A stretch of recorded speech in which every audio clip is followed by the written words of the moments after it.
Mobile infrastructure is crumbling this evening as the NintenByte Podcast continues its unprecedented rise. In cities across the globe, fans are rioting. The Pentagon has issued a statement describing the NintenByte Podcast network as a pixel-based prophecy. Some say the rise was foretold, others say it's just a really good podcast. We're talking twisted nipples, milk, and a sock puppet who doesn't talk. It's dangerous to go alone. Watch this. Welcome to the NintenByte Podcast, bitch. That's right, ladies and gentlemen, you're watching the greatest Nintendo podcast ever! Yeah! Is that a Joy-Con in your pants, or are you just happy to see us?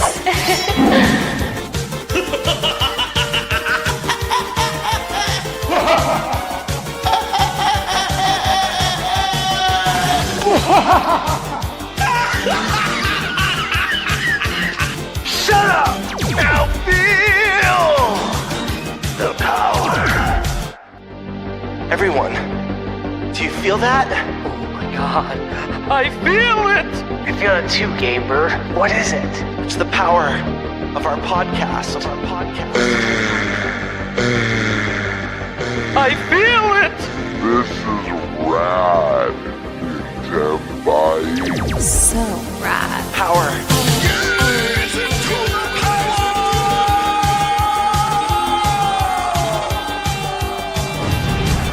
Now bask in their glory. I'm Nintendo Brian. Oh baby.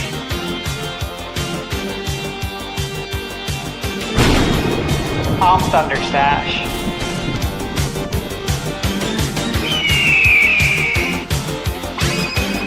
I'm Gamebird Classic.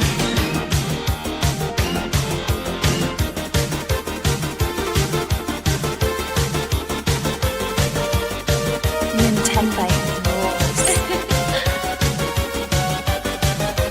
Let's rock.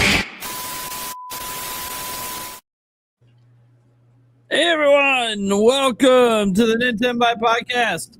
What is it? Season 3, episode 57. Oh man. This show is always an exciting one when it is our reaction show to the latest Nintendo Direct, everyone. Oh man, we finally had our first Nintendo Direct after 9 months. Pretty crazy. Unfortunately, no Eric today. He announced last week he wouldn't be here, but just reminded everyone that he's not, but that's okay. We have a couple other guests coming in here. Let's go ahead and get them introduced. First off, we got to start off with the Deacon himself, Mr. Sandstorm McDowell. Yo, what up? I'm glad to be here, man. And it's at perfect time. It's the day after the Direct. It's a lot to talk about. Yeah, we've had time to sit on things and digest it and think about it. Speaking of thinking about it, someone who was so excited about the Direct immediately was like, hey, do you have room this week? I was like, get me on here. Wham! Chat, all I have to say is Deltarune tomorrow, guys. Can I get some Deltarune tomorrows in the chat? No, I'm excited. It's good stuff. I mean, obviously I'm excited for Deltarune, but there's a lot of other cool things too. All right. All right, and then we got to get over to the man who I've been waiting to hear from since last week. A man who at one point during my live reactions, I was like, a Gamebird over there must be changing pants at the moment based on what's happening on screen. Mr. Gamebird Classic. Is something missing? Are we missing something right now? Well, you know, the whole crew's not here. I forget things. My bad.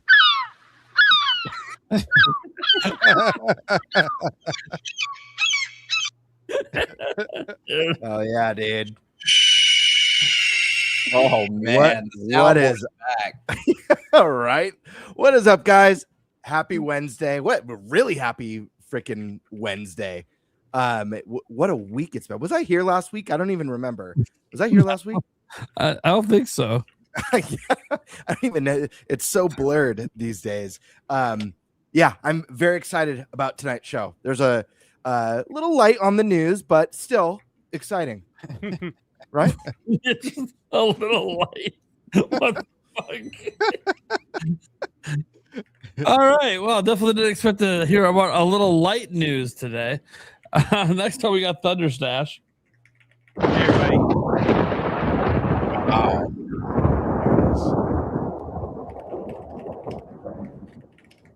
All right. Hey, happy to be here, guys. Busy week. Haven't got a lot of sleep this week.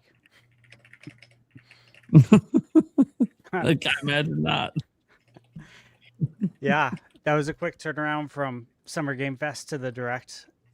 That I think I'm good now. I'm ready to roll. I got all the Summer Game Fest videos converted from .move files to MP4s. So now I can actually get cranking on the editing. So I'm excited. All right, man. All right, guys. You guys know we have a lot to talk about today. We're going to revisit our bingo cards, of course, that we did last week, just to see how we did between Summer Game Fest, Xbox, and Nintendo. We'll see what happened there. We are going to obviously have to talk about that Nintendo Direct. I think it's only appropriate, right, that we talk about the Direct. Of course, we'll talk about some of our favorite announcements from it. Ocarina of Time, of course, getting some time as well. And then, hey, look, it's been 1 year since Nintendo Switch 2 came out, a little bit past 1 year technically. So we're going to look back on the first year, some of our favorite things about the first year, some things we wish were better, and maybe some things we hope change in the future. So kind of reviewing the last year. And look, I don't know if we get to a fourth topic. I don't know if we need a fourth topic, but dealer's choice is just kind of floating out there just for fun. All right, let's go ahead and go all the way, as far away from me as possible, to Game Bird. What topic? Yes, shoot. Let's see. I guess I'll take bingo card. All right, sure. Get the bingo cards out of the way. The bingo breakdown. The bingo breakdown stash. It's like what do you want? You want year in review, or do you want the Don't really Direct? You have matter to me. preference? Nope, don't care.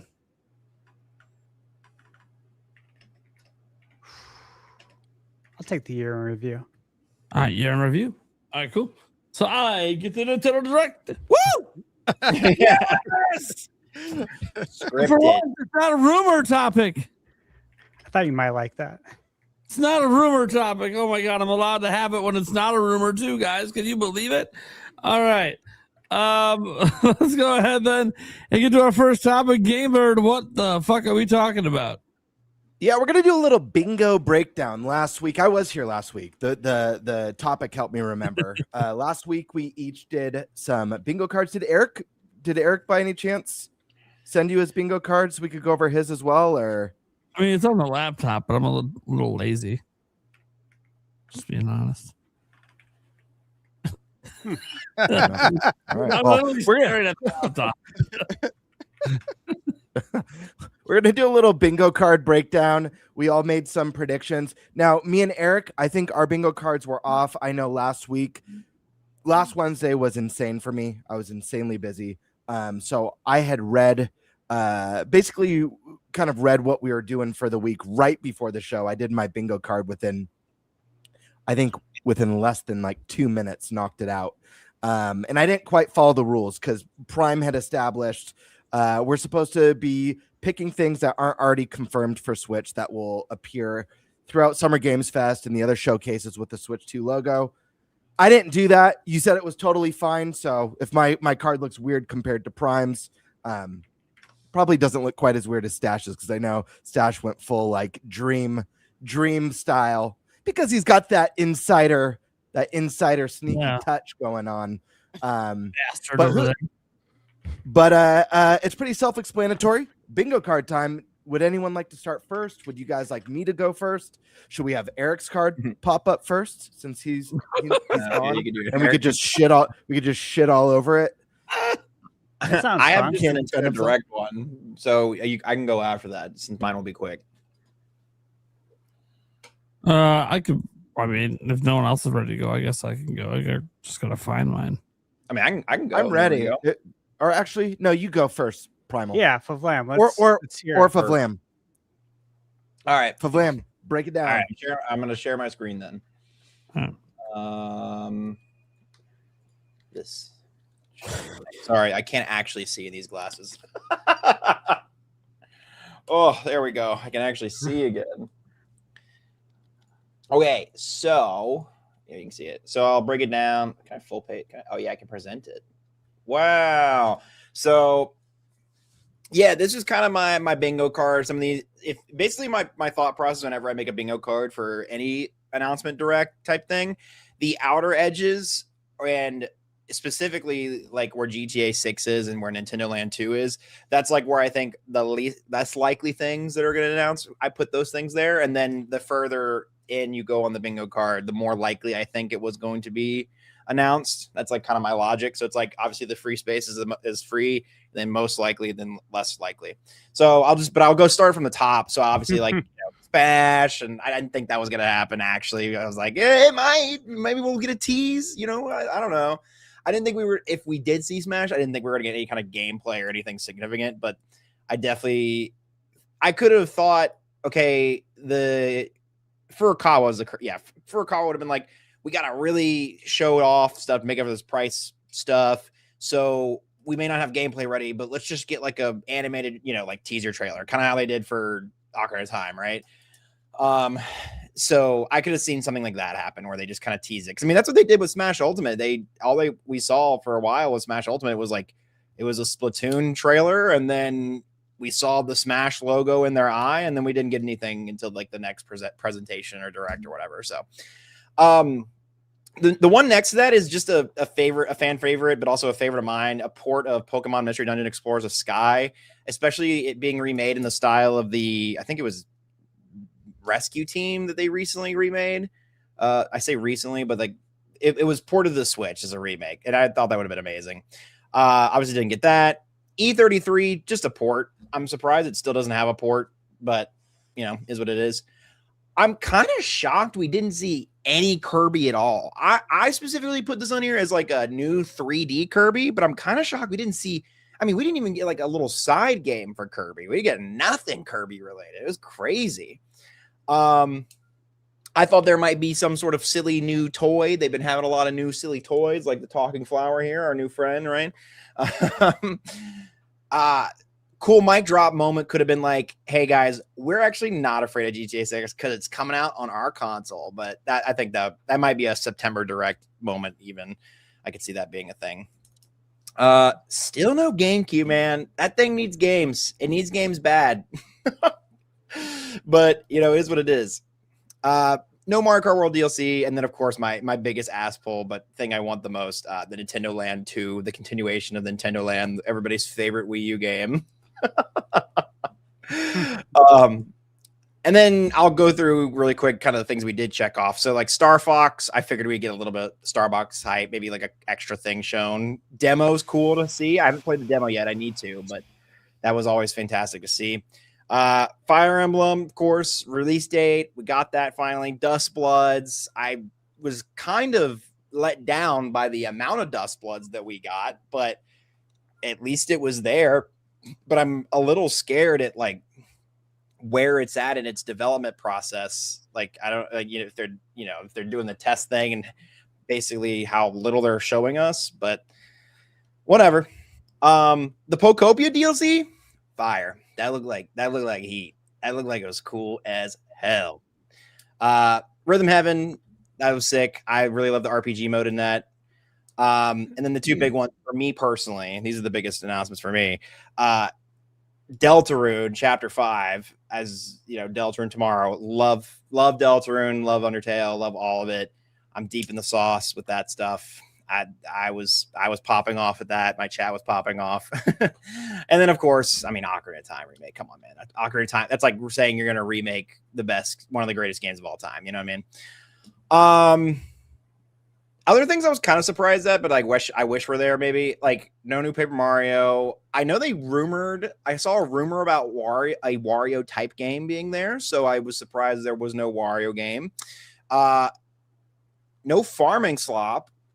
Kind of cool in that one. I love that, by the way. When you put your card up, I saw that. I was just laughing. Listen, I'm not saying farming games are bad. It's just that it feels like the genre has been extremely oversaturated recently. It's less about I'm not. It's not that it's not my kind of thing because I do love mini farming games. I love Stardew Valley. I love what is it called? Oh my god, I can't think of it. The I'm trying to think of it, like the original one. What was the one that Stardew Valley? Harvest Moon. Harvest Moon. I love Harvest Moon. I don't know why I couldn't think of the moon. Thank you for a second. But yeah, I don't know. Sometimes it just becomes an oversaturated category. Man, we need a Mario baseball, man. I feel like that's the only way they're gonna like redeem the sports games in general from people buying it, because Mario Tennis Fever was a really good game. It was just not a $70 game, but it was a really good tennis game. Like I had a ton of fun playing that with me and my friends and stuff. But yeah, that's my bingo card. There's a couple other things on there, like the Nintendo DS screen, and I know I have Super Mario Titans on there. I know it's AI generated, but I thought it'd be funny to put it there because it's become like a meme at this point. So, anyways, They keep putting out new stuff too. Like, I new know. Footage of Mario Titans. Oh, I'm like, man, they're they're like still sticking leaning with it. hard into it. Pretty funny. I love it when a meme like that just becomes completely unhinged, and yeah. I do too. But yeah, I don't know. What do you guys think of my bingo card? Do you think I'm crazy for having any of these on there, or like? No, I think this. I honestly think this is a pretty solid card, and it's You know what I funny mean? because when we all presented our bingo cards last week, someone got really like offended by our bingo cards in chat. It was like, "This is insane. You're only gonna get like 4 or 5 of these max." I'm like, well, that is bingo. Like the goal is to get 5 in a row, so getting 5 would be epic. I think they thought that bingo means like everything on the card we're expecting to be there, which is not the case. You're just trying to get 5, 4 if you include like a bonus space. But That's hilarious. pretty solid card. I'll go next. Oh yeah, Let's see it. So I don't have that many. 5. I have 5. I got right. So Final Fantasy, that was a layup. That was easy. Given. Right. Thanks, Nate the Hate. Ocarina of Time. Again, thanks, Nate the Hate. Another layup. Yeah. Tales of Eternia. Wasn't a layup. Was happy to see it. Lords of the Fallen 2. Been calling that one for a while. And the latest Toys for Bob game coming to Switch, Spyro. So there you go. That's all I got right. Everything else is wrong. You know what? I'm good with that. Hey, No you free got space. 5 though. You thought Pikmin was so free that you put it in the free space? I like to live on the dangerous side. I mean, hey, there you go. That's not I would bad. just put. Is it Koizumi? Is Koizumi who does, or is it Furukawa also does? Who's at the directs? Put their face on it in the middle there. I think it'd be good free space. Yeah. Prime, real quick before I throw my card out here, was there anything on your bingo card that you're surprised or like disappointed wasn't in any of the presentations? I could see like Zelda 40th being one of those items because I think a lot of us expected to. I think with maybe the exception of Stash, who didn't quite think they were going to do 40th anniversary yet. I could be remembering wrong, but I feel like that's one that like I was a little bit surprised. That's correct. all those major presentations in no Beast in Reincarnation. Where the hell is that game? Off Where of your bingo, I'm not surprised that Zelda didn't show for 40th, but to be honest with you, I'm actually surprised that Ace Combat 8 didn't get shown. I feel like that was a game that was going to definitely be there, especially because it's Namco Bandai, but they're really up and down sometimes, so Was it confirmed afterwards for Switch 2? I don't recall. I had to catch up with the news because at least post Nintendo Direct, I had a big job interview yesterday. So the moment I had to travel to San Diego, and so the moment the Ocarina of Time got revealed, I hit the road. Oh wow. Not that I saw. I don't think it's confirmed yet. What, Beast of Reincarnation? No, Ace No, Combat. Ace Combat.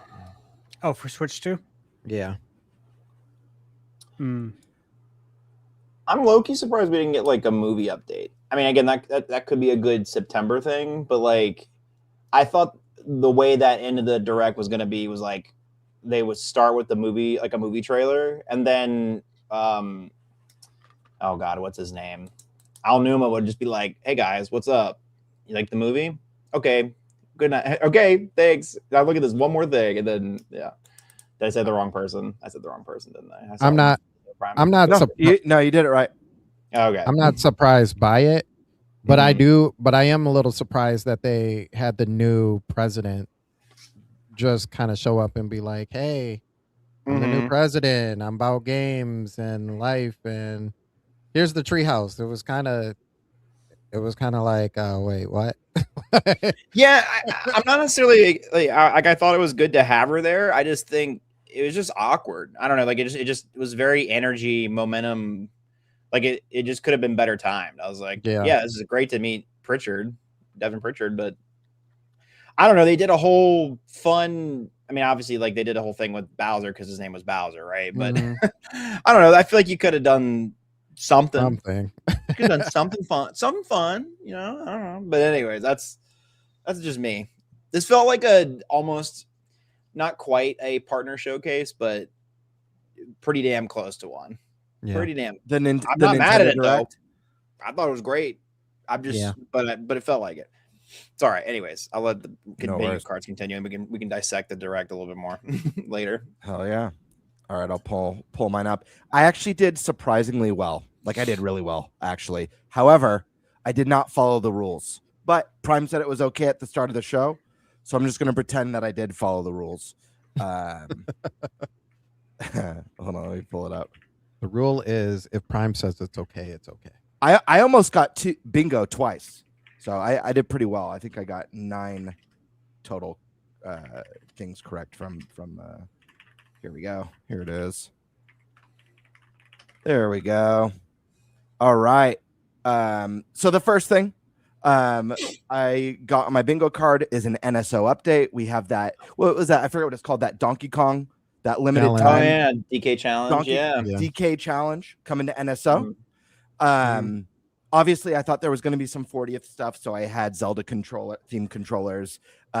Zelda movie tease or trailer. I did specify that I didn't think we were actually going to get a trailer, that I thought it would more be like either a cast announcement or some sort of a set photo reveal, like a photo of Hyrule Castle, like a still of Hyrule Castle or something like that, and that the trailer would come at a later date. But no Zelda movie or Zelda 40th stuff there. Themed Switch 2, again, I thought this might tie in with Zelda's 40th anniversary. Chrono Trigger, this is one that was a little bit of hopium, but also something that I do believe is a potential possibility at some point.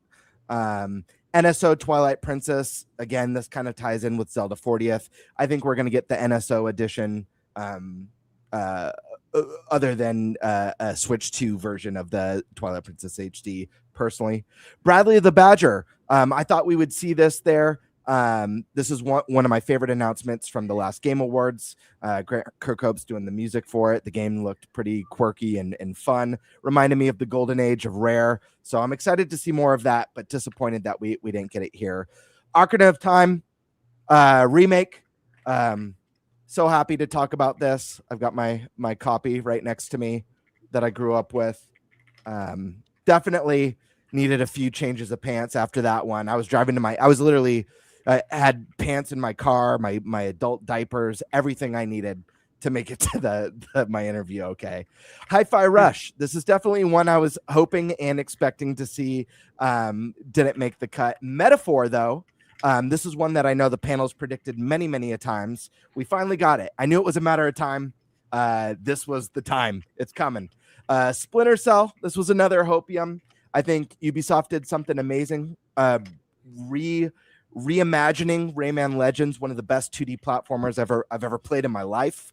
So I was like, hey, they need all the good press they could get. Maybe they'll shock the world with a Splinter Cell announcement. Fortunately, it wasn't to be. A new Platinum game. This is something that's been on my bingo card 3 times now, and we got it. Here's the caveat: there was no logos at all for it. But you guys on the panel know how much I love Ninja Turtles.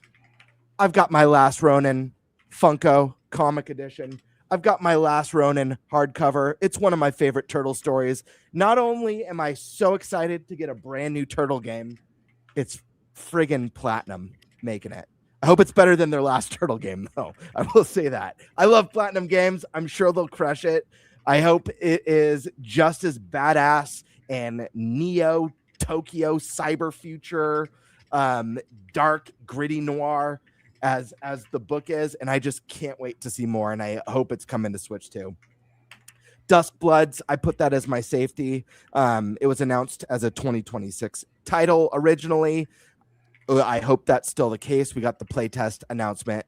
Onimusha, one of my favorite series of all time that I've been dreaming about, that I went on a whole tangent about last week on the podcast. Please, guys, if you still haven't played that demo, go download it. What the hell are you doing? It's fantastic. It's so much fun, and it's just a small slice of the greatness and epicness that we're all going to get in September. And not only are we getting this amazing gem, a return to form for the series, but it's coming to Nintendo Switch too, and it looks glorious in that direct. My next one that almost landed me a bingo was the classic Sega reboots. We got Crazy Taxi there. New Monolith game. That was there. That was a shocker. We'll talk more about that. Again, this is another one that's been on my last 3 bingo cards. I've been fully expecting an announcement for what Monolith is doing this year. Finally happened. Super excited about that. Why do I have... Whoops. Ignore that other X. Sorry, I have an extra one. For some reason, I have New Luigi's Mansion. We did not get that announced. My apologies, guys. I don't know how that got X. Let's see. We didn't get Deca Police, which is shocking. You know, this game was announced like 2 years ago now. It was originally supposed to come out in 2025. Maybe this one's going through some development hell. I'm not really sure what Level 5's got going on with it. I certainly am not, at this point, am not expecting it to be out this year. So that's a bit of a bummer. No new Luigi's Mansion. Ignore that. Doom. This one was very surprising for me, actually. Doom has always been a constant on Nintendo consoles. When we got the announcement for the new Doom DLC, I thought for sure this game was going to be at the Switch 2 Direct. Wasn't there. Diablo's another one. I put Metroid down. You know, I know there's been a little bit of rumors, maybe not so credible, about a Super Metroid remake or reimagining. We didn't get that. Witcher 3 Switch 2 edition. This is another one that I thought we would see, especially after getting the announcement of the new DLC that bridges the gap. Orbitals 2, I thought we'd get one final look at that one. That was there. And then lastly, I thought we could possibly see another glimpse at Pokemon Gen 10, which didn't happen, as well as Banjo-Kazooie 3, getting jiggy with it, which was another ultimate hopium that wasn't there. But all in all, take out my little mistake in there. It's still 8, not too bad with almost a bingo. So I'll take it. Bird. Yes. Yeah, great. Great looking bingo card. Obviously, I knew when you presented your bingo card, the strength of it. Did you really? No. Or are you like, oh, damn, he did pretty good. That's awesome. Yeah. Well, also because like I knew some of this stuff. I'm not going to say what, but I was like, oh, yeah. I can't smile at all right now. I love that. What I love about this, I said it last week, but me and Eric were the only ones without any insider information. No one ever slips into my DMs and is like, hey, I heard about this or this is coming. There's been 2 instances of that with ATB. But even then, it's very subtle. Very, very subtle. I'm not really sure. I've heard a couple things. So this was just feel. Honestly, this was like, as a Nintendo fan, as far as timelines go, what do I think could happen? So I felt pretty good about that. But yeah, that's my card. I like it. Sandstorm, you want to go? I actually, to be honest with you, I did not have a card. I was so into just like whatever happens at this point. We heard like there were so many rumors for so many different games, and I'm like, there's no way that all of these games are going to fit into one direct. And then we found out that it was 50 minutes, and I'm like, oh, I'm gonna stick to my guns. There's no way that all these games are gonna fit into a 50-minute direct. There was a lot of games that I was surprised for. There were some games that I did expect. I was on that same train of Ace Combat 8 after it had gotten shown off at Sony's State of Play. I definitely thought there was going to be more showing from Microsoft in some sort of aspect, whether that was through Bethesda and Doom or in Oblivion, because that was another game that had already been announced that was coming to Switch. I thought we would at least get to see that show up here, and that wasn't shown. But I think for the most part, I think everything else. I expected DLC for Mario Kart.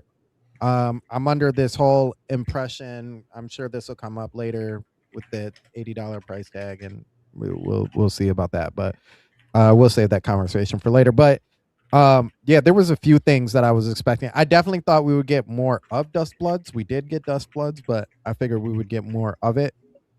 And I also thought there was going to be another game that got shown off. I thought Prime 2 and 3 would sneak its way in here, and I'd be like, dang, I was wrong. They did have it. Oh, and I also expected Red Dead Redemption 2 to show up, just kind of as a, hey, Rockstar is actually here, but you know, if you're getting that GTA 6, don't expect it anytime soon. But we didn't even get that. So I'm still very optimistic about that game. Maybe it'll show up in September.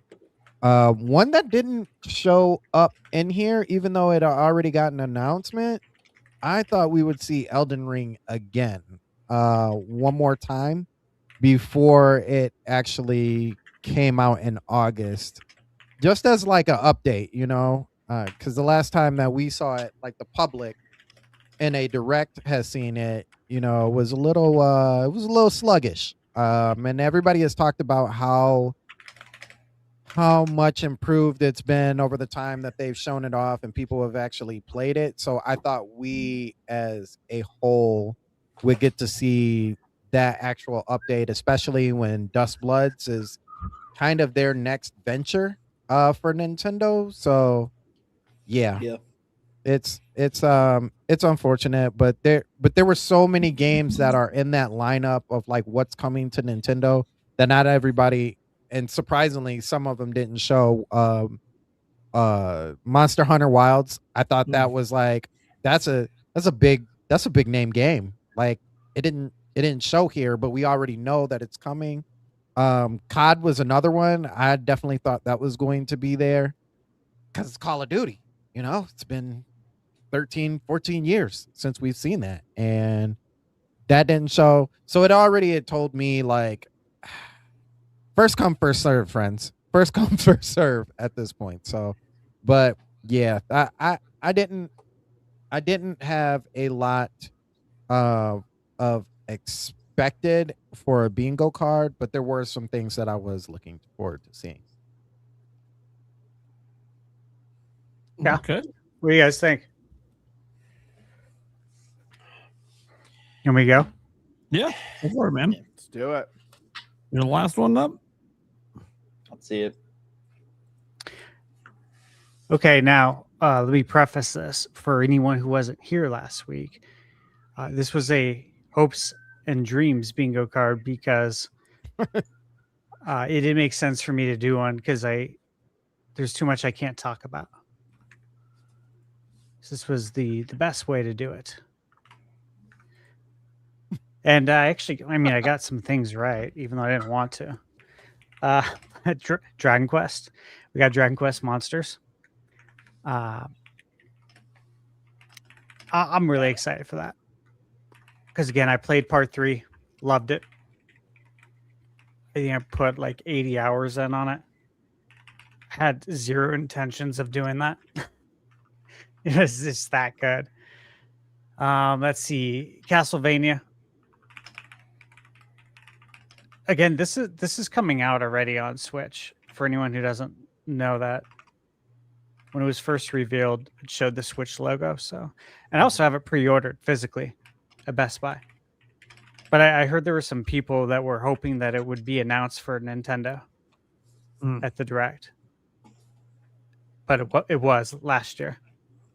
And again, I have it pre-ordered. So, if you're excited for that, if that's news for you, it's out. It's coming out for that.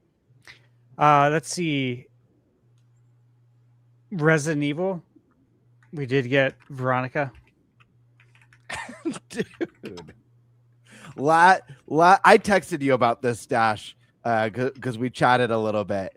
But dude, you kept such a straight face because when I saw Resident Evil, I was like, oh yeah, I bet Code Veronica could be there. And you're like, I don't know.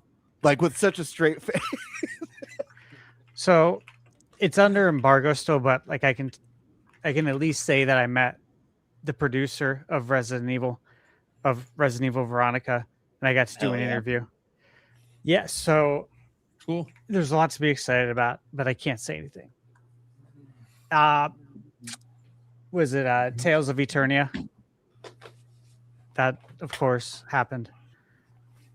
I didn't have confirmation on that.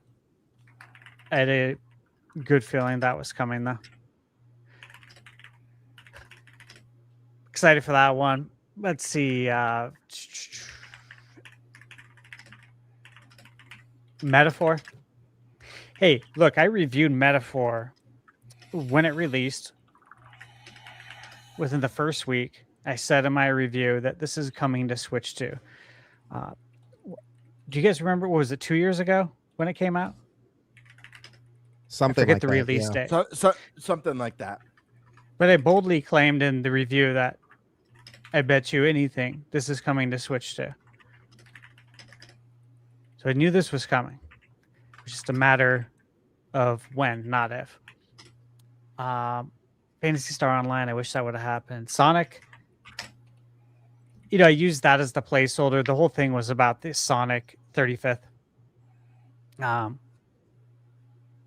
did play a Sonic game at Summer Game Fest. I can't talk about it yet. So, Crazy Taxi.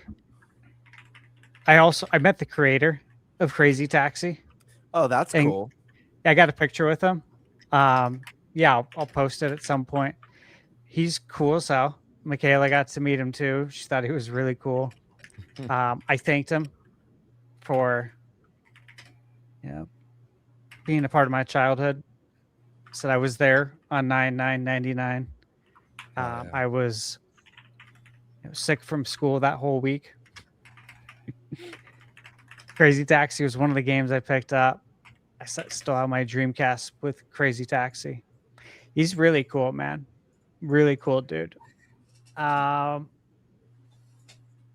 was it. But I want to show something more important. Okay, and that's, let me pull this up.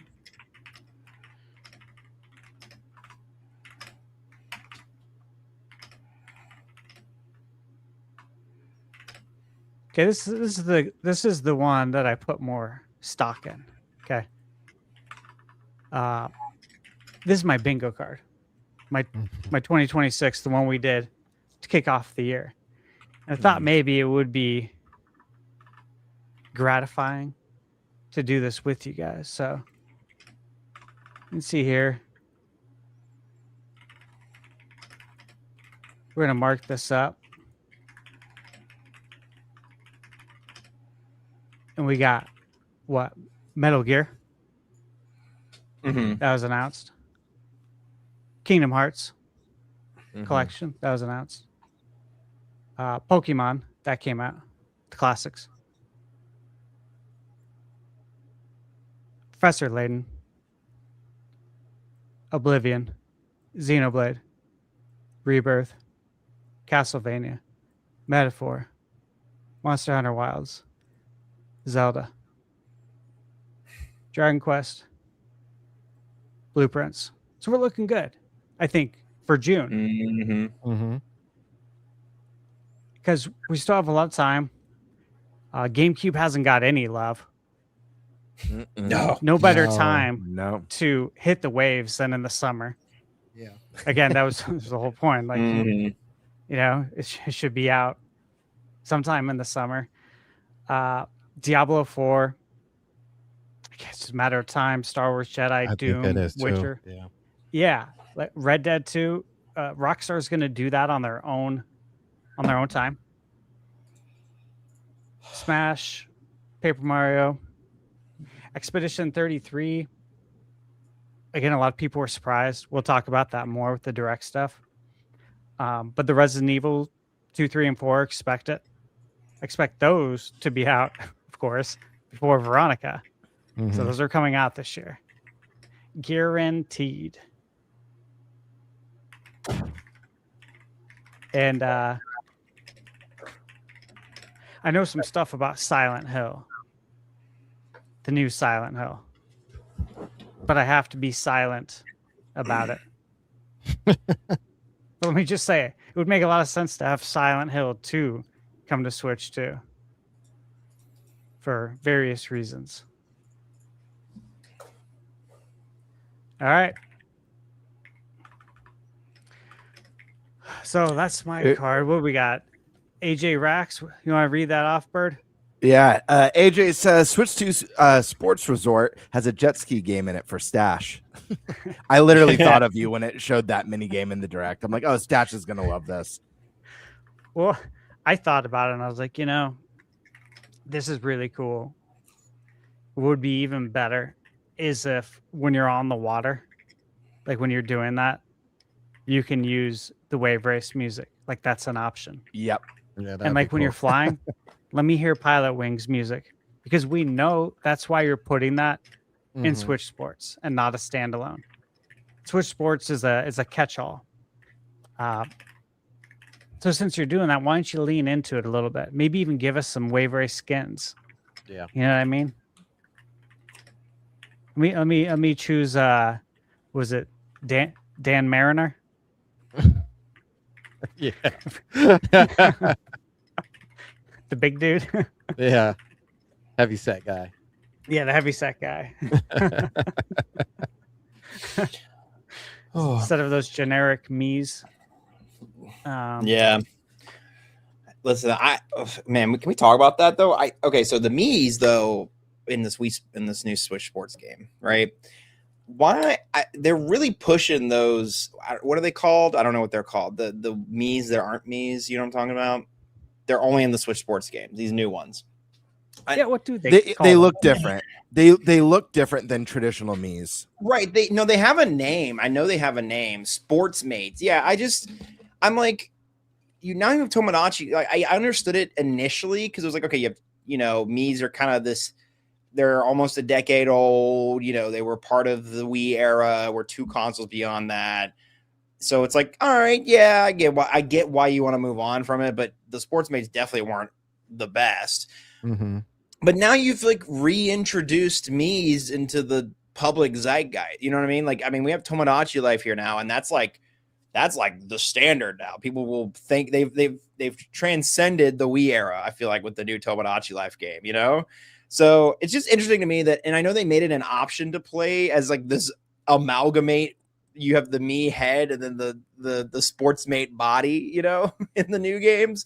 But it's just really interesting to me that they don't just like full send the Miis again and just say, because I really don't think there would be a single person out there that would have been upset if they were like, it's all Miis, and the Sportsmates just disappeared, I think people might have been like, well, that's weird.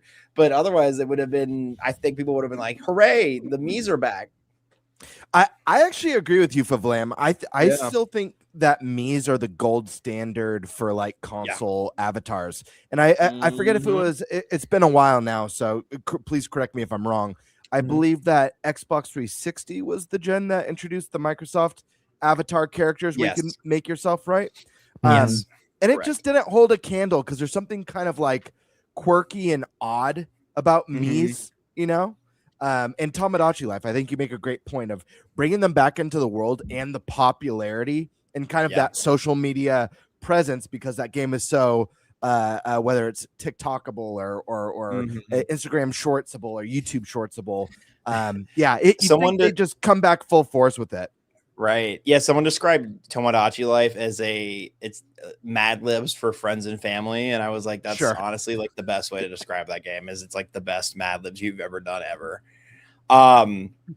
It's really strange to me. I mean, like I get it, but I don't like the sports. I think they look, I don't know. They're just too like corpo. They feel, you know what I mean? Like they feel very generic.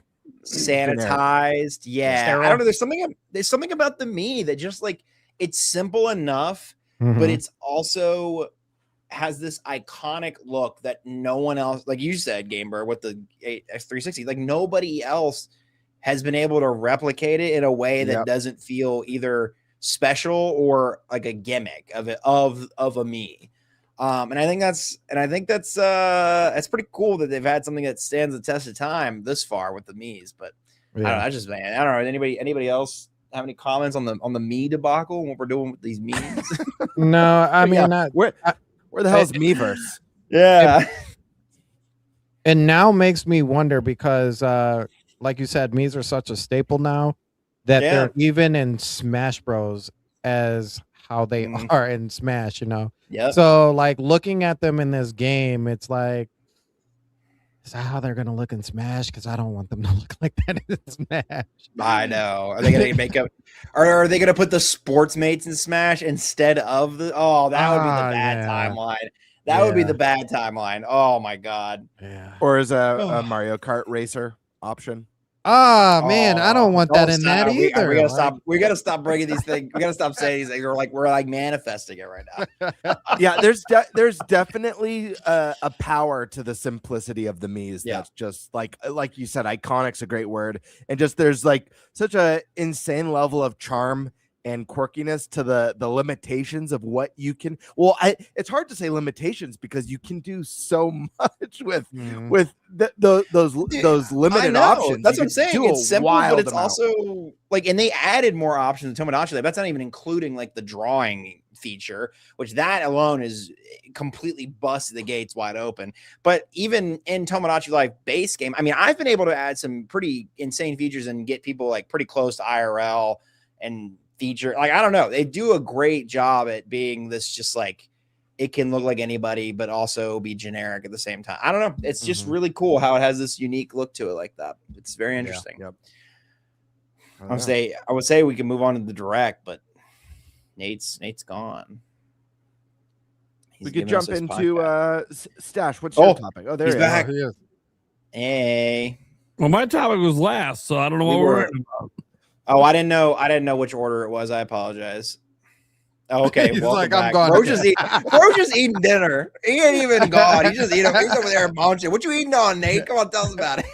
Dude, I love it because like Prime has manners. Stash and I, we don't give a shit. Like we munch out constantly. We eat burgers, pasta, nachos, Chipotle. I'll eat, but I'll mute. I don't mind people seeing me, but I will mute. I don't want people to hear my chomping noises. You know what I'm saying? Yeah.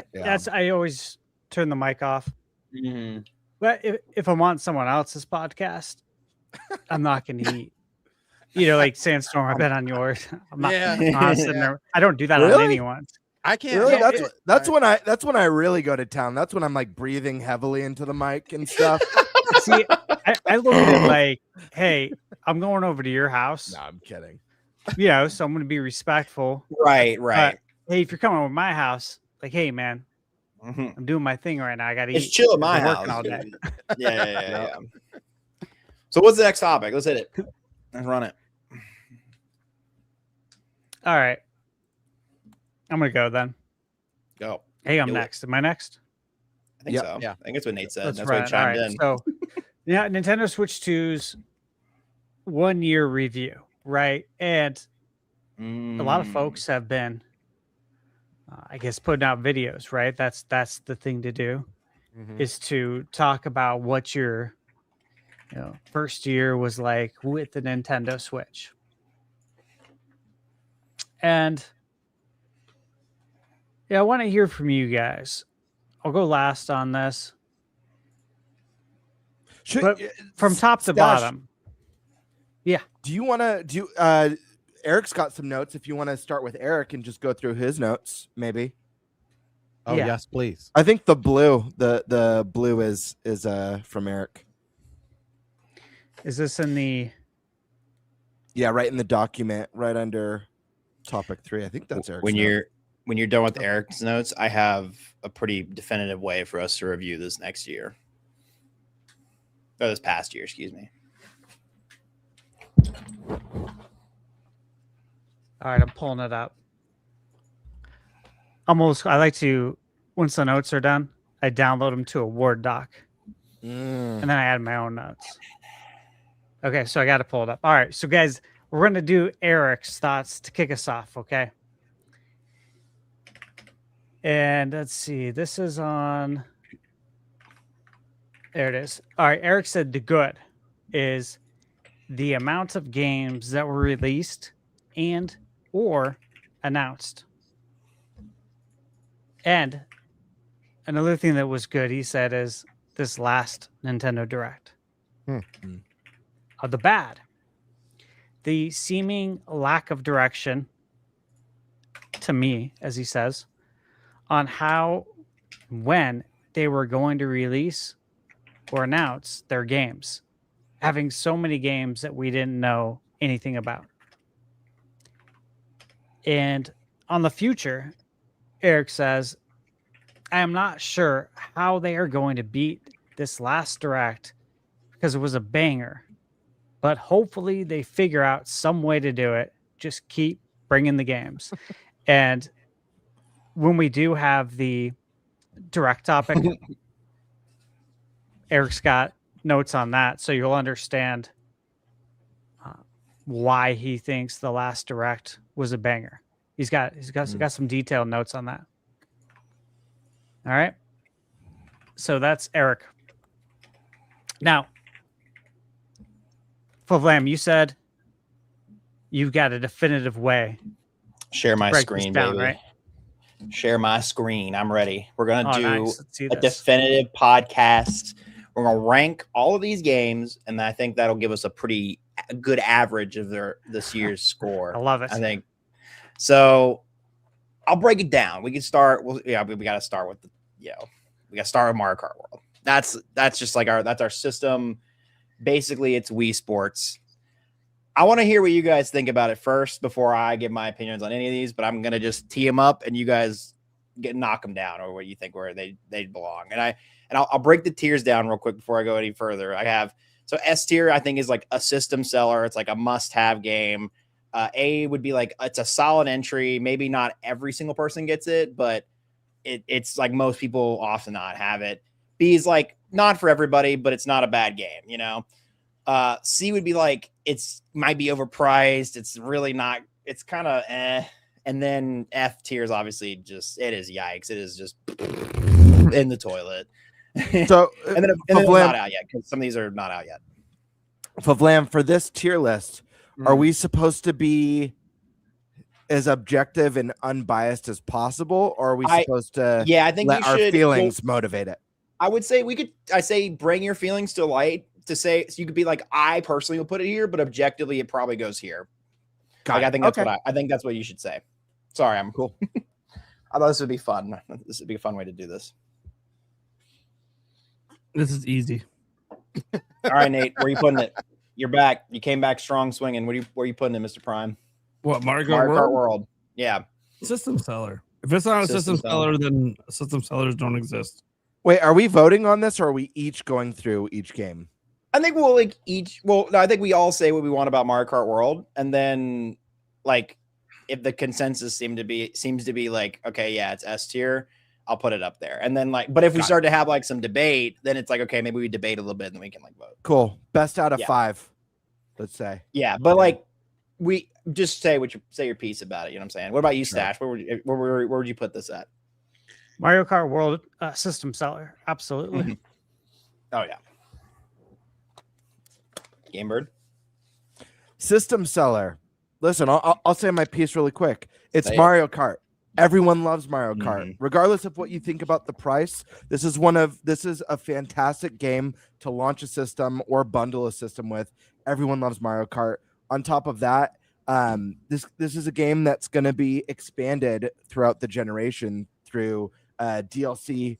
It's only going to grow, maybe even double in size by the end of this generation. So yes, system seller. Mhm. Sandstorm. Do you concur? So okay, so I'm gonna say this, and because there's there's pieces in this puzzle of Mario Kart World. Yeah. For me, it's not bad, but not for everyone. Objectively and honestly, it's a system seller, but it is. I don't think that it's actually overpriced, and I know somebody out there is like, yeah, but it's overpriced. I don't think it is. The more I see 80, I'll just throw this out there because it's gonna come up again, and I don't. I think at this point in time, games that are $80, and this is just my theory right now. Games that are $80 are games that are going to have a lot of DLC. Or a fair bit amount of DLC, and instead of you having the option to pick whether you want to buy the DLC down the road, it is surcharged right at the beginning. And so as time goes on, the DLC will be free updates as it goes on. So I think Mario Kart 8 or Mario Kart World is one of those games that will have DLC that comes down the road. But that $10 extra that you're putting into it is part of that. And I also think Fire Emblem is that way too, because Fire Emblem has a lot of DLC as well. Oh man, that's a whole can of worms in itself. So I think it's like a surcharge. But right. I say all that to say, if you had to pay $80 day one for Mario Kart and it comes with all the DLC in the future and all of that is free updates, it's a system seller easily a system seller, right? But I still think objectively it's a system seller.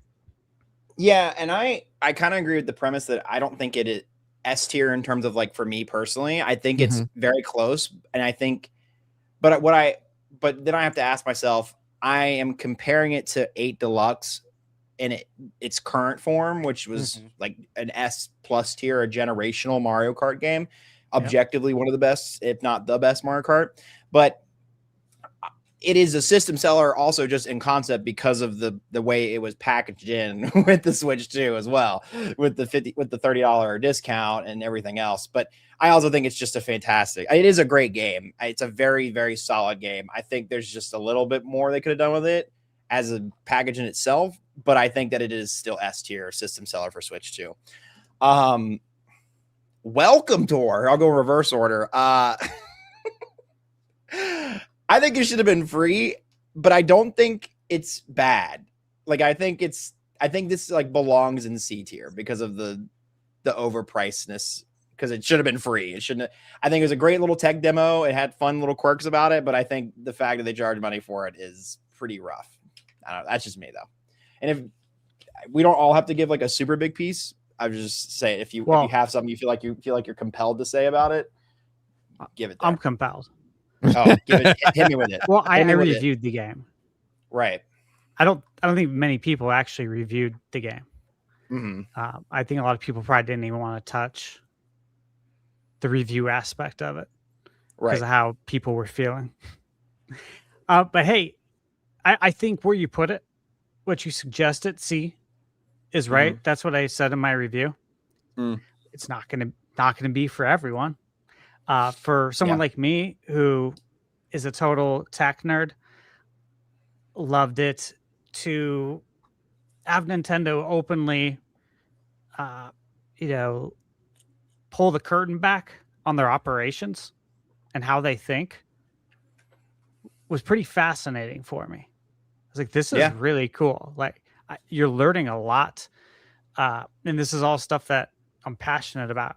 It's like, this is like awesome for me. And yeah, there's some games and some of the games are cool. But it's really just, it's like an interactive museum game, but Nintendo style.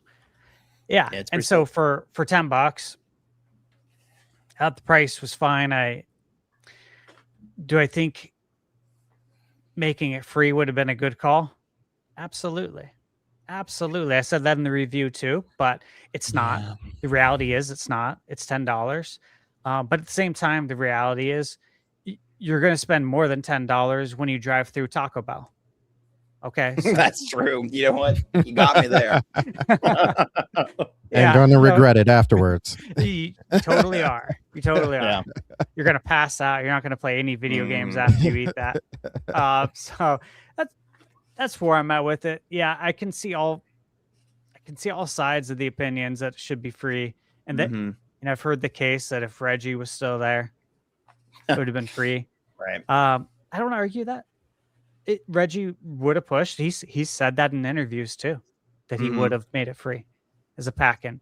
But yeah, I think it would have been a great pack-in, and people would have viewed it differently and with an open mind. And instead, nobody looked at it with an open mind. They're like, "Oh, screw this, $10."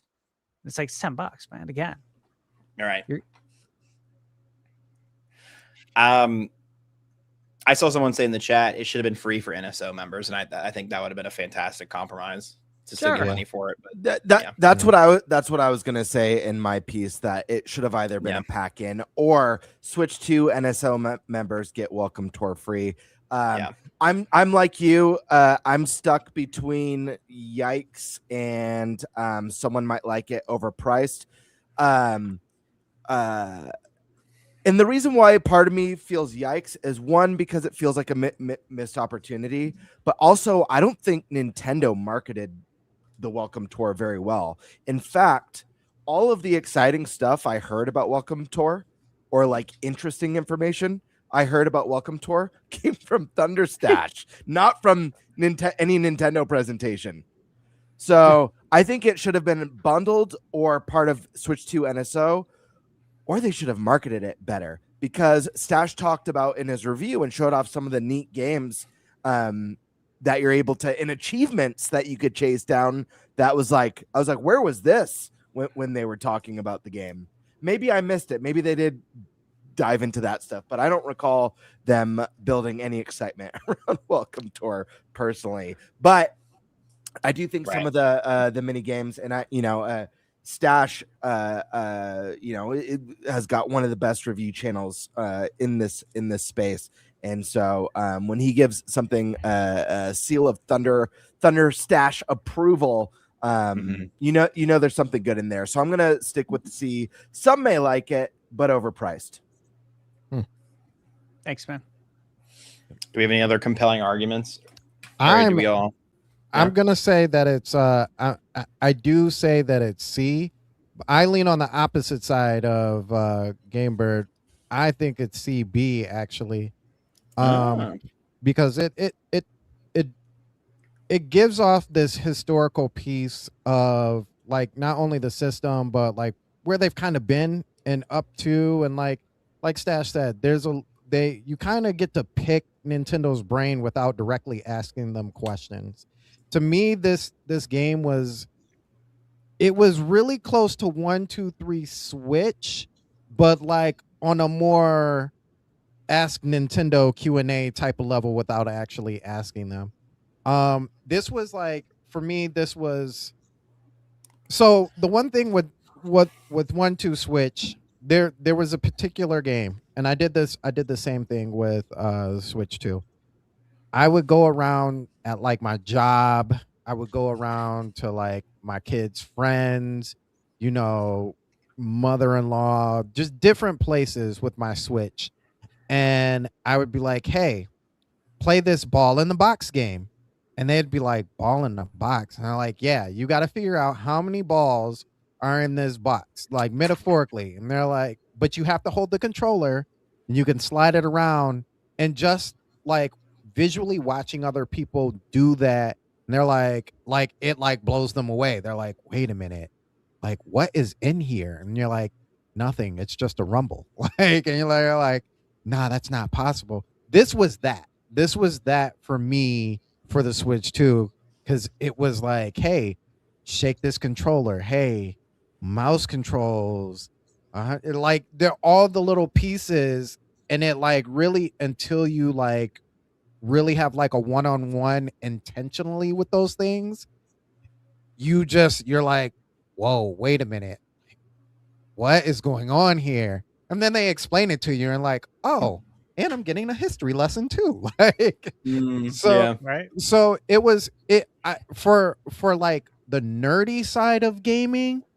That's why I think it was really good, especially for us. And I think it was also good for people who like really talk about frames and graphics and all that other stuff, to like get this piece and see what actually goes into hardware. Unfortunately, that's not for everybody, but like you guys have said, and why it remains in C for me, it was overpriced. I do think it was something that should have been free for everybody to really like engage into. But they chose to slap a dollar sign on it, and that's what it is. So yeah, it's a C. Any other arguments, or are we happy with it in C? Prime. You got something to say about it? Dude, okay, guys, this is welcome tour. Are we gonna be at this topic for like the next 5 hours? That's why I was like, that's why I said if there's nothing else to say about it, you don't have to speak. We could just go on to we could just like, if you have a compelling thing, you're like, I really want to say something about it, we'll say it. But otherwise, Okay. we just Welcome Tour was go on. divisive, Right. which is why I think we had to give some nuance into like Right. why our opinion is probably different Mm-hmm. than the masses. And to the masses, I believe you have not played it. I believe you judged this book by its cover Mhm. immediately and said no. And you turned your brain off. And I'd put money on it that the majority did that, Mhm. if I could prove it. So So that's why I I don't- want to give some nuance. no, that's fair. That's fair. All right, next one. I don't mean to go first again, but I just have something to say about this one. The mere existence, but it's my of turn, this- so I will. Yeah, the mere existence of this is an S tier. However, the current state of it is a yikes, in my opinion. It is. There's not a lot on there. I mean, there's some cool games. I think it definitely could probably be higher. But me personally, I'm like, dog, we need some games on this. This thing needs to be updated. But I'll let you all, if there's anybody who disagrees or thinks we need to go higher. Yeah, I'm gonna say you're right, and in theory it should be a S tier system seller. Mhm. I think in reality it's a B. There's still a lot of content there for like even the younger generation. Mhm. Wind Waker, even though you're not getting the best version of it. Soul Calibur 2, you are getting the best version of it. There's just, and then they just announced well, not just, but Pokemon, what's the Pokemon game? Can't think of the name, the subtitle for it. Gale of Darkness. Gale of Darkness, thank you.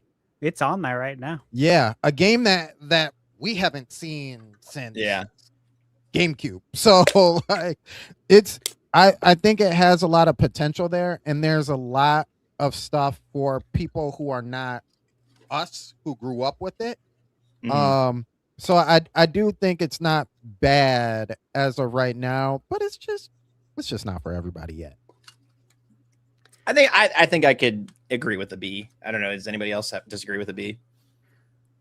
I think If you don't, Go ahead, speak Bert. now, forever speak your piece. I was gonna say I think B is a great place. Initially, I was thinking A, solid entry.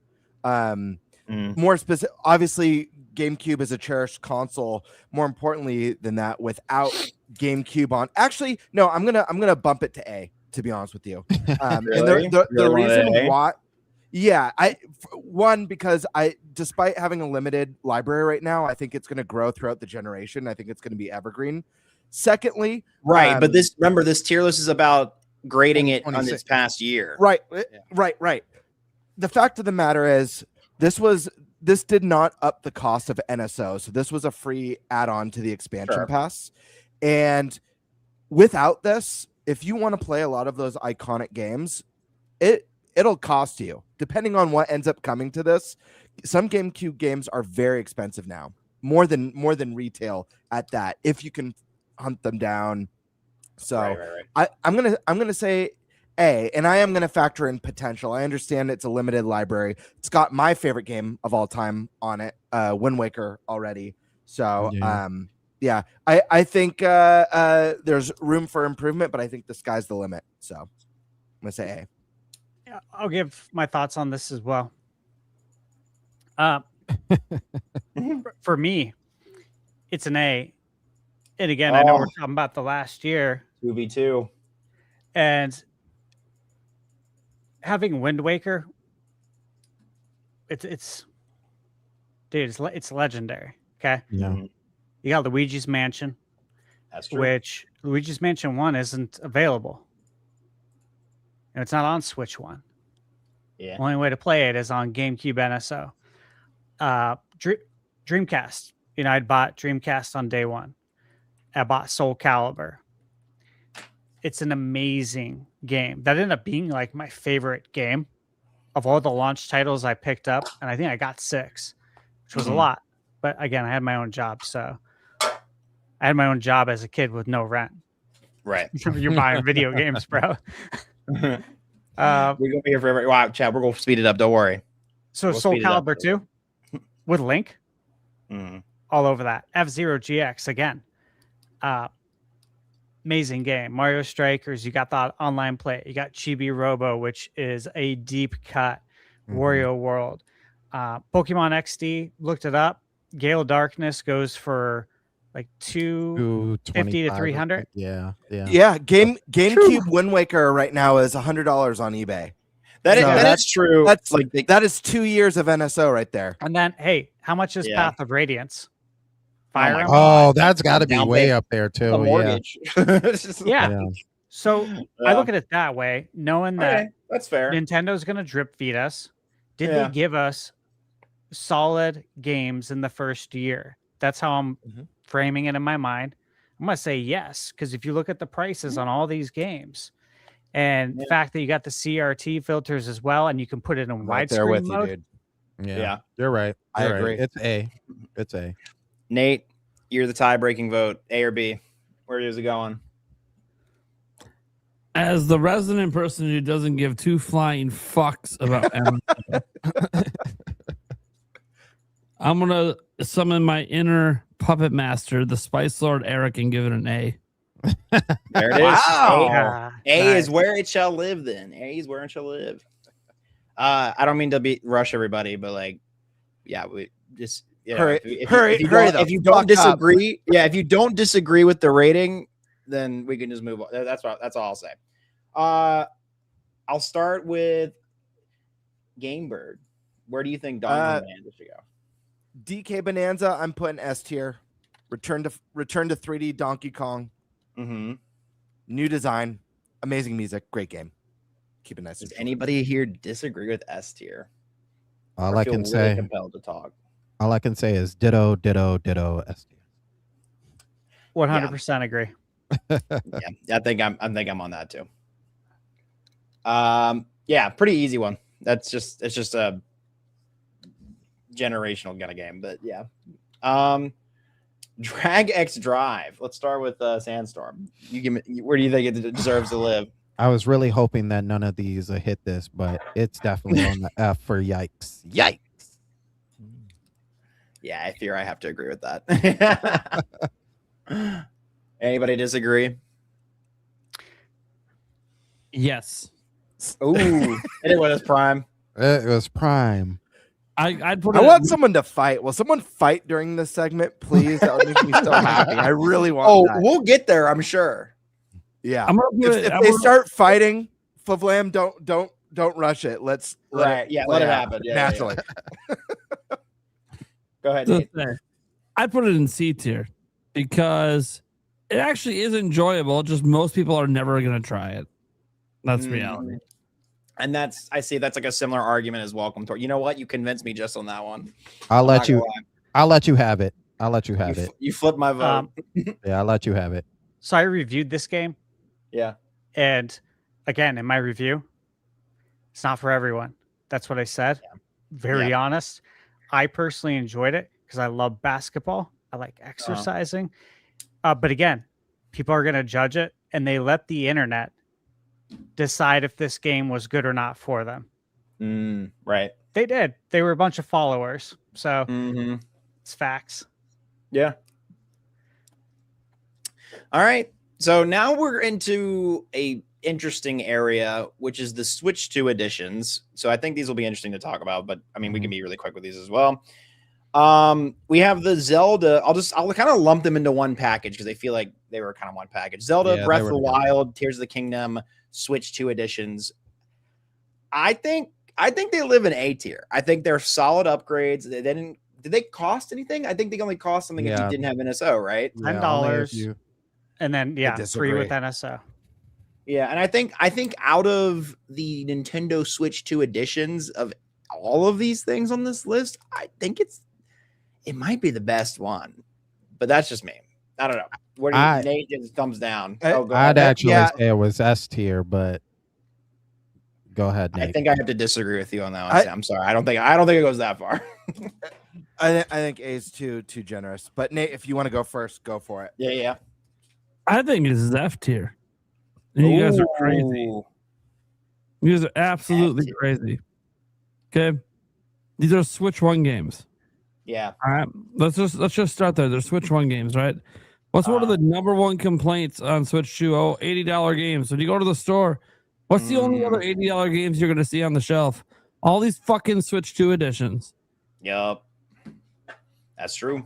Well, let me ask you this, because some of them will be like, oh, here's Breath of the Wild. Oh, it's $70. Doesn't even have the fucking DLC from 2017. Okay. I see that part I didn't know. I was gonna say if it has the DLC and you're doing the upgrade, I feel like that's different. But if it's some of the stuff is terrible. Some of the DLC isn't even good. Like, hello, have you seen the Mario Party DLC? It's terrible. Oh, we're not even. I'm gonna say something about the Mario Party one. Don't worry. We're lumping all of them together, right? So we can't just ignore that. Like some of the shit we're getting for what we pay for. No, we're lumping the two Zeldas together. That was what we're doing here. Well, it's fine, but like I think it's F tier bullshit. None of this stuff should exist. All the updates that we have should be 100% for free. They shouldn't even be charged. Even like the DLC. Yeah. Oh, can't give us DLC for free? I have to buy Switch 2 to even access the shit anyways.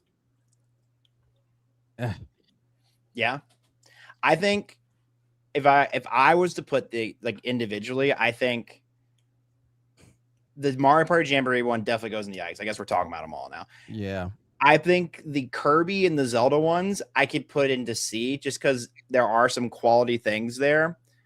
But I totally see your point, Prime, about they shouldn't have been these extra charges. I'm with you on that fact, though. I will move. Anyone else have any other? I will move my Zeldas to a B. The only reason why is because I'm not thinking just of myself, but also of a person who hasn't played any of these games.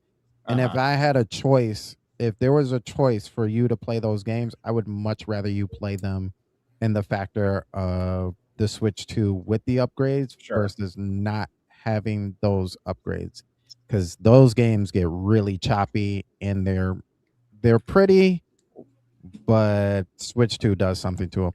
Everything else they can go to the Yikes. Kirby, yeah, definitely Jamboree is definitely in there.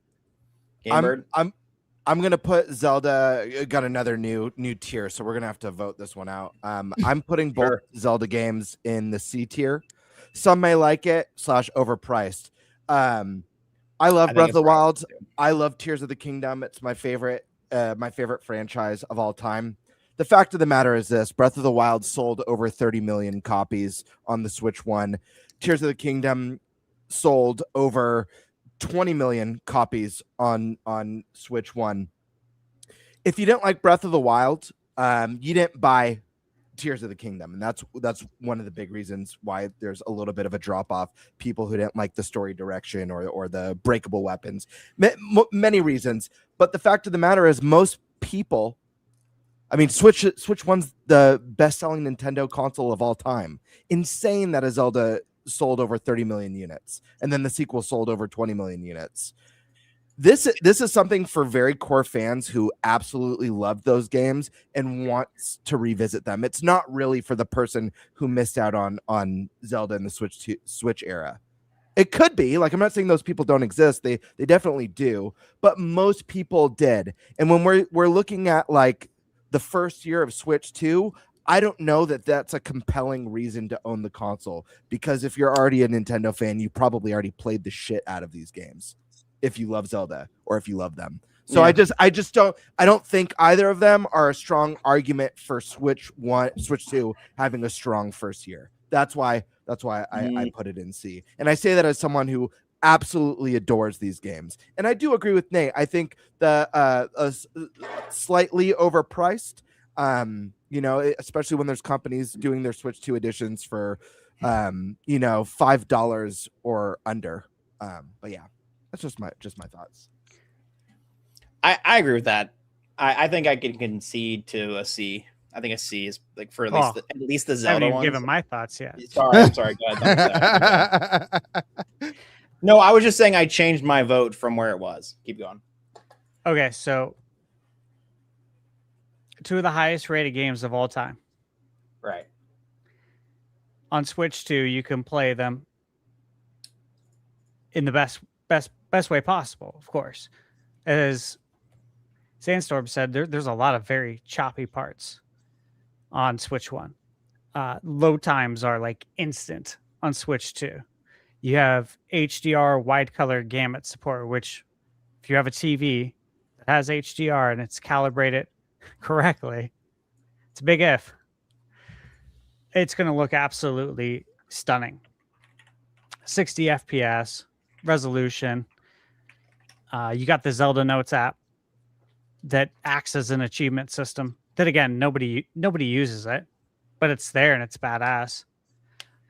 If you're going into this and this is your first time, like you don't have Switch and you're buying a Switch 2, hell yeah, this is a system seller. If I didn't buy Switch 1, I'm buying Switch 2, and you're telling me I can buy 2 of the greatest games of all time and play them in their best form, I'm 100% there. If you already own the game and you're telling me, wait, I can play this in its definitive nature, yeah, with the resolution, frame rate, all that for $10, or wait, hold on, I have Switch Online, so you're telling me it's free? Oh man, I'm all over that, right?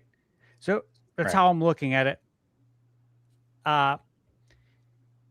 If you're new, it's a system seller.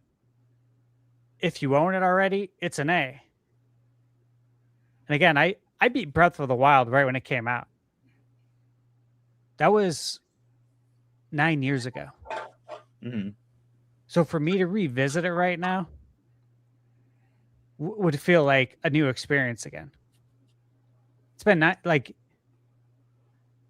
I played that continuous. There's probably so many things I don't remember. It would feel new again.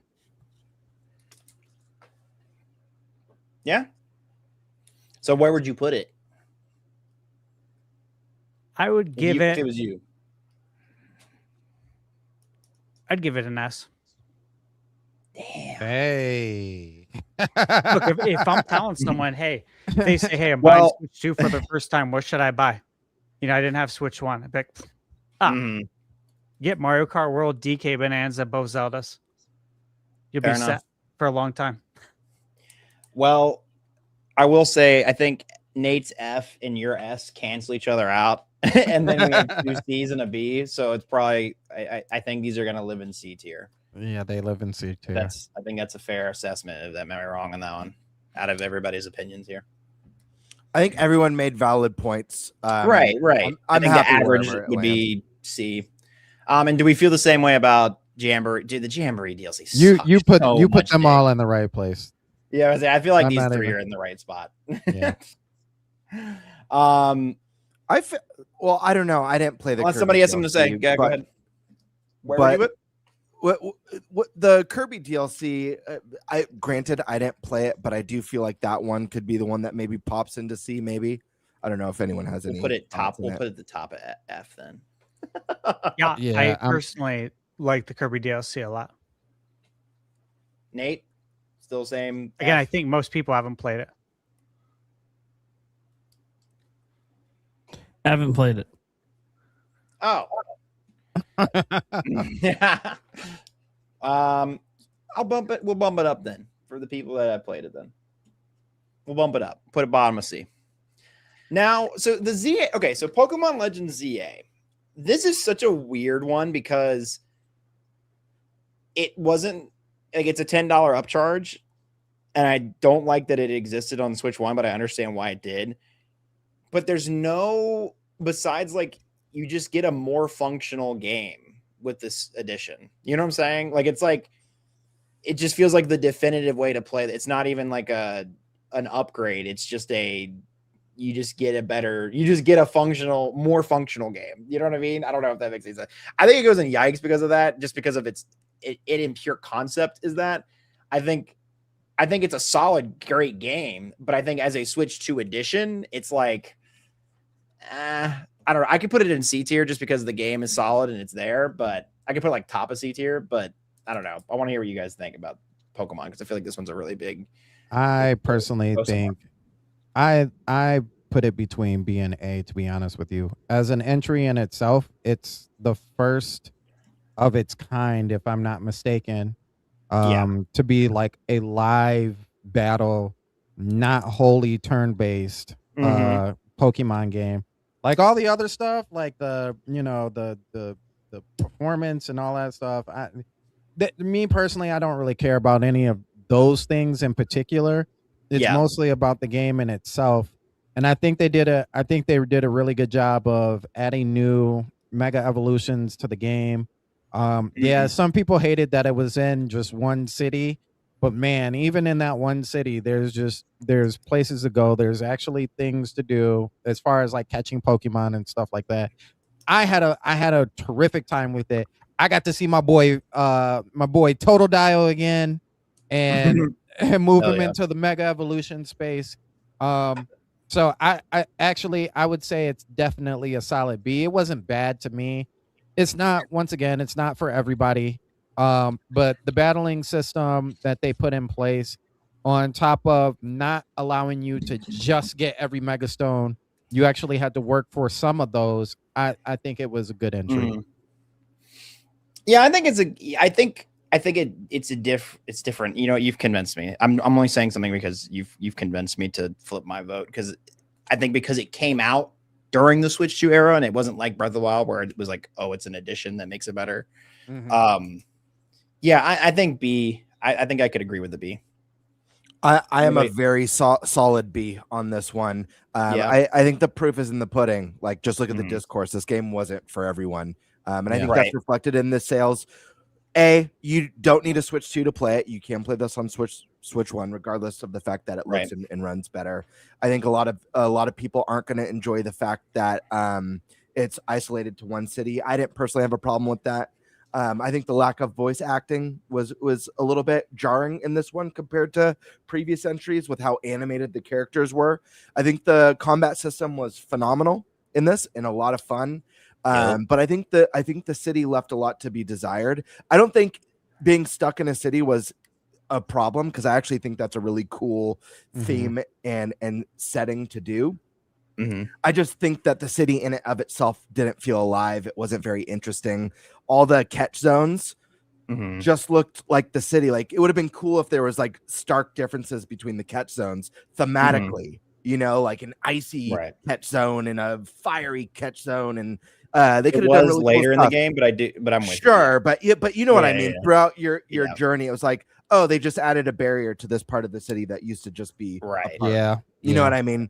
So I think it's a really fun game. I had a blast with it. Combat system is top tier, but I think this clearly wasn't for everyone, despite it being a really fun Pokemon Legends game. And I think the sales, reflect that. Right. Okay. I'm fine with it there. Anything else, or we're gonna move on? Where do we put it? B? Not Yeah. bad. Right here.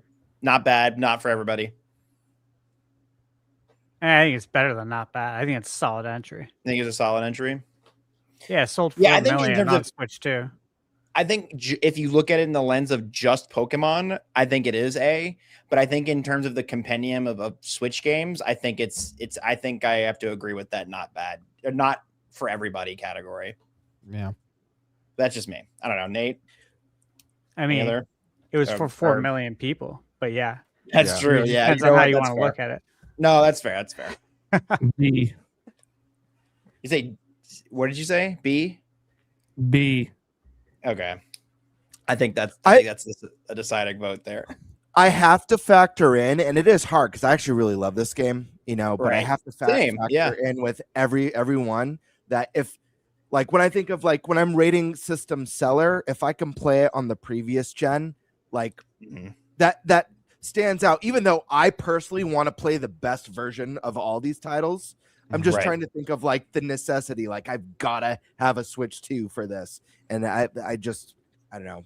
When it comes to that, I've got to place it in the B tier. Seems like it's B. I think the majority of us.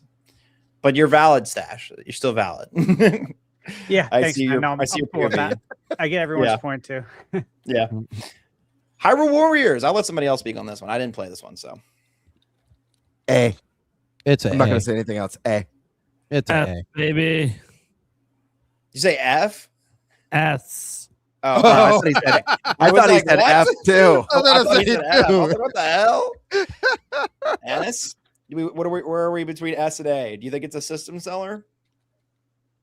It should be. But look, realistically, it's going to be an A, but it should be a system seller. People just aren't going to try it. Okay. Yeah, that game is really good. It is very good. I would yeah. say an S as well. Ooh, We 2v2. got 2 and 2. I haven't. You know played it, what? so I can't Zelda really give an Zelda opinion is my favorite franchise, so you can move it up to S. I'll flip it up. I'll flip with you guys. Put it in S. on it. All right. Dang, you Oh, yeah, guys nice. are hardcore. I love that game. I'm so But- happy right now. Seriously. It's only on Switch This too, was you like know. my Cody It's not a game Switch last 1 year, game. and That is me. true. This Yeah, was my Cody last year. Everyone laughed at me, and here it is up in S tier. There it is. I don't think that's a terrible thing to say. It's your goatee. I think it looks like a cool game, but I mean, I don't know. Yeah. That's all I can really say. All right, Kirby Air Riders. Me personally, it's an S tier, but I think for most people, it's an A. If I had to take a guess, I don't know where you guys stand with it. I'm gonna say A. Yeah. You just, It's- Game Bird, I'm an A. I'm a solid, A, solid A. Hey. on this Sandstorm. one. What did you said A as well? I was Hey. gonna say A. If it was me personally, I would put it at. To be honest with you, I'd put it at C. I didn't have the Oh. game for that long because I personally didn't like it, but I like all the Oh. things that they actually did with the game, and I think it's Right. a really good game. There's just some games that you're not good at, but you can easily say a game is a good Mhm. game without not being good at it. So Mhm. yeah, it's definitely an A game. Thunderstash. Hey, Fair enough. Okay. Prime 4. This is going to be a controversy. This one's going to spark a lot of debate, I feel like. I think I want it to be an S tier game, but I'm gonna say it's an A tier game.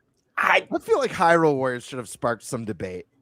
I'm sorry, guys. I love Hyrule Warriors, but it's a Warriors game. Warriors games aren't universally loved, even though I love the Hyrule Warriors games. And You're I feel not like supposed putting- to like this game that much. I don't mean to go back to this, but I feel like putting Hyrule Warriors Uh-oh. in S tier. he's drawing a line in the sand. Hold on. I feel like it devalues Bonanza and Mario Kart World. No way, No, man. No no, way. It's in the No same way. tier. You think I'll, it's in the listen, same tier? listen. I'll say this. I'll even say this. I'm not a performance guy, but that game, especially from that group, from that developer, that game runs smoothly when they're known for having games run up and down and frames and all over the place. And that was the first time, like, even seeing that game and playing it. When you start off in that game, you're like, bro, this is I feel Breath of the triggered Wild. Right now. Wait I'm a sorry. minute. I didn't mean to come back to that. But now I feel bad about Breath of the Wild and tears being like seeing Hyrule Warriors above Breath of the Wild. feel bad about that at I all. don't feel bad about it. Because I'm not judging them on the merits of the Switch 2 part of it. The Switch 2's got nothing to do with those games being great. Yeah, Right. Anyway, it's I'm ready fine. to move on. I'm sorry, guys. I just like He just wanted to your just section put his- again, and like my heart rate went up.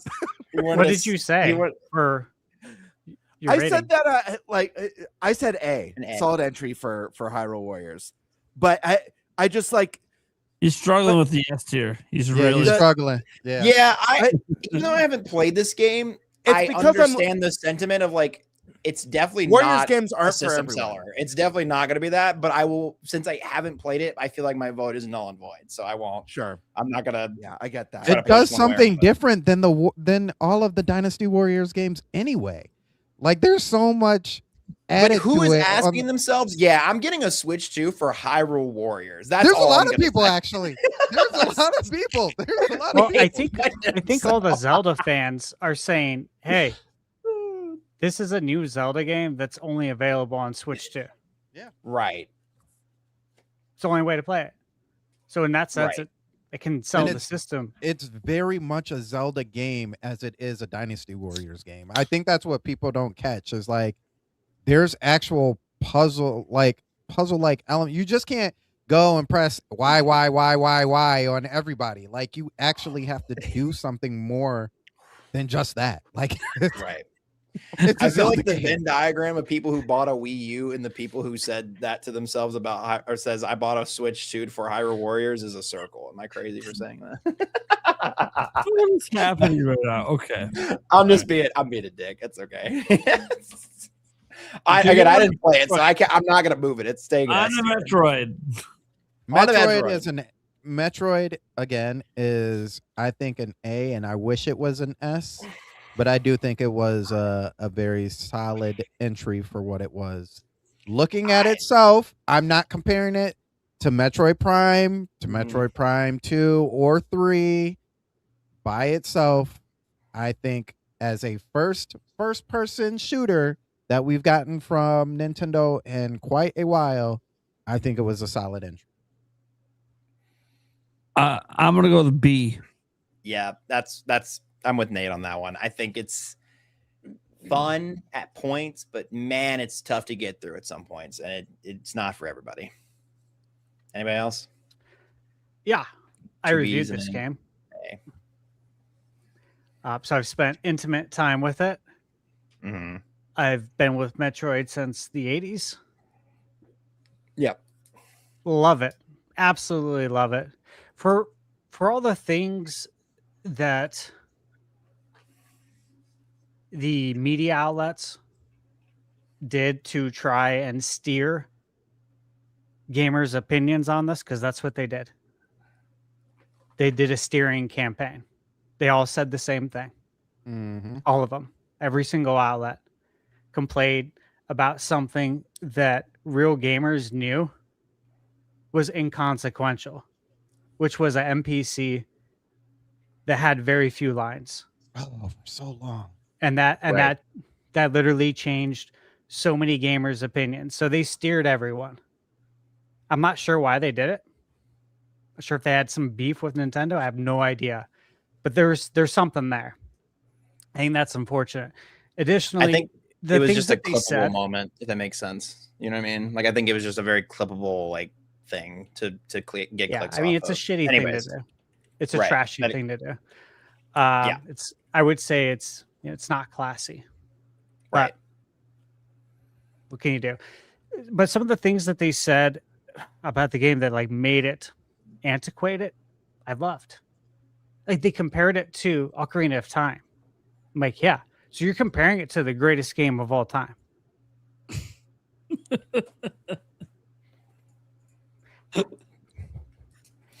Mind-boggling. There.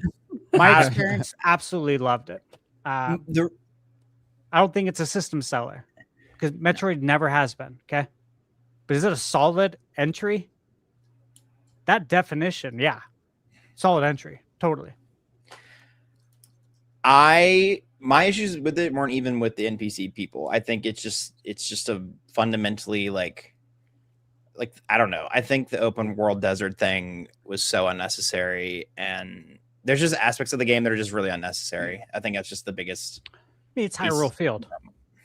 Yeah. Yeah, but it's like, That's, how many Hyrule Fields do I what gotta some go people through? said were antiquated. Yeah, Which at least like Hyrule Field was like interesting, and the music wasn't paywalled. I don't know. That's just me though. the music part was,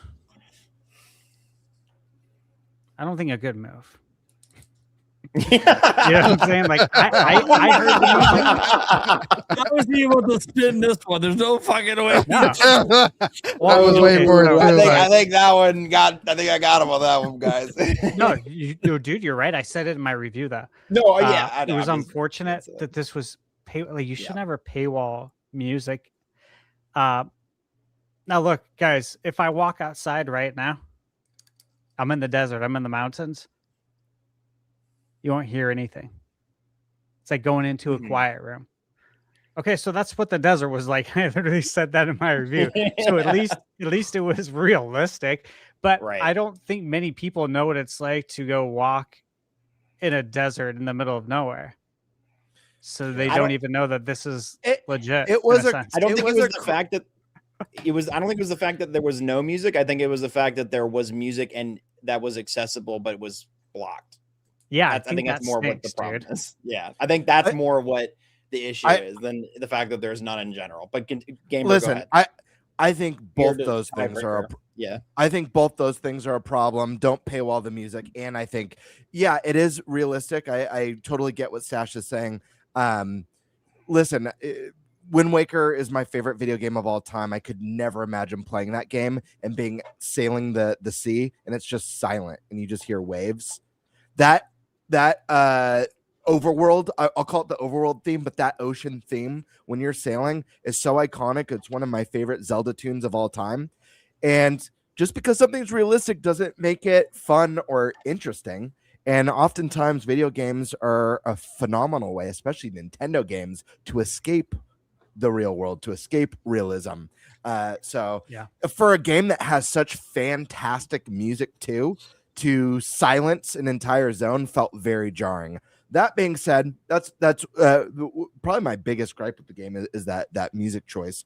I'm gonna put this in A. I agree with Thunderstash. Oh wow, I'm shocked you voted with A. Yeah, that's great. Yeah, I'm gonna vote for A, right. and maybe there is some bias speaking, and I just want to say this: like, I definitely don't think this game is a system seller, just like Stash, but I think the game is absolutely gorgeous. It's remarkable to me that this is a Switch 1 game. I think it controls and feels phenomenal, both whether you're using mouse controls or a Pro controller. Do we have a problem? I heard Prime. He is holding back some comments. Go ahead, Prime. Let loose. They call me a shill. Holy shit. Dude, hey, I'm the one who, when we have like Nintendo Directs, have when we graded them, have called them C's or C pluses. I'm not a shill, and I did mention I have bias, but I do think this game's fantastic. I think it could have been excellent, and I think it misses the mark. But I do think the game is a visual treat. I think a lot of the boss fights in the game are really fun. I think it has the best music in the series, and I do think the core Hubtown, or not Hubtown, sorry, what's it called? The desert. I forget what it's called. Someone help me.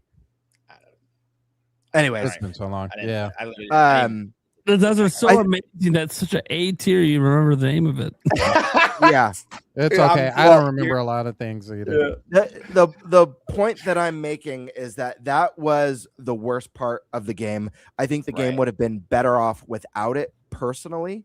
I think one of the things that makes Metroid games so special is the level design and the interconnectivity of the worlds. Right. And I get that they were going for almost like a Hyrule field. I just don't think they hit the mark in that game. I don't think it was interesting enough, and I think the music really hurt it.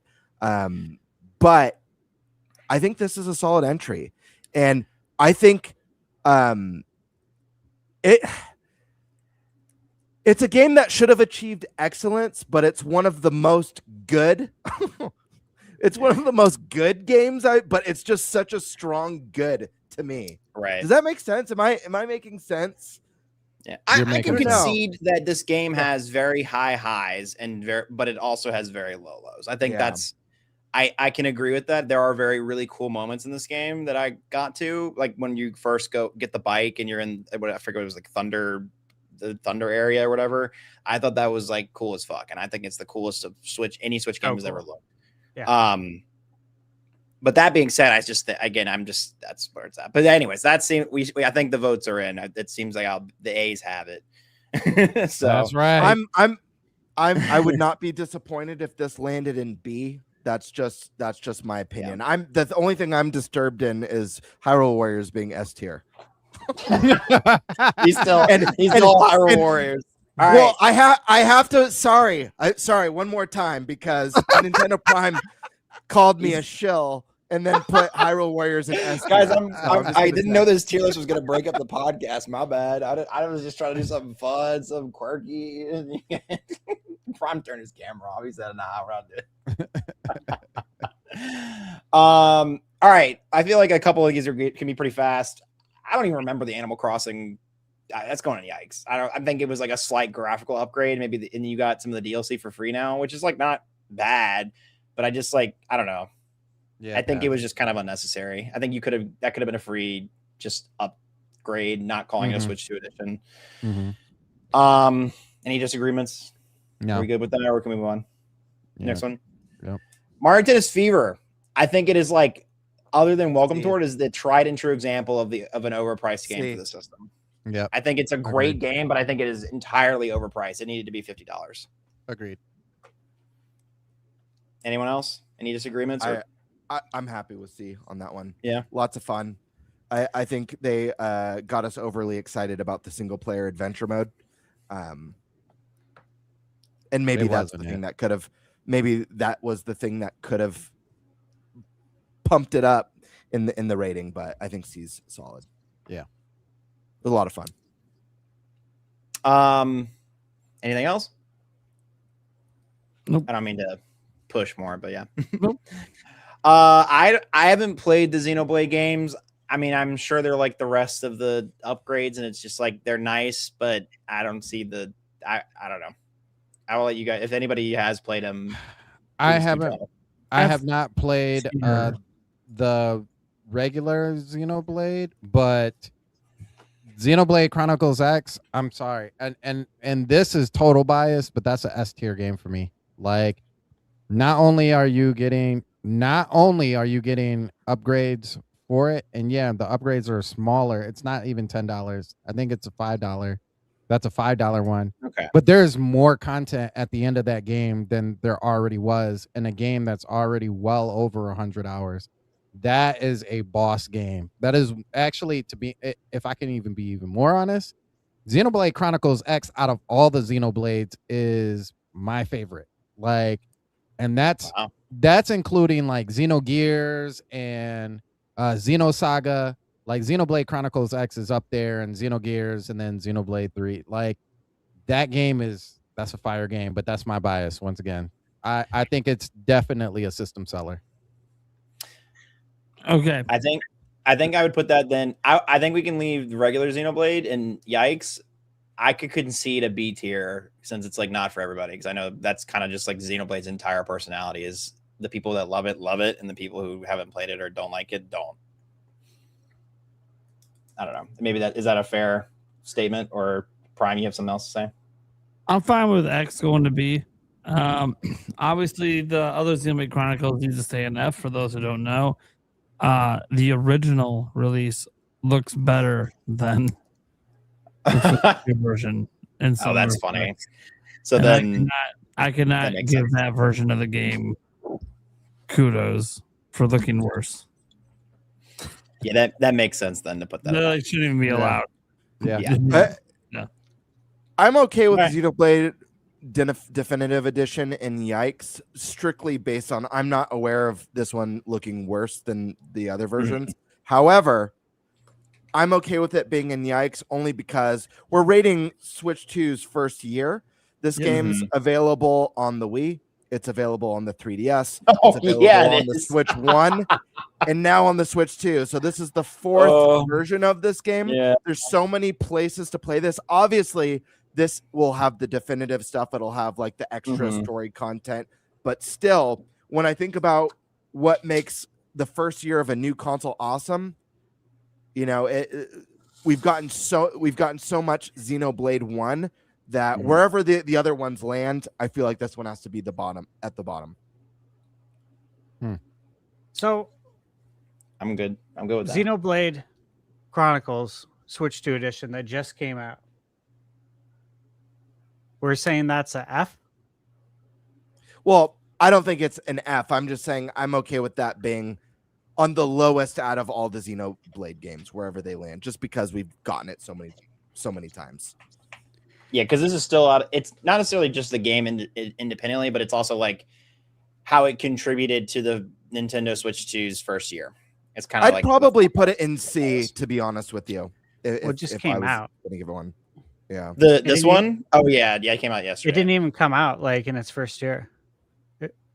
We're already. Yeah, in I don't year think- two. Yeah. It's technically on the not out yet list because it would be before. Oh yeah, not even all the features are really out with it. Like some of the Yeah. features are, but not even. All right, I'll keep it a not out then. Yeah. That's a fair. I feel like that's a fair. But Yeah, Xenoblade the story Chronicles still X. needs to be told there. Yeah, we'll put that there. Okay. I feel like Pokopia. I mean, I would say it rivals in some instances Mario Kart World. There's no way Like you a- can't put that in an S tier. There's no way. I And you think can't no. do it This the is other a way. gangbuster system seller. Pokopia. S tier. People S tier. people bought Switch. It made the Switch 2 selling. Like I'm pretty sure it sold like 4 or 5 million. Like it Mhm. was Just an like- insane system seller. Like it is Yeah. like Just like- it's like yeah. Tomodachi Just like Life. Hyrule Warriors, right? No. Pokopia moved Yeah. moved consoles, and it will Yeah. continue to with all the DLC. Yeah. Yep. Yeah. Just want to say, I know we got 2 more games to go. This is year 1, 4 system sellers, 3 A tier, 2 B. Are you fucking kidding me? Yeah. I That's feel a like lot. we should rate the not out yet. Let's just rate them real quick. Why Hey, not? hey, imagine if we had third party in here too. I Holy know. Oh my shit. god. Yeah. Imagine all the We can make bangers. an overall commentary on third parties, but I just figured at If least from we're- a first yeah. perspective. If we're We'd not be here forever.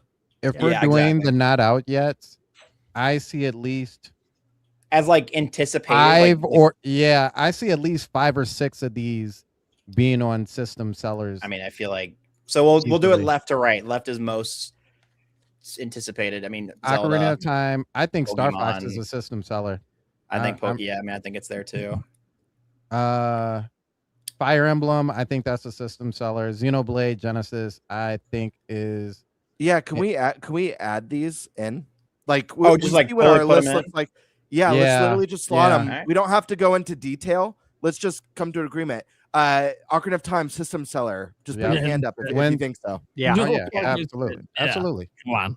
Winds and Waves system seller. Absolutely. It's Absolutely. the best looking mainline Pokemon game we've gotten in forever. Fire Emblem system seller. Come Yeah, on, that's guys. S tier. That's S tier. Star Fox Star system Fox? seller. Star Fox, I could don't see it know. being A, but I don't know. Like it. My I think Online- it's just a A. remake, but I- I could see it I- being an S too. It could be Yeah, a really my- good remake. That's why realistic is A. Yeah, A is that's realistic. I think the online is what pushes me to S tier with that, especially Okay. what you do with I that think stuff. A. Yeah. I think A. As much as Star Fox will always be S tier for me personally, but if I'm thinking like non-biased and objectively, I think that's an A. I think it's a I- great value. The game looks amazing, but is it gonna be enough to get someone to go out and buy a Switch 2? I think we don't know what the impact of the movie's going to have. Sure. People That's true. like he stole the show. He Han Soloed it. dude. Yeah, Yeah, he stole He the did. show. stole Really did. Star Wars. He stole the movie. So it could be an S. Yeah. We put Xenoblade F. That's we already said that. Splatoon Raiders. I think it'll be a solid entry. I think that's my guess. That's my prediction with it. I don't think Xenoblade's an F, by the way. I was Switch just Up. going off what Prime said. I'm sorry. Switch Up put a nice side by side performance review The that I was number one watching as soon as this was said, and I mean, I'm not seeing it. I'm not seeing the issues at all. I'm gonna say a Switch 2 B. version looks miles better. I'm gonna No, say a you're- B because No, of how get out much of here, it just- Sandstorm. No. Hear me out though, because it's the same thing of what I said with Xenoblade Chronicles X. There's so much additional content with all of these entries. They went back and actually did some work to these games. It's not like they were like, oh, paint, here you go, They did. performance. Dude, Like, the whole they color is did different. work. The Yeah. color is different in the game, like drastically. If you've never played any of these games, if you're new to this whole series, I would tell you to go pick up this game. I would not tell you to go pick up the Wii version or the 3DS version or That's even the what I'm saying. Switch version. Like, you're Listen. getting the most out of this from this game. I can't in good conscience have Xenoblade Chronicles 1 on the same tier as 2 and 3, considering that 2 really needs a Switch 2 edition. It looks horrible in handheld mode on the Switch 1, and 3 needs a special edition as well. We have so many versions of 1. At the very least, let's see what the group thinks. I'd be okay with Xenoblade Chronicles 1 being in C, as some may like it, and putting 2 and 3 in B. Not for everyone, but not bad. How do you guys I feel think about I that? like that. I see your hand, and I will agree with you on that. I will take that. There's currently only one way to play 2 and 3, but there's 4 ways to play 1. You have to put 2 and 3 higher. Right. Yeah, I think if someone is buying a Switch 2 and they're an RPG fan, I'm going to tell them pick up Xenoblade, get them all, 100%. Like if you're into RPGs, buy these games because this is a Nintendo exclusive RPG. You can't play it anywhere else, like on PlayStation or Xbox, and this is the definitive way to play it. It's not that deep, right? Yeah. Right. Okay. Resort On that, I'm putting that. I think I'm S tier. S I wanna tier, put bro. it- S tier. It's I S just tier. I can't get over the I don't know, man. What, Switch the Sports thumb burnt me wrestling? so bad. Switch- I just optimistically I think it should be S, but I think it's gonna be A. It's gonna sell like 15 million copies and outsell almost every game on this list. Yeah, it's All right, S all right, I'll tier. put it- It's all right, I'll it's put it- it's Wii Sports. Yeah, that's true. Dust Bloods, I feel like that'll be a system seller too. Firms off. I think it actually would be a A. gonna- I think it'll be a I think solid probably gonna be entry, an A. only I'm gonna because say of a how B. niche it is. I'm gonna say B. And then I put Genesis in A. Is that fair? Yeah, I think it's A. All right. What? You guys Yeah. are insane. Is it a system seller for us? Yes, but I don't. But Not for just me. just like everybody else in the Xenoblade area, it's a niche game. Like What's insane? Xenoblade Genesis. in Genesis? A. Like putting Xenoblade. Oh my gosh. It's a brand new Xenoblade. I feel like that alone would put it in it. I feel like that's like it should be. I don't know. I mean, obviously we don't know the quality Yeah. of the game or like where I it feel goes, like but it's Monolith be a has game. gotten. Game. I think Monolith has gotten more popular with time, and I think what they're going to be able to do with this new Xenoblade game is going to go above and beyond what they were able to accomplish with the original Xenoblade trilogy. I agree, but we put everything at B, so above that is A. Sure, but Do are you we think going it's gonna be like an S? Is that what you're saying? Well, Well, hey, well, I hold would on. Let put- me finish. Let me Go. finish my thoughts real quick because I want to Sure. say this. Here's another one of good conscience. I can't, in good conscience, put this next to Dusk Bloods. Dusk Bloods. That's like putting this next to Night Rain. Listen, I understand it's Miyazaki. put it I at the top of the understand B. it's FromSoft, but this is a experimental. This isn't a new Souls game. You know, this isn't Elden Ring 2. This isn't Dark Souls 4. This isn't Bloodborne 2. This is a little passion project that's a PvP VE. Hold on, Nate. You could have your 2 cents. I want my 2 cents too. Yeah, absolutely. I'm just saying this is a very experimental. You guys title. argue at the piece super fast. Yeah. How much do we know about Dustbloods? We're gonna get a playtest soon. We're gonna learn more. This is one that we could bump up to A. We could bump up to S maybe once we see more. But how much do we really know about it? Outside of the little trailer that we've gotten, some of the cryptic messaging about what kind of a game it is and how experimental it is. So I don't know. Like, I feel like we need more information. And let me see. What do we have? Where do we have? That's not fair. I feel like that's cheating. Oh, I don't know. I'll just let Prime go because I know he's anxious. I lost my train of thought. But... Look, you motherfucker. You're gonna do this to my Dustbloods? Are you serious right now? We'll call it a little side project.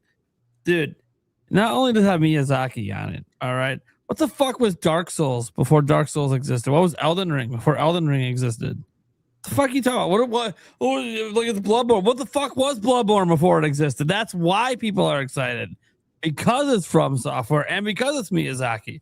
And when sure, but I think this is what happens to it. It becomes that thing that now we're saying, oh, we can't wait till they make another one of those. Well, to be fair, the best-selling Dark Souls game is Dark Souls 2, and it's the one that Miyazaki didn't work on. Just saying. That's cool. Can you name one bad game he's ever put out? It's not a bad game. I like Dark Souls. Dude, Dark Souls is my third favorite series of all time. I have no issues with Miyazaki. I think the man's a legend. Well, and I miss some fireworks. I think this game could be an S tier game for sure. This could be a system seller, but to just I don't know, like we just don't know enough. Dude, we've gotten such a small tease of this game. They're running public play tests. That's how confident they are. They said, "Look, come play our game. It's going to be awesome." So wait, Game Bird, are you saying it's B tier? Because I said Xenoblade Genesis is A tier. I think Dustbloods is B tier right now because hold on. Let me ask. Let me ask one thing for everybody. B tier says not for everyone. That's the key part. Are PvP games for everyone? I want to ask the panel. Are PvP exclusive games for everyone? No games for everyone, Gamebird. By that definition, nothing goes above it. Sure. I'd be. Yeah, it's like making the argument that Elden Ring is not for literal. everybody, which is like it's a true statement, but it's like It's most accessible. It's much more accessible than the regular.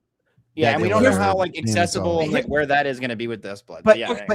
here's the difference: is that Dark Souls and Elden Ring are proven formulas. So if Miyazaki announced he's making a Elden Ring 2 or Dark Souls 4 or Bloodborne 2, Gamebird, we already have a precedent. The closest thing we have to this right now is Night Rain. Can you guarantee that Star Fox is going to sell more copies than Dustbloods? No, I can't. I don't know what will sell more. Oh, okay. So then why the fuck would Dustbloods not be up here with the arguments about audience reach if Star Fox is? But I didn't ask for Star Fox to be an S tier. I asked for Star Fox to be an A tier. Yeah, but you're asking for this one to not even be as high as Star Fox. Well, the only reason why I said I feel uncomfortable is because I don't think Dustbloods is above Xenoblade. Okay, wait. I got it. I don't. That's me personally. Gamebird. I don't think Dustbloods is above Xenoblade. Well, Xenoblade should be A as well. Yeah, I think Xenoblade is A. Xenoblade now question. Question, Gamebird. If you could pick I'm putting one of these titles that you can move down, Dustbloods, Hyrule Warriors, or Star Fox, which one game are you moving? Hyrule Warriors. Dude, we're literally sitting on a panel where we put a Musou game above the next Monolith title. I love Hyrule Warriors, but is it really I need to say A my bigger piece. deal than the next month. Yeah, It's let's probably Dash going to go. sell more copies than the next Xenoblade game. You did that, Prime. You did this to me when Switch 2 was announced, and you put like Bravely Default in the F tier, and it ended up at D. So, All right. anyways, we got Dash. Hey, I want to note, Gamebird. When I said S tier, I said there's no way fucking it's going to be here, but it's S tier for me. I didn't immediately expect. Actually, it's S tier for me too. Actually, it's also S tier. To be fucking fair, it wasn't just me. Yeah, that's true. It wasn't only him. 3/5 of this panel had it in S tier. That's how it ended up there. Gamebird, at least I agree with you, but I haven't played the game, so my opinion isn't very valid. So I want to hear Stash's thoughts. Yeah, Stash. What I'm you getting got? my blood's boiling. about what? What are we on now? Xenoblade or Xenoblade. We're on Xenoblade. Xenoblade. Yeah, so Xenoblade. I think Xenoblade Genesis. So the new Nintendo Switch 2 only Xenoblade is a system seller. Thank you. Yeah. Easy. Thank you. Easy. I think in some senses, Duskbloods for people. I think there's people monitoring it and looking at it, saying they know this is a Switch 2 exclusive, and that if this game's good, like if it reviews good, I will buy a Switch 2 for it. There are people that are monitoring this very closely. That's fair. I also agree, though, with Bird, that we don't know enough about it, and that PvPvE is not for everybody. It's true. It's like, hey, I love Elden Ring. I played Night Rain. Didn't hit for me. Okay. But I love Elden Ring. So these different forms of games aren't for everyone. I'm fine with where it's at. But I think Duskbloods can move around based on what we ended up finding out. Yep. That's fair. Okay, good discussions. Good Voice time. of the reason. It finally happened. Finally happened. Pretty easy one here. This game this Switch 2 edition fucking sucked. Yeah, I think it's the worst of all of them. To be honest with you. It's probably on the same par as like the Jamboree one, man. Like it is rough. Yeah. I was really sad too because they made a huge deal out of it, but whatever. I haven't played Yoshi games, so I'm gonna leave that to you guys. I think Yoshi's a B. I think it's undeserved of how much people actually hate on it because it actually is a solid game. But even still, I don't think it's for everybody. I think Anyone B's else? a fair place for it. I haven't played it yet. I have it right here. It's B. just I have other games I'm Didn't get working it. on. B. It sounds like a solid entry for a Yoshi game, compared to based on what the masses are saying compared to previous entries. But again, I mean, you guys already said it. It's Yoshi. It's not for everyone. Yeah. People are immediately going to be like, "Oh, this is for a younger audience, not for me." Yeah. Prime B, happy with it? Haven't played it, so. Okay. All right. Last or not least, I added this one to this list because I know it's a Switch 1 game, but I feel like since it came out in this generation, it's so impactful. And it's an S tier. It deserves. Yeah. I don't. Do I think it's a system seller? I think it could be argued. Me personally, I put it in S tier. Yeah. Is it objectively though? If their argument is made for A, I can understand A. I would put it top of A though. I know what That's just me. GameBird's gonna say, and because of what GameBird's gonna say, that it's out on Switch as well. I agree with you, Vlam. Like A is fine with me. I think honestly, I think it sells systems on either or. So Yes, whether that's I Switch agree. or Switch 2, it's going to sell a system. S tier. Yeah, I think so. We got 2, 3 S tiers. I'm going to say A tier, top of A though, Okay. as well. The difference between Tomodachi Life, and it's one of the reasons why I rated Pokemon higher than Zelda as well, is that just for like Tomodachi was day and date on both consoles, so there's more incentive. It's not a game that you put 200 hours into on the Switch 1 and now there's a Switch 2 edition. I I don't think it's a system seller. I don't think you go and buy a Switch 2 so you could get Tomodachi Life. But I say it's top of A because it's definitely a game that you want to have on your Switch 2. See, and that's why I'm like, I could be convinced about the A tier because like I think I agree with you about the fact that it's on Switch 1. I don't think anybody's going out and buying a Tomodachi Life to get it. But I think it deserves its spot in S tier just because it is such a moment. Like it is. You know what I mean? Like once you get caught, you're such caught. a frenzy. Like I think it just deserves to be there because of that alone, even though it's not necessarily a system seller. I think it's a breakthrough game too. Like in itself, like it's not like Tomodachi is new by any means, but like this one has like really exploded with people who are like, have we seen this game before? And it's like, yeah, it's been here for a while. Like there's been under entries. So yeah. Any other disagreements or pieces that Thunder Stash? No? S? All right. Well, that's our list. So what I'm gonna do though, I'm gonna screenshot this and I'll send it to you all. But what I will also do is now move all of the ones that haven't come out because the original discussion was of the Switch in this first year. So I took a screenshot of this, so we have it captured of where our opinions are. But now I'm going to pull all these back into not out yet. Because now, again, the original topic and discussion was how do we grade the first year of the Nintendo Switch? And this is what's out after the first year. This isn't out technically. It is. So this is so above that. This is what's out. So where do we think? Where does this average? Because this looks like a B, like a B plus A minus to me. But I want to hear what you guys think based on this screenshot. So it's funny because it's like we've talked about. This is all Nintendo stuff. This isn't even like the third parties that have jumped in as well. But even if you include those, I think it was a really solid year for the Switch 2 for me personally. Just the experiences, man. Like you mouse controls, like just being able to actually test that for the first time and see how that is. I know people don't use game chat through like they wanted to. And albeit, I think there's a lot of games that aren't there yet, but I think game chat is like, it's there. It's going to be there. Star Fox is one that I'm really looking forward to for game chat this coming year. There is Elden Ring that I think is going to work really well for game chat. James Bond, if they decide to have some sort of multiplayer eventually.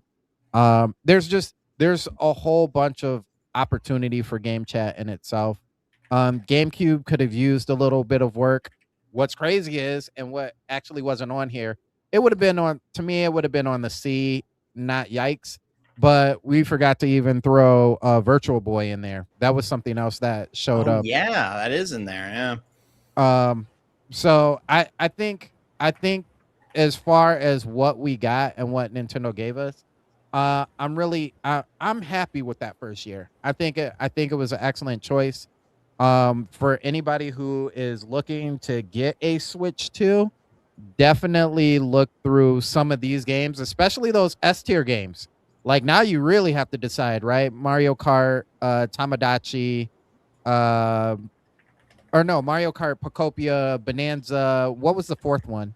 That you get the option of picking. Sorry. But if you don't have a Switch 2 yet, I definitely think you need to pick it up, especially if you see where we landed all of these games in the next coming year. I had a lot of fun, man. I'm enjoying it. The only reason why my PS5 is not collecting dust is solely because of Crimson Desert. Because if Crimson Desert never came out, it would still be the outside of my PS5 would be gray by now. But so what is your overall if you this list can factor in what letter grade would you give the Switch 2's first year? Man, if I had to give it a grade, I think If you had to put it somewhere on this tier list, basically. I think a solid. Oh, I was gonna say 89. Yeah, I'm gonna stick with 89. I think a solid 89 is right where I want to put it. Plus. I don't know if I can quite put it at A, but at 89 I think is really good. I do think there are some missing titles or some areas that they could have added a little bit more. For me personally, but overall, yeah. No, I'm gonna put it at a 90. I'm gonna put it at a 90. Just barely up. Cause GameCube, the A-. one thing about GameCube, and I think this is what puts it at a 90 for me, is that I keep forgetting that all of these games that they put in NSO also have online features added to them. And so coming from that aspect of playing like games like Soul Calibur that's now online and F-Zero that's now online that you can just play instead of having that piece under your GameCube now and it's just available for you and you get game chat with that and talk to people. It's got it. I'm gonna say a 90, solid 90. Gamebird, excuse me. What letter grade would you give Switch 2 next year? A-. I actually think the Switch 2, despite a lot of the discourse online, I think the Switch 2 has had a phenomenal first year. I think the only thing holding it back from being masterful is that we didn't have a big holiday game last year. I really think that's the only thing that's keeping it back. This chart is fantastic, but it doesn't show the whole picture. We're getting something with Switch 2 that we haven't had for generations, and that's the promise of consistent, strong third-party support, including day-and-date releases. And we're seeing that through Capcom with the new Resident Evil, with Onimusha now being confirmed day and date. Capcom's just one of many. We've got Square and tons of companies throwing everything they can at Switch 2. And who knows what's going to come next. And we're going to see less and less ports of the past and much more day and date as we move forward. But we've already seen a lot of it. It's been such a strong promise of third-party support. Taking that out of the equation, the games we've gotten have been fantastic. Getting GameCube on NSO is great. There's so much potential for that as the years go on. Brand new Mario Kart Pocopia, which is phenomenal. One of the best rated games of the year. Donkey Kong Bonanza, phenomenal. The return to 3D open world platforming for DK, so cool. And both of those nominated for, Pocopia hasn't been nominated, but those are both potential Game of the Year games. DK got its nomination. Who knows? Pocopia might as well this year. That's a big deal within 12 months. But just so many solid titles. Take away everything that we've gotten so far within the first year. Some of the announcements, like we're getting Fire Emblem soon. We have a brand new Monolith game that looks unbelievable that's been announced. We got the official confirmation announcement of a full modern remake of one of the greatest video games ever made. Period. Yeah. Ocarina of Time. We're at year one. Just think about the things that we know are on the horizon. The return for Star Fox. So cool. Take all that stuff out of the equation and look at the price point. I think the Switch 2 is an incredible value, even with the $50 bump that's coming later this year. $500, it is a bummer that the console's going up in price. That being said, the value is still there. Think about what we're getting at $500. We're getting a phenomenal machine that's more affordable than Sony's current consoles and Xbox's current consoles.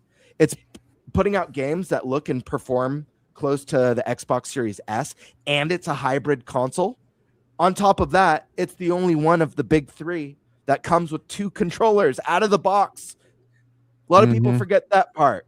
The Joy-Cons, they break off into 2 controllers. Might not be the most ideal way to play, but technically you get 2 controllers with your console. It's a great value. And yeah, I don't know. There's a lot of praise. I think you guys know how it is. Every new generation, it takes a while for developers to find their groove. I think Switch 2 is hitting its stride quickly. I think on the lesser exciting side, we're seeing a lot of Switch 2 announcements. It's less exciting because Switch 1 is the most popular Nintendo console of all time. So a lot of us have already played this stuff, spent dozens of hours.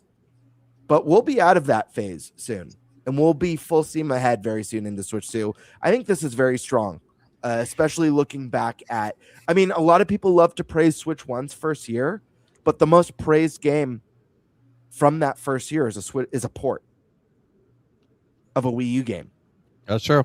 I mean, you got to keep that context matters. Switch 1 has had a great first year. That's I don't know if I agree with that sentiment, but okay. I mean, I like in a technical sense, you are true, but like, I think it's crazy to say that Breath of the Wild is a Wii U game. You know what I mean? Like it's, it is. I mean, like it is, but like it is.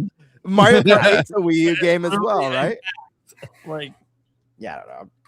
Anyways, we don't need to go into that. That we can. Yeah. I was just like, I don't know. We can debate that another time. I think. Listen, I think so Sony with PS5 had a rough couple years, but I'll say that like Demon Souls, like getting a Demon Souls remake as a launch title was a very exciting thing. It was a brand new game. That's why I think I think Breath of the Wild is a far better game than Mario Kart World so far. Breath of the Wild was phenomenal, and I think it was a game of the generation. But I give the edge to Mario Kart World as a new release because you could only play it on Switch 2. It literally is a Switch 2 exclusive. But yeah, that's a whole other argument. But anyways, long story short, it's an A- for me. I think it's had a fantastic start, and I think people forget about how a lot of consoles have launched throughout the generations, and for some reason Switch 2 gets a really bad rap, and I think the only weak spot in its first year is that it had no big holiday title in its first holiday. I agree with that. Thunder's Ash, what's your overall grade? Of all the years I played video games, this is probably the biggest no-brainer A+ for me. And the reason why is because this tier list is awesome. But again, it would have taken a very long time to go through all the third-party games, all the indie games. My channel is proof of it with all the games that I've reviewed on Switch 2. The fact that I chose to review Resident Evil Requiem on Switch 2 over my PS5, and I didn't regret it. Amazing. The Switch 2 boost mode for Switch 1 games that was deployed on the last big update, that's huge as well. I think I've played it every day since it came out. I do have Virtual Boy, by the way. It's down there. Oh, he's one of the 5. I'm just kidding. Keep going. I mean, I set a reminder on the phone. I know. I'm being silly. But yeah, again, Zelda coming out. Ocarina of Time. That's my favorite Zelda of all time. It is the highest rated game of all time. And we're getting that, remade, which is very exciting. We still have Mario to go, Smash, so many great games. Mm-hmm. So yeah, this was easy, man. I haven't put it down. I think people need to just look at everything that's out there too, and play everything. There's plenty of games to play. Mm-hmm.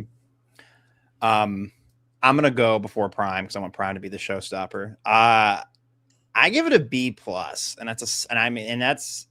I feel like I'm being generous with a B+, excuse me.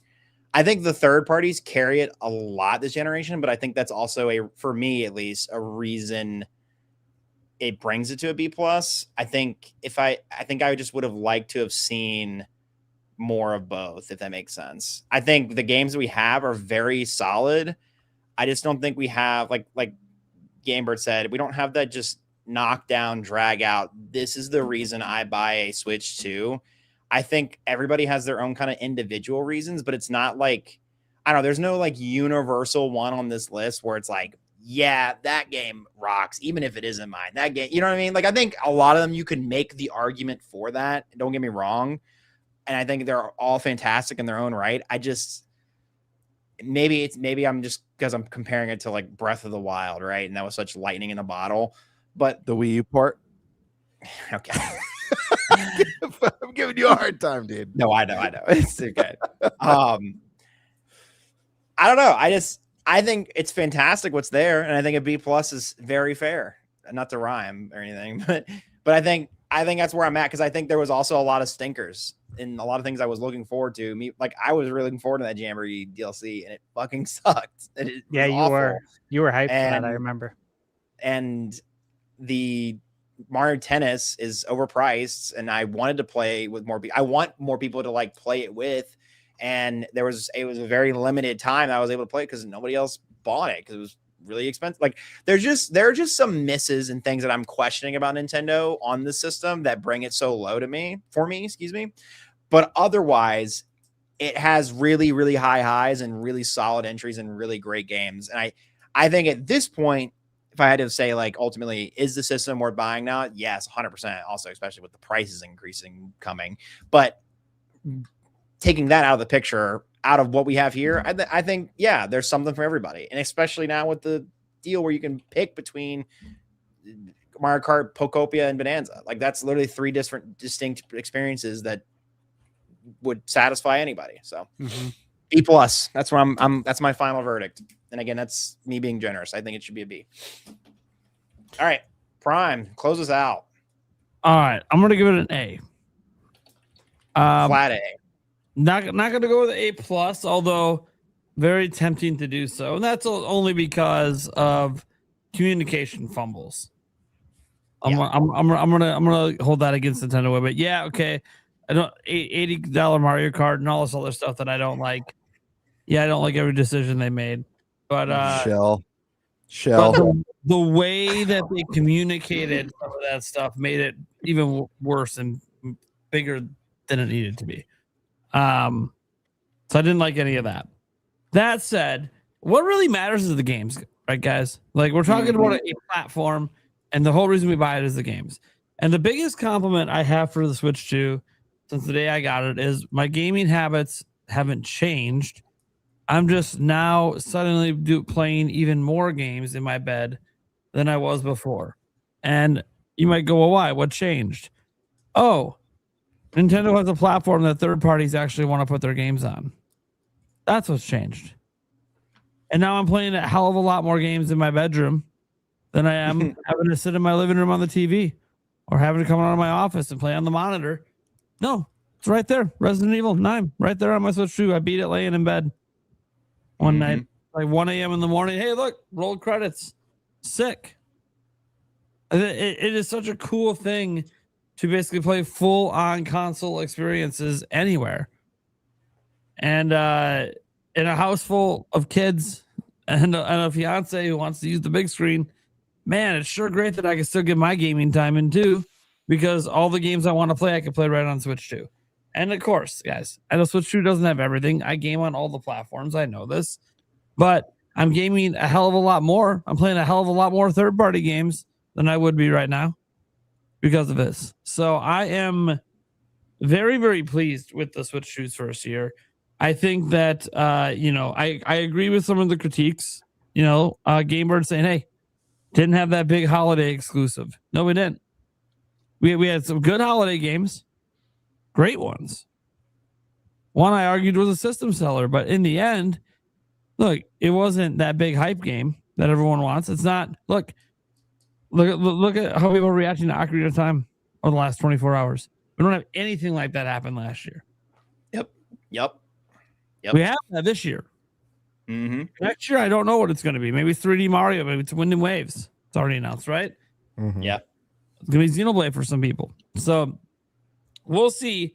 But this first year, I think you look back at it, you look at this list alone. This is obviously a lot of the stuff Nintendo was involved in. Look, guys, we're talking at 5 system sellers up there. Fine, you don't count Hyrule Warriors. That's 4 system sellers in a year. Are you fucking kidding me? Do you understand how insane that is? And then you wonder why Switch 2 is the fastest selling system of all time. And you got 4 system sellers in a year. Mm-hmm. I mean, come on. And then look at that. Everything else is basically a C and up besides some Switch 2 editions. I mean, come on, guys. Obviously, it was a really good year. Nintendo provided a lot of variety, and the third parties and the indies brought the goods as well.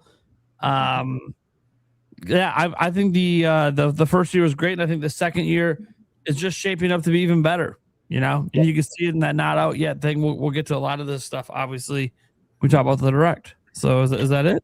Is that everyone? I think that's it. Solid. So it seems like our average is A-. Boom. A- for the podcast. That is the podcast's ultimate opinion. Sounds right to me. Cool. Well, unfortunately, as much as I would love to talk about the direct, I mean, I'll just say this really quick before I have to go, because I do need to go. I'm way over my time. Deltarune tomorrow, baby. That was my big thing. I love that game. It looks beautiful. There's so many theories with it. So what I'll say is, as I exit, sorry that segment took so long. I thought it would be a really fun way to do it. I think it ended up being really fun. And I think it was fun. Moments out of it. Yeah, I liked it. Good. I'm glad you guys enjoyed that. It's a little impromptu. Yeah. Anybody in the chat, Deltarune tomorrow. I'm deep in the Deltarune rabbit hole right now. So if you like Deltarune content, analysis, not so much theory, but just analysis and talking about it and going on it, that's my shit. So feel free to follow me on YouTube. I'm going to be streaming it when it comes out on June 24th. And I'm also going to be replaying chapters 1 through 4 and 100%ing them over the next 2 weeks. So if you want to see that and just talk about Deltarune or backseat me and tell me how to 100% the games, please do. Please join me. So that would be great. Otherwise, thanks, gentlemen. It's been fantastic talking with you all. Sandstorm, pleasure seeing you again. And Sure. I hope you all have a great night. Thanks for putting up on my tier list. Thanks, man. That was fun. See ya. Thanks, brother. All right. See you, everybody. Have a good night. All right. Well, guys, we have one other big thing that happened. It's called the Nintendo Direct. And look, we talked about our bingo cards, went over all this stuff, but now we got to talk about the Direct itself and what actually happened in it. A whole bunch of stuff went down. This is the list that Nintendo put up about all the games after the Direct come in here. And I want to get to some notes in here from Eric, because Eric did a nice thing today. He decided to go because he really wanted to talk about this Direct. He hates having to miss this episode. So I'm just going to give some thoughts that he gave on the Direct overall here. We are going to talk about Ocarina of Time on its own, so we're going to kind of leave that as a side conversation. So here's his thoughts, okay? He said, this was a good Direct overall, a steady build-up to the overall badass ending. Man, you can tell he must have been really excited to see Ocarina of Time there. Anyways, it was a good mix of ports and new games. I love that we finally saw some new stuff on Fire Emblem. Even though I don't play those games, I'm extremely happy for those that do, and it looks amazing. Dustbloods was another one that was good to see some more information on. It is good to see Nintendo embracing the demos a bit more. I think Star Fox is a game that needed one. Hopefully this game gets people hyped enough that they'll actually, make a new one. To see Wii Sports come back in a new way is awesome. I like that they added new sports to the game. The jet ski one looks amazing. Sorry, Stash. This may be the closest we get to Wave Race. I already knew. Yeah, but I do hope I'm wrong. I can't believe they spent so much time on the thumb wrestling. And yes, Stash, that meme you sent in chat will live on forever. Little We inside can't share joke. that. Even Stash's comment about it made me, I don't know if it was on purpose, but when It he was. said that this GIF is gonna explode, is about to explode, Yeah. had It me was on cracking purpose. up. I'm glad you got that.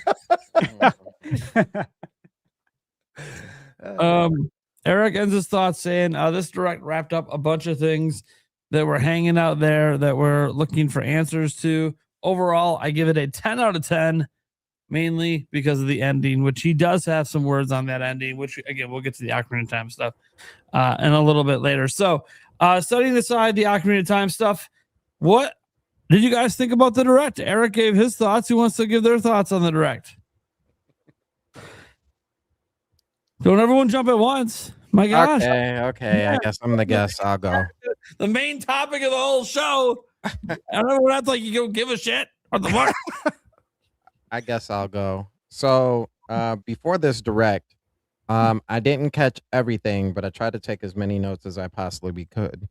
There was already over 70 announced games that were coming to Switch 2 at this point in time.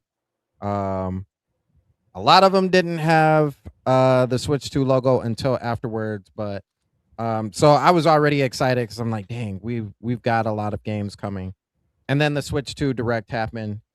Now, if I can read over this list a little bit, my eyes are really blurry. Sorry, guys. I'm gonna have to put on my reading glasses to get all of these, if you would. So there we go. Read a little bit better now. There we go. All right. We've got Zelda. We've got Nintendo Switch Resort, Xenoblade, Genesis, Fire Emblem, Splatoon, Star Fox, Minecraft, Onimusha, Kingdom Hearts 1 through 4 now, Orbitals, Pokopia, Dust Bloods, Dragon's Dogma, Lies of P, Stella Blade, Rayman, Big Wog, Devil May Cry 5, Lords of the Fallen, Tomb Raider, Ninjala, Jujutsu Kaisen in the form of vampires, Pikuniku, additional content for Bonanza with the DK Challenge, RuneScape, Fitness Boxer, Atelier Caria, Space Marines, Observers, Everbloom, SnowRunner, DayZ, Deltarune, Grand Gourmet, One Piece, Monsters from Dragon Quest, Muramasa Blade, Tales of Eternia, Metal Gear Solid 2, Final Fantasy Resonance, and Hello Kitty, as well as Rhythm Groove. Now, this was a crazy direct. Like this was a crazy direct. And the fact that they started off with Rhythm Heaven, I liked. I was already for it. I love Rhythm Heaven. I really love that game. And like they were like Rhythm Heaven. All right, now we're gonna go ahead and go really hard on this one. Pause.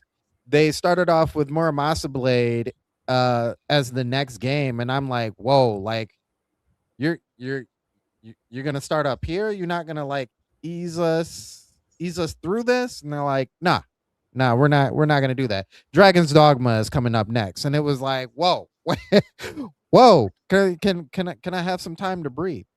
A lot of these games I think were Nintendo just flexing muscle like left and right, really. There were some petty moves in here. Stella Blade no longer being an exclusive to PlayStation as a console exclusive, I think that was huge. I know a lot of people have already talked about how that game was going to be coming. I'm going to be honest with you. I never thought Sony was going to let that game go, and it turns out they let that game go. Devil May Cry 5 was one that I really wanted to see, and I've been holding out heavy for that game to show up possibly on Switch, and now it's here. One game that I'm like super excited for, and it's actually been sitting in my wish list for at least the last year and a half, was DayZ. Like I've been waiting to just push the button on a sale for DayZ to show up, and now that it's on the Switch, I am all for that. Another petty move, I'm like going over these really fast because I'm actually excited about all of these. I'll save that for last, but showing off Xenoblade Genesis. Man, after you talk about Xenoblade 1, 2, and 3, and then you go into Genesis and show us what we're gonna play with next.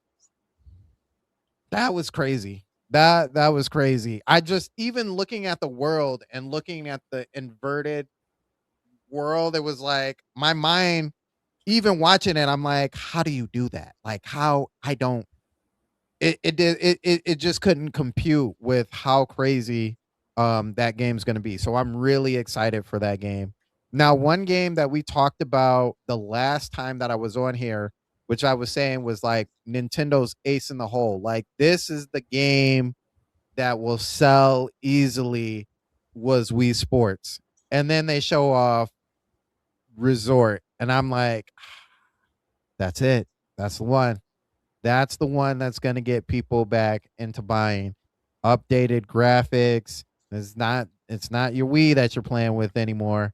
And online on top of that. So we got that for Switch with online, but now we have game chat with online as well as bowling. Boxing's back. I'm all for it. Basketball's here again. We've got golf. Like, and then, you know, shout outs to Stash. We got Wave Race too in the form of Sports Resort. So that one I think is going to sell gangbusters. I'm going to be honest with you. If it weren't for the Ramageddon that we're still going through, I think that sells a lot of Switch 2s.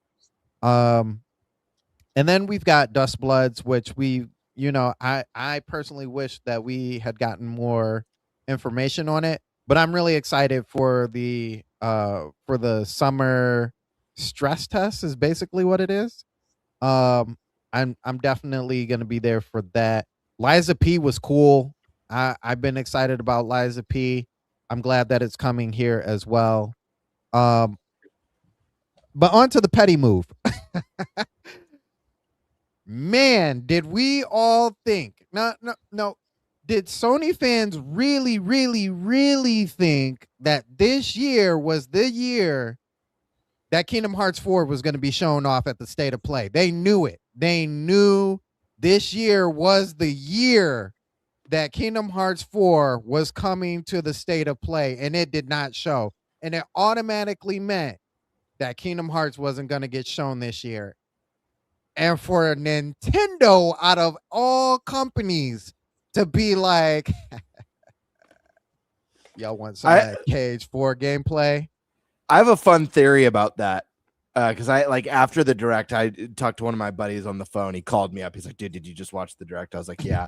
And he said, he's like, I can't believe they got Kingdom Hearts 4 for the direct. And I was like, yeah, it makes me wonder if there was something in that deal when they brought Sora over to Smash. Like, yeah, we got Sora in Smash, but we want, we want a slice of that Kingdom Hearts 4 when you're ready to show it off again. That look and listen. That is a mega deal if that really was the case, because for the fact that one, everybody wanted Sora in there anyway, and they're like, yeah, but if you really want Sora over here, you know what you got to do. And I think just even for the fact that them giving them the gameplay trailer on top of that, it wasn't even like the original trailer that we got from the State of Play back then, and then been like, hey, this is Kingdom Hearts 4. It was like, nah, you're getting the gameplay trailer. It was like, whoa, wait a minute. This can't be Kingdom Hearts 4 because Nintendo doesn't get things like that. So it definitely speaks to how close like Square is now like, yeah, we can't leave Nintendo alone now. We definitely have to show up. And that was true with Resonance too, because that was the first time we got to see Resonance. Now, side thing, and this is the last thing I want to talk about, because this was a major deal to me. I know there's some people, you young tykes who don't know anything about this, but for us unks, if that's what you want to call us, for us unks out there, this game right here was a big deal. This game right here was a big deal. Mm-hmm. For it to show up, oh my goodness, I went crazy. This is an art form. This is an art form right here. This game is so beautiful. If you do not pick up this game, I'm telling you, you're not a real gamer. And I'm not even saying pick it up for Switch. Pick it up for anything and play this game. This game is absolutely amazing. This is Muramasa Blade. Pick it up, please. Please, you're doing yourself an injustice if you don't play that game. That's all I'm going to say. Pre-ordered on Wii. Yeah, that game is. I give a hard agree with Sandstorm on that one. That's a phenomenal game from the Wii era, and I also suggest you pick up anything from Vanillaware because all the games are gorgeous and kick ass. To be honest, Yeah, they're amazing. I had a talk with Vigil because he was like, drop it down to a 9. I can't justifiably drop my score down from a 9 from a 10. I say 10 out of 10, but I say 10 out of 10 in the fact that it wasn't perfect, but it had everything that it needed. It had everything that it needed. I know we're gonna talk about the other piece later, so I won't give my thoughts on that. But as far as like what I wanted to see from the Switch, especially in the third party sense, now I don't have to go to my PlayStation for even less things.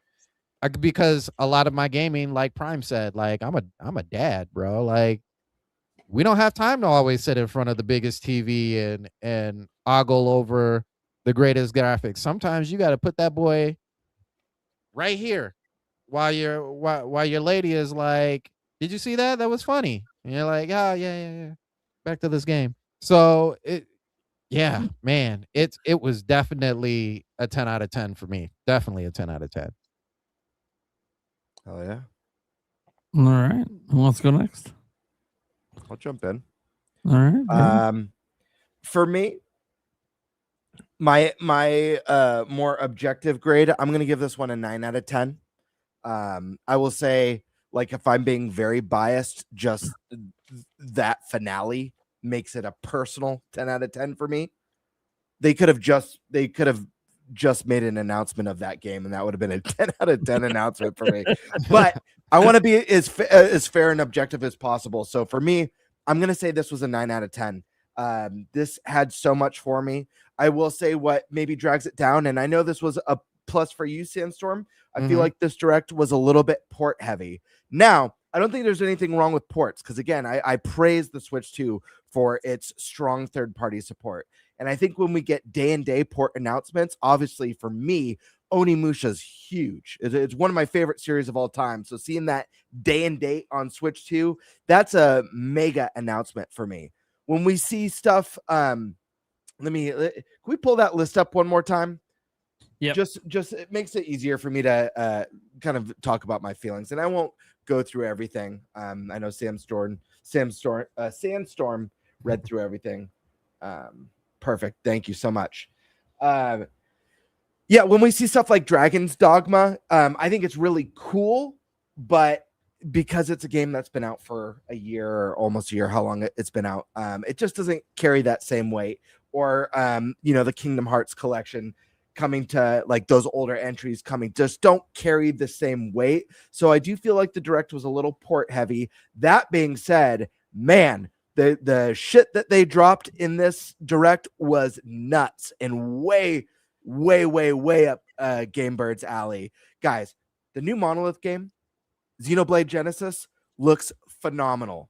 I cannot wait to play this. I stand by this. I think Monolith is a company that's going to get bigger and better and gain momentum and popularity.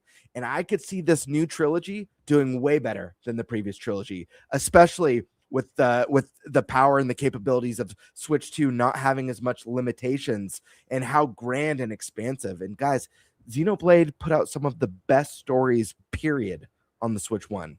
So I cannot wait to see what they do. This is a huge announcement.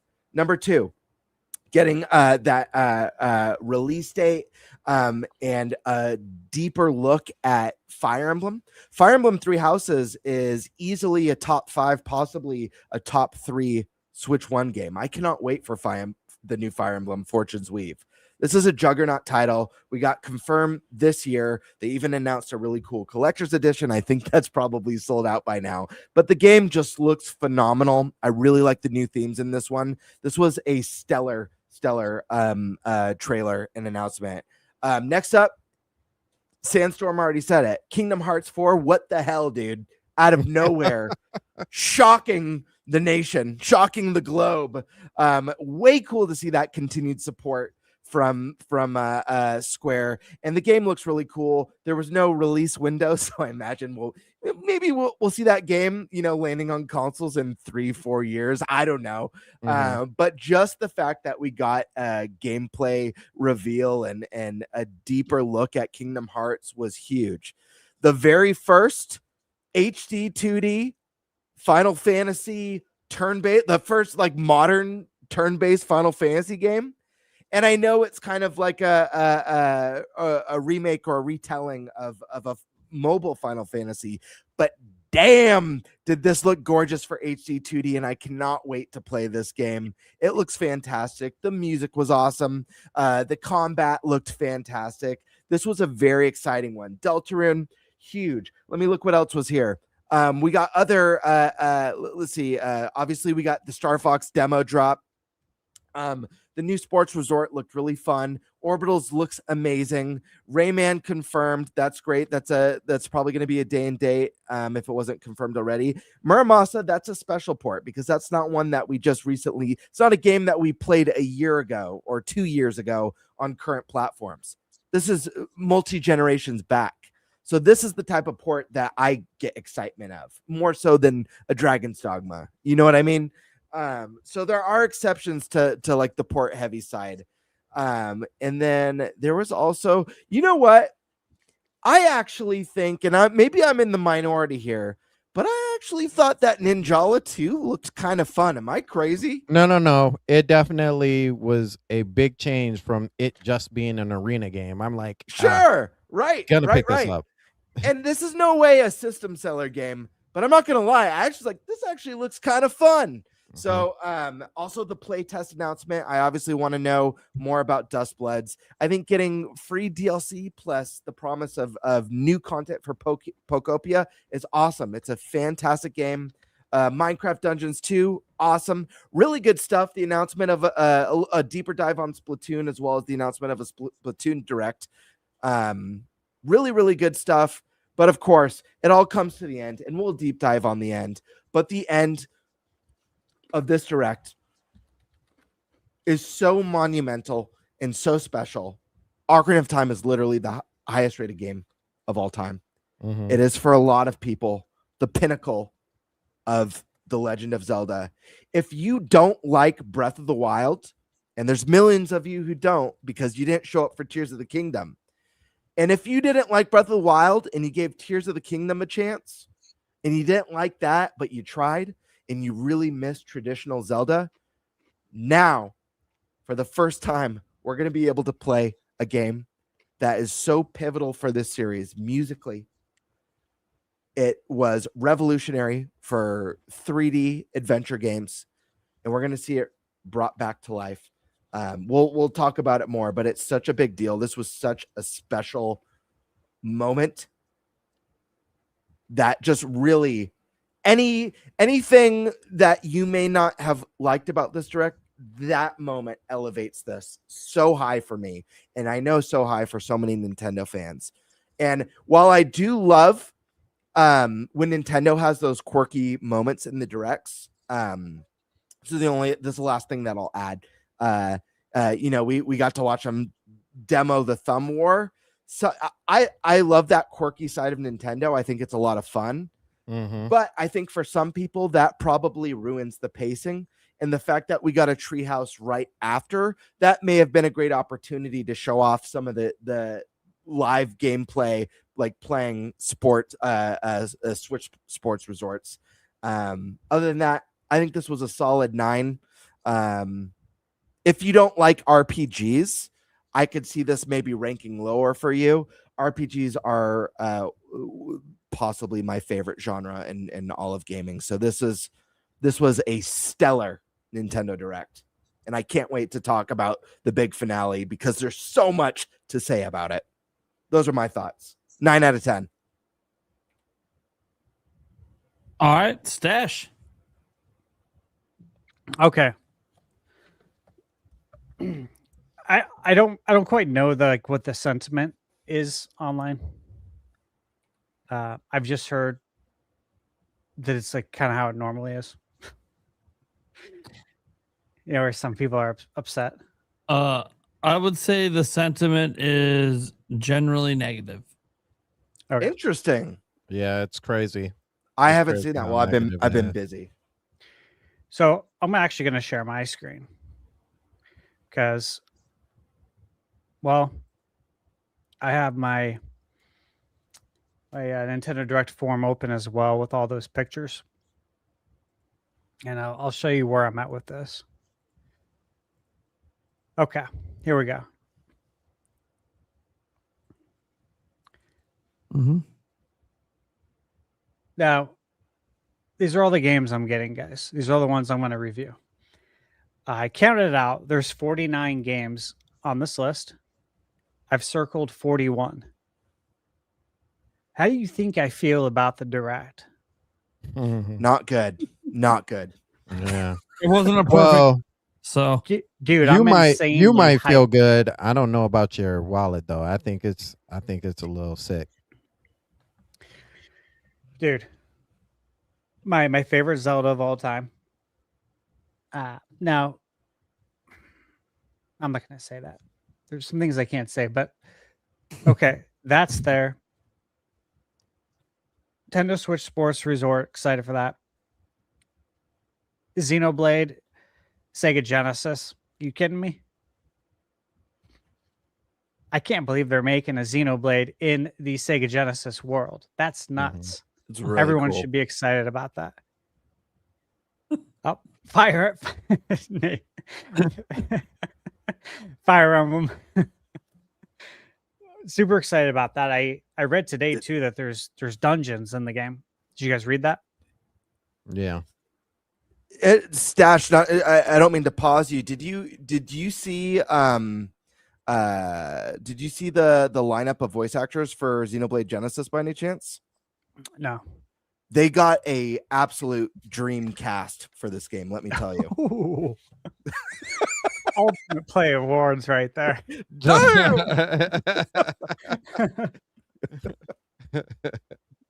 I'll have to check that out though. I'm just kidding. I don't know if they yeah.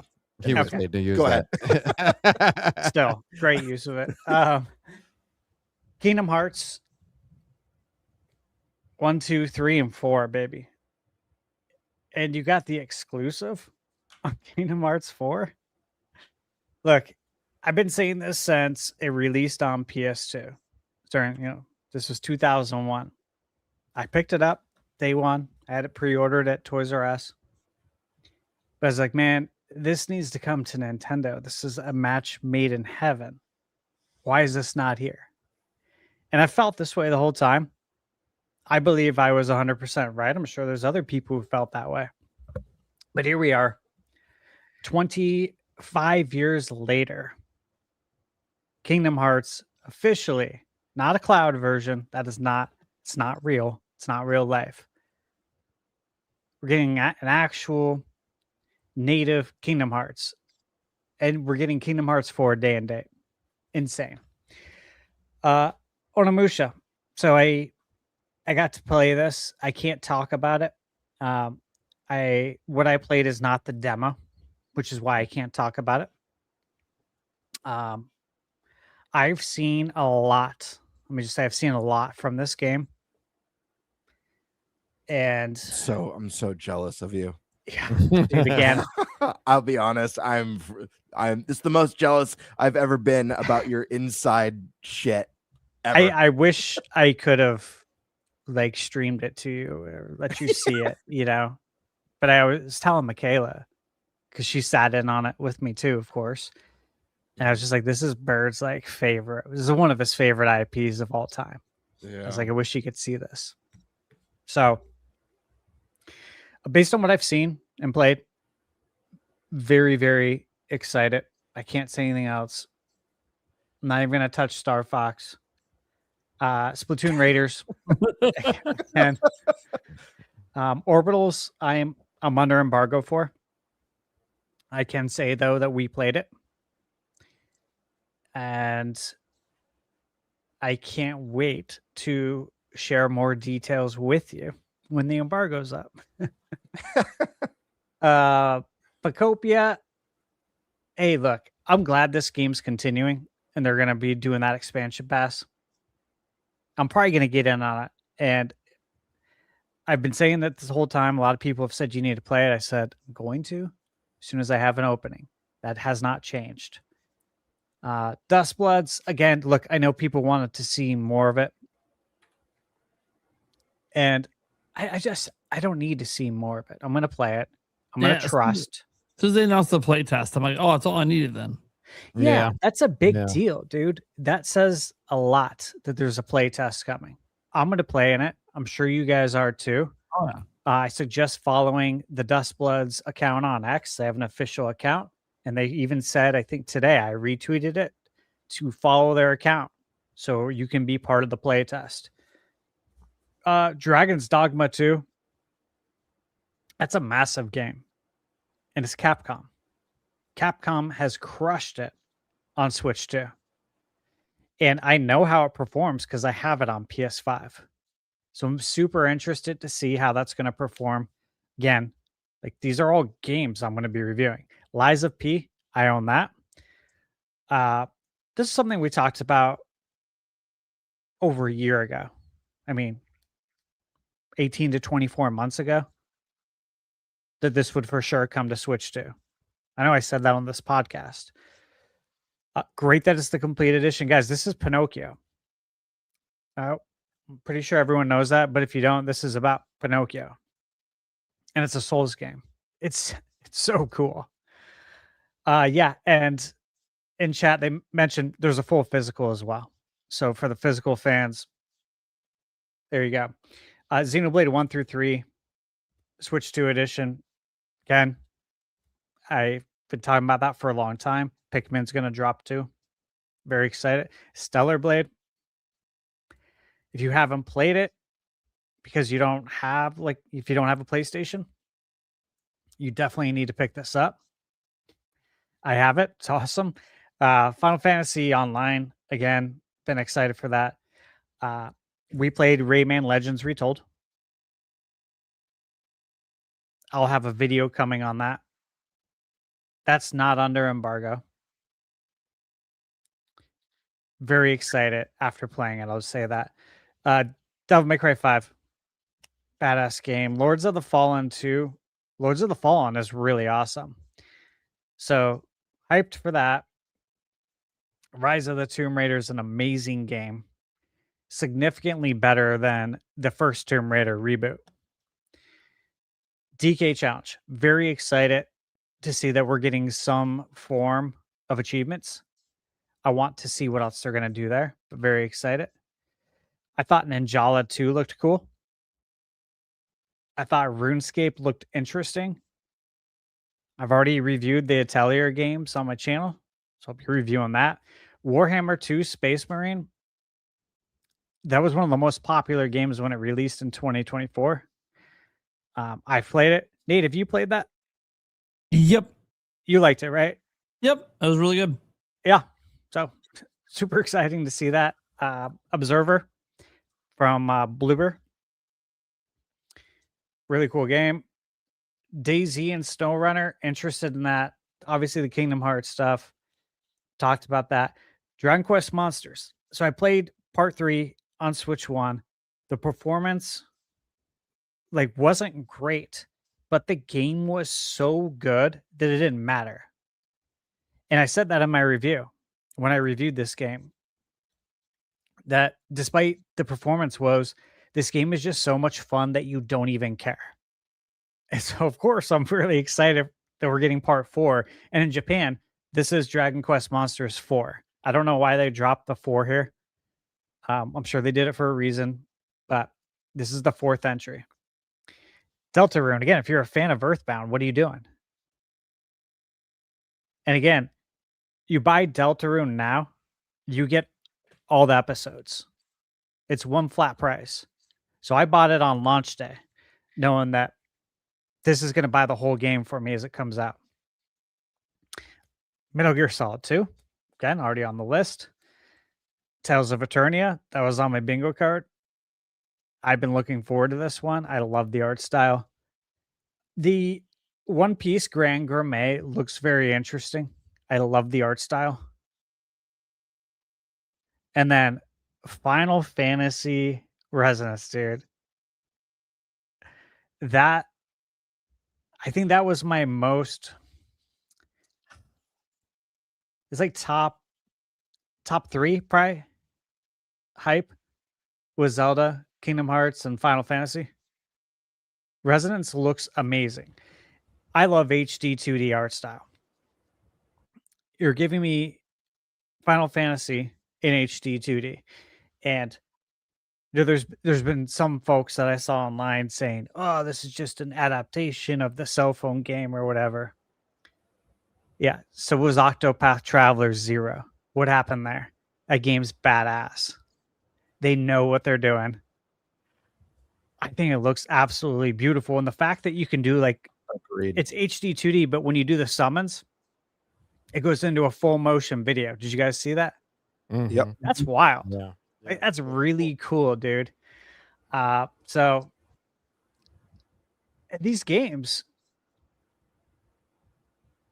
what are all of these coming out this year except for Xenoblade? A lot of them. Except for Xenoblade, right? Mm-hmm. Um, And no, like, Kingdom it's Hearts. everything. Yeah, Kingdom that and Hearts Kingdom Hearts 4. 4. Everything's coming out except for those two. Yeah, I think that's right. That's insane. There's 49 games on this list, so 47 are coming out this year. And there's obviously still more to come out. Like, Nate, when we were live streaming it, I was saying to the chat that wait for the press release, and that I bet you there will be more news that trickles out Mm-hmm. from people who piggyback. Sure enough, there was. Wolong Complete Edition was announced.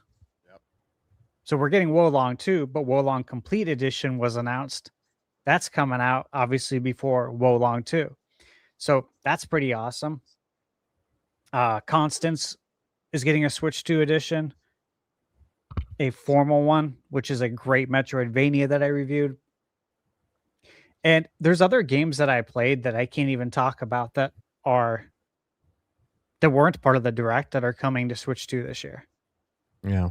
Like I So said, it was there were 70 plus even before this Direct.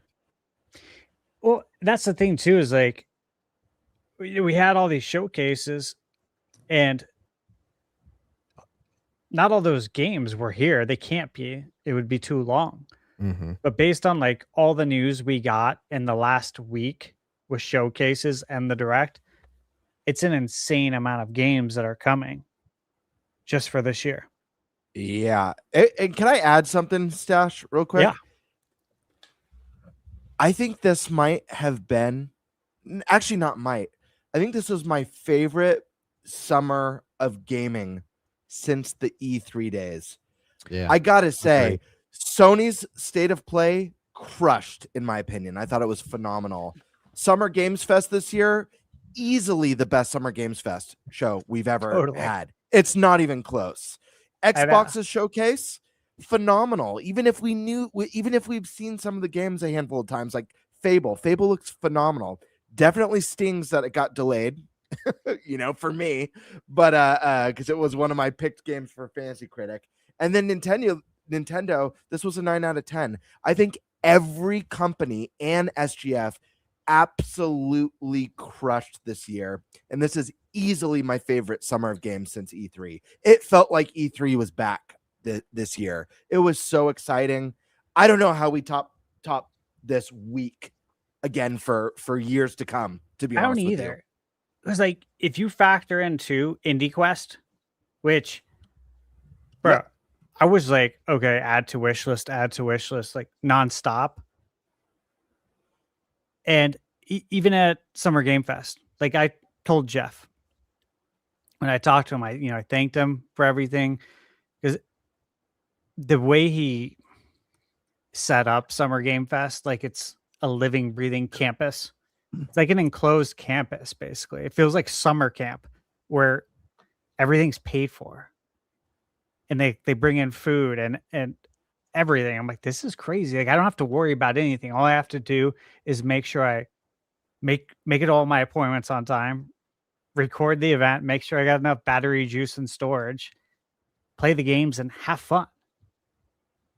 But I thanked him. I'm like, dude, The Summer Game Fest showcase felt like, between that and this, it feels like E3, but better. And that's because I was there also experiencing it. You know, E3 had crazy lines, especially when they opened it to the public. Here, it's like, no, I got an appointment. It's like when I go to the barber shop to get my haircut. When I go in there, every time there's a line of people waiting, a line. And I just walk right up there.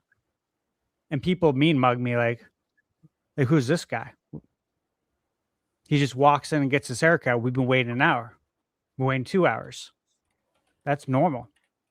It's like, well, I made an appointment. I always do this. I don't have time for this shit.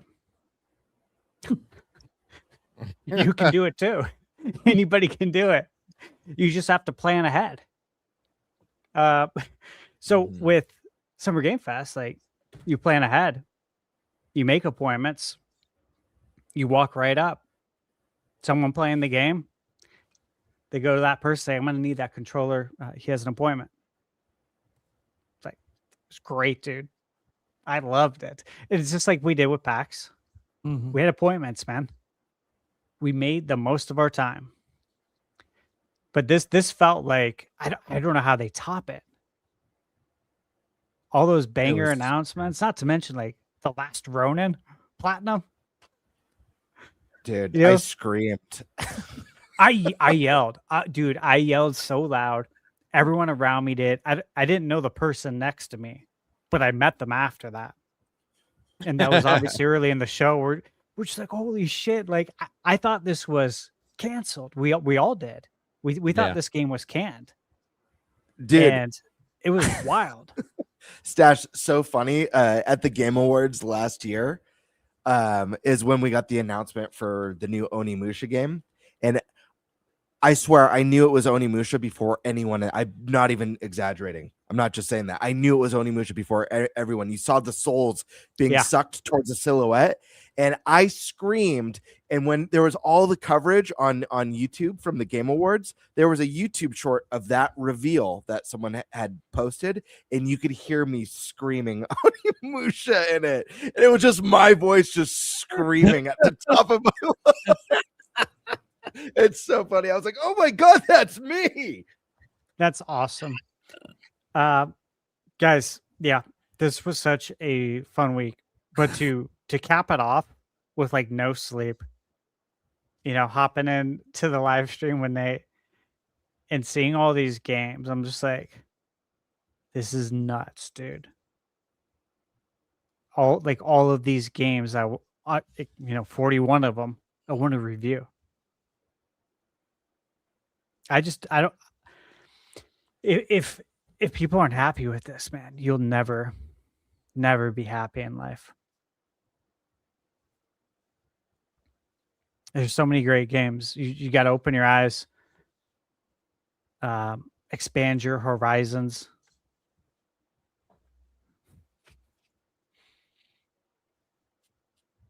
All right. All right. Kind of a joyful but ominous end to that part there. So he should have ended with "you idiots." So yeah, the direct, I really enjoyed it, guys. You know, I gave it A+. Like, I'm really easy to please. I've said this many a time. I'm easy to please. I thought the state of play was an A+. I had the Xbox showcase at an A. I had Summer Game Fest at an A. I had, the mix event at an A+, and many others. So, like, guys, I'm not that hard to please because I like such a wide variety of games. And look, people have all these different criteria how they judge things. Like, oh, I judge, hey, if I was watching this showcase as a new consumer, will this convince me to buy the platform, right? Like, I judge it based on what it does to make me want to buy a system. Well, look. My judgment is this. Does it have a shitload of games I want to play? Okay. Then it was a great showcase for me. It didn't matter if it was a new announcement. It didn't matter if it's an announcement of a game that's already here. It don't matter. I want to see shit. So, dude, you're telling me in a direct where one of the greatest games of all time, highest rated games of ever, Ocarina of Time remake gets announced and it's real, and it's a high budget, realistic graphics game. What the fuck? Nintendo's doing that? Okay, cool. Oh, by the way, we have our next Switch Sports game. Oh, our next Xenoblade game is announced. Oh, our next Three Houses level Fire Emblem game. We see even more of that. Kingdom Hearts 4 is somehow exclusively being shown in a Nintendo event. What? Wait a second. Wait. What? Say that one more time. Kingdom Hearts 4 exclusively shown in a Nintendo event when they couldn't even put the prior 3 games natively on Switch. That just happened. That's a thing. Oh, okay. All right, hold on. Is there anything else going on? Oh, wait. Oh, you're doing some crazy crap with Final Fantasy now?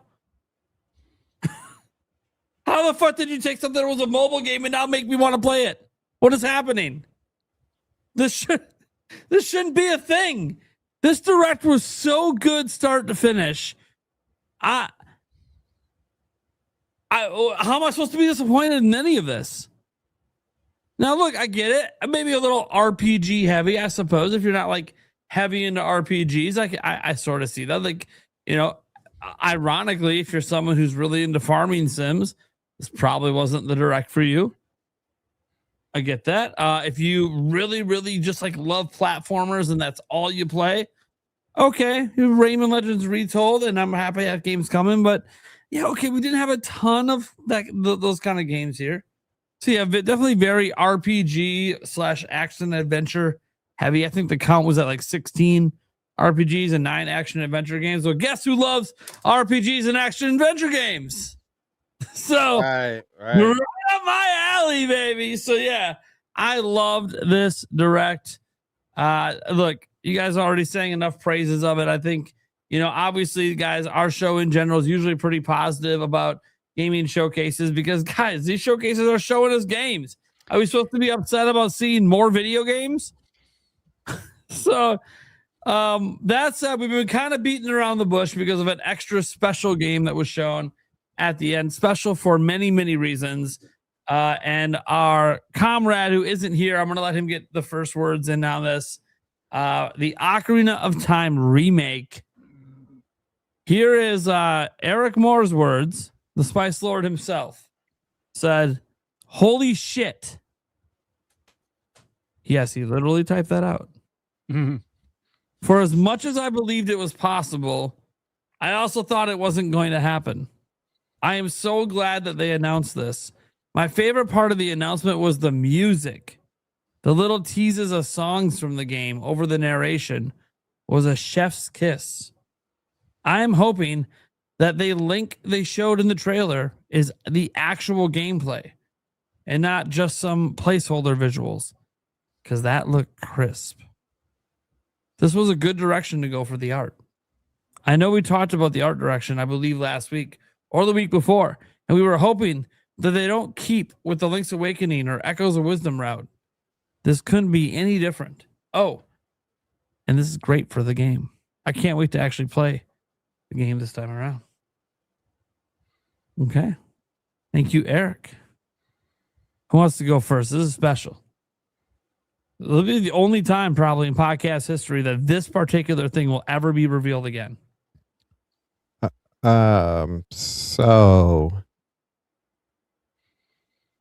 put a post on Twitter earlier about whoever was the person who did the music for this trailer. Boy, yeah, they were it gave you chills, man. You hear those 3 little notes, you're like, oh. I think we all probably got chills, right? Man, it just hit so perfectly. And it's moments like that, Sandstorm, that I'm glad I wear a diaper. You know what I mean? Yeah. Like you get the bumps just like crawl up your arm and you're like, I know that. And they do it in sections too. And you're just like, you know, the sections, the music, the sound effects combined with the quality of that narration the largest compliment I have seen of this trailer, universally shared everywhere, is someone's like, because it kind of felt like a movie trailer. Man, did it? Yeah, you think? Holy shit! It just leveled up Ocarina of Time status to that felt like I was being told about a new movie. Whoever was on the marketing team, pay them, bonus them immediately, because they knew what they were doing with that narration. Like I even went back to look at the original like intro to how Ocarina of Time goes, and it's not verbatim, but it is so close. And then I'm like, man, does that mean like maybe all this is full voice acting, because they're telling the story like how the original is being told, but you're listening to it in a narration. Um Man, this like and to do the whole like quilt, the whole blanket thing, and like move the story, it was like, no, are they giving it to us in this art form? So one thing I will say about this, and I've been putting this on Twitter a lot, is that when we first saw Link, the images that we saw Link, and to kind of answer Eric's a little bit, and you can correct me if I'm wrong, but as far as Zelda games, Nintendo doesn't typically go outside of what that game looks like for any cinematic. So like when they do cutscenes and stuff like that, it's all still in engine. It all still looks the same. They don't like change it up. You don't get like a better looking piece during a cinematic. Even in thinking in Breath of the Wild, right? When you saw Breath of the Wild at the beginning and Link was just sitting there on the horse, and then you see the scenes of I forgot what they call the things now. I can't remember. It's been so long. The memories? No, the what are the monsters, the ones that shoot the lasers? So Guardians, thank you. So you get the Guardians shooting at him, and you're like, okay, obviously that part is gameplay. But then when they shift over to the bridge scene where he's like, going across the bridge, and it destroys the bridge and everything, that piece from the original piece that they showed, which was in game, they don't look really too different from each other. And even if you think about Tears of the Kingdom, that still holds. And even with Twilight Princess, when we saw Twilight Princess and all the cutscenes. So I dare say what we got, that little image of showing Link laying in the bed, that's how the game is actually going to look. I don't think it's going to look anything outside of that. We are getting this is it. This is all those times that you were talking about the Wii U demos. Everybody, you're talking about the Wii U demo Zelda. Well, you're getting better than that. That's what you're getting. You're getting better than that. But I'm excited for this 2026. I really hope that this game, man, I hope this game shows up right next to Grand Theft Auto. I don't care what anybody says. I don't care about numbers and which one does better.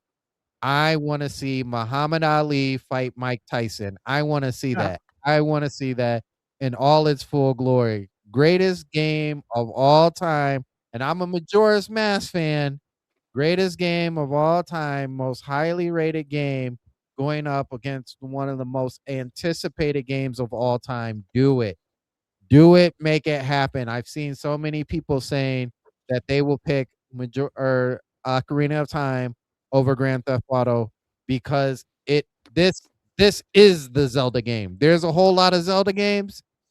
This is the Zelda game. This is the Zelda game. So I'm excited. I was happy. I wish they would have shown more, but to me, that only means down the road that we're gonna be back at this point again. Like, oh, they're finally gonna show some gameplay. They're gonna finally show some gameplay. So I'm ready. I'm ready for it. All right. Who wants to go next? I'll jump in. Yeah, guys, this is insane. Is this real life?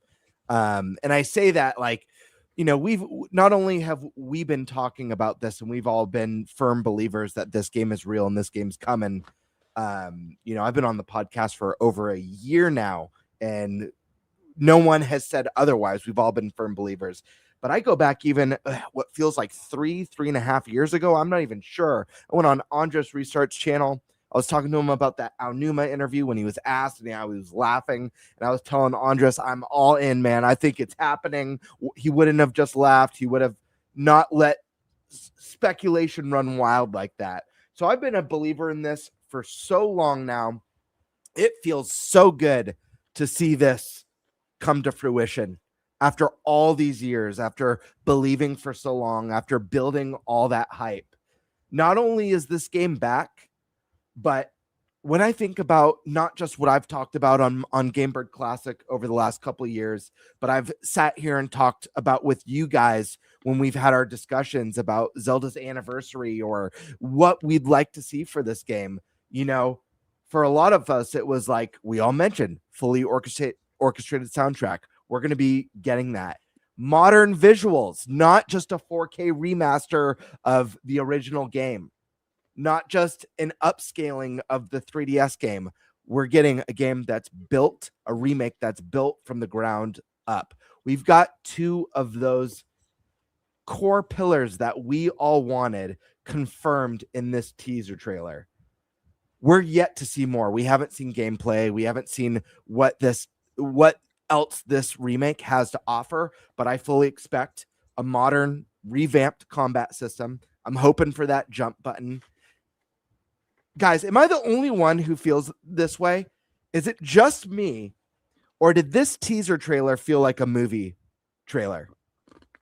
Think about, we don't have sound going, but think about the narration, the setup that the narration's doing. Listen to this. Called Hyrule, created by beings of supreme divinity. Tell me this doesn't sound like a movie teaser trailer. This teaser is so freaking good. Yeah. There lay a small forest. Can we let it play before I finish my thoughts? Is that okay? Yes. Okay, because I have a lot to say still. Of the forest. Dude, this is a movie trailer, I'm telling you. These forest dwellers were called the Kokiri. Each had a fairy companion, and they lived out their innocent lives in these woods. However, there was one particular boy. Harry Potter moment. Who did not have a fairy.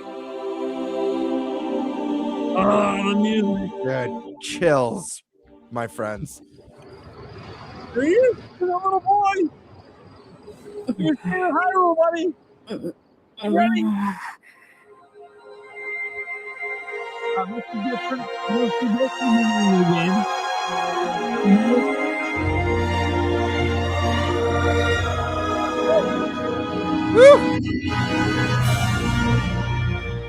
It's so Can good. I say this too before you finish your statement? Because I think it goes definitely with what needs to be said, and something that like nobody, if you have never played Ocarina of Time, you will never understand this, but you will get it when you pick this game up. Ocarina of Time has over any other Zelda game, the best music, period. And you're going to get all these songs now fully orchestrated.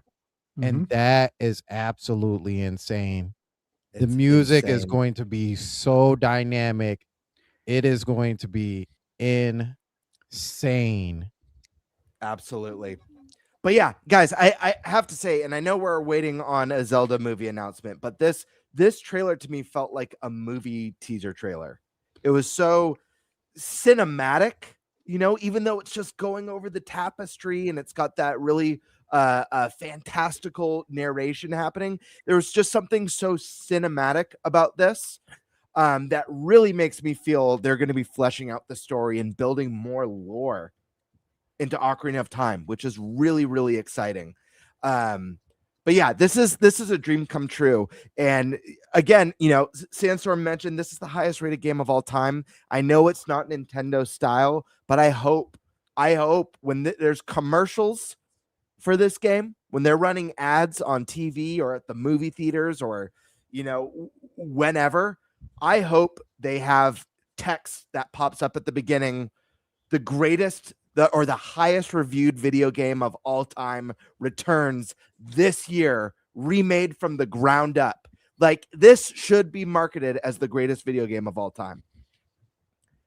I cannot wait to see more of this. And the most exciting thing about this just being a teaser, just a nice little tease to get our heart rates up, to build excitement, create this awesome discussion like we're having now, is that more's coming soon, baby. This game lands this year, confirmed in the direct. We're going to be getting a 40th anniversary Zelda blowout. We're going to be getting so much Zelda goodness soon. It is so exciting. And I don't know, I love the redesigns. This isn't the art style, if I'm being fully honest. And you guys, you know me, I always give my honest opinions. This isn't the art style that I personally would have chosen for Ocarina of Time. We talked about our desired art styles. I pitched one very close to the concept art. That being said, I think it looks gorgeous. I don't think that makes it the wrong art style. I think it's going to be really exciting to see Zelda in a way that we've never seen it before. So I think this game looks fantastic so far. I can't wait to see what secrets are in store. Are we going to build lore around the bosses? Are they going to have a more rich history? Obviously, I expect that with Ganondorf. Here's the one challenge. Oh, voice acting. That's the other thing. 3 pillars. I think it's safe to say this confirms we're getting voice acting in this game as well. So we've got a true remake from the ground up, fully orchestrated soundtrack, and voice acting. 3 pillars already nailed. We're waiting on the other details now. But guys, what was I going to say? I had a big point to make. Damn it. Oh no. It's right. It's right at the tip of my tongue. We'll come back to it. I did have something I wanted to say. Shit. Anyways, someone else take it away. It'll come back to me and I'll jump back in. Fishing is back. Stash man. All right. So the first time I was on the Nintendo Prime podcast, we were talking about Zelda. And I said that I 100% believe Ocarina of Time will be remade on Switch 2. This was in, I think it was January 2024. At the time, it sounded crazy. But here we are. You guys know, never budged on this. Knew this was happening. Can't say anything else, but very excited. The art style, I've seen some folks that are just running with this very, very small snippet of what the game is going to be now in their mind. I think we haven't seen anything really outside of young Link sleeping. It looks like young Link. We only see, a side of his face because he's sleeping on his side. I just don't think there's a lot to talk about there. The narration I love. It reminds me, and you have to be an 80s kid to remember this, but the opening narration to the Care Bears movie that was done by Mickey Rooney. Yeah. Oh man. Come on. If you listen to it, it's spot on. The voice, the pitch, like everything sounds like it, and it's super cool. Because honestly, that was a very high quality part. It's Mickey Rooney. So yeah, production value looks to be very high. Again, the orchestrated soundtrack. This is stuff we've talked about on the podcast. Like something I'm personally very excited for. The as far as Zelda music goes, my top spot goes to Link to the Past. Ocarina of Time, though, is right there. I mean, the Hyrule Field theme. You guys can hear that playing in all my videos. Bird, you want to say something? Real Did quick. you remember what you wanted to say? I remembered what it was. I remembered. I just want to plug it really quick. Sorry, Stash. No, you're good. The voice acting. That's where I lost my right. train of thought.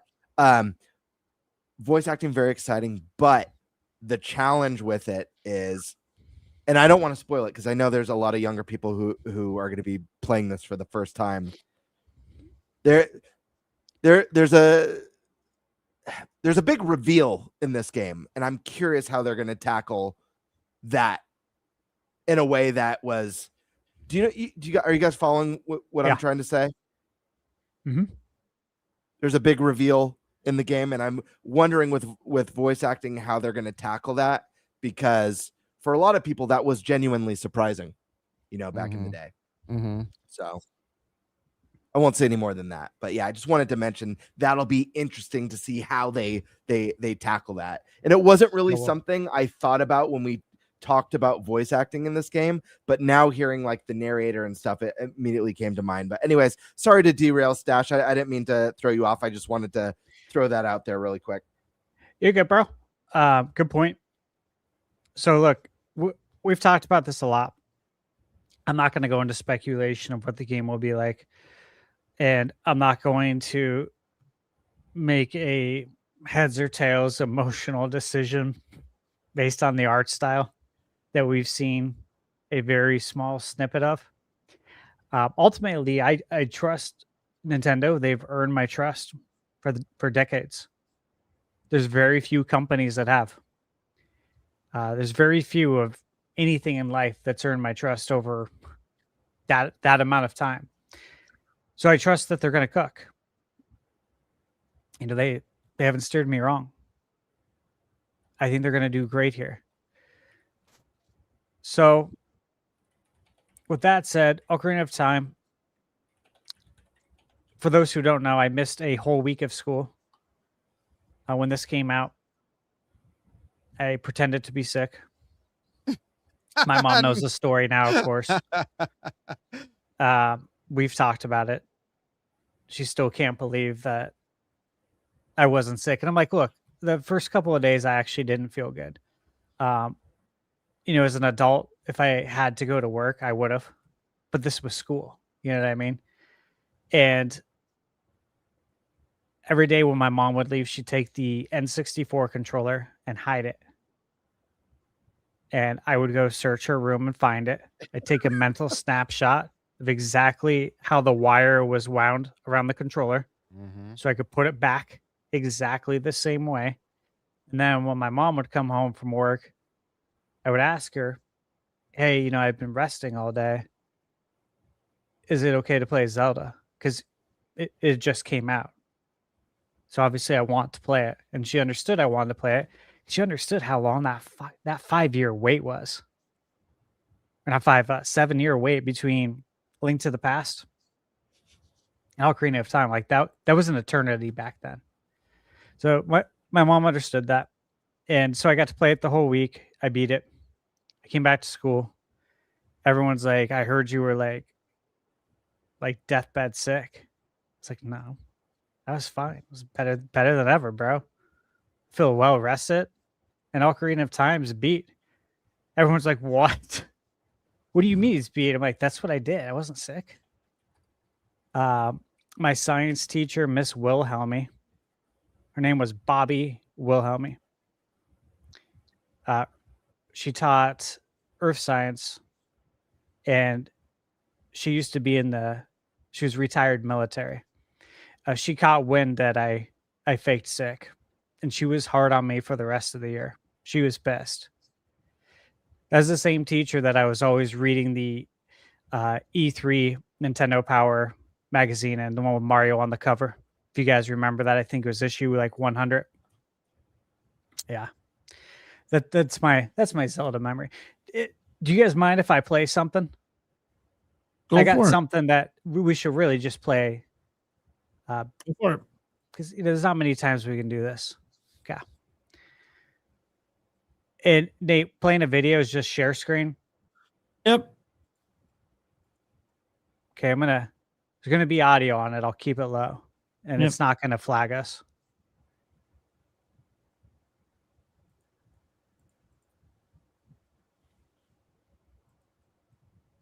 Just yeah. for old time's sake.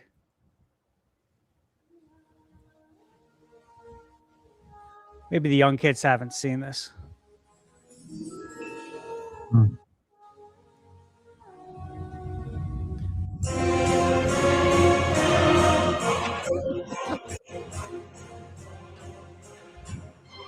Dude, this is the music also from Conan the Barbarian with Arnold, I think. I'm almost positive it's in that movie as well, which is really cool.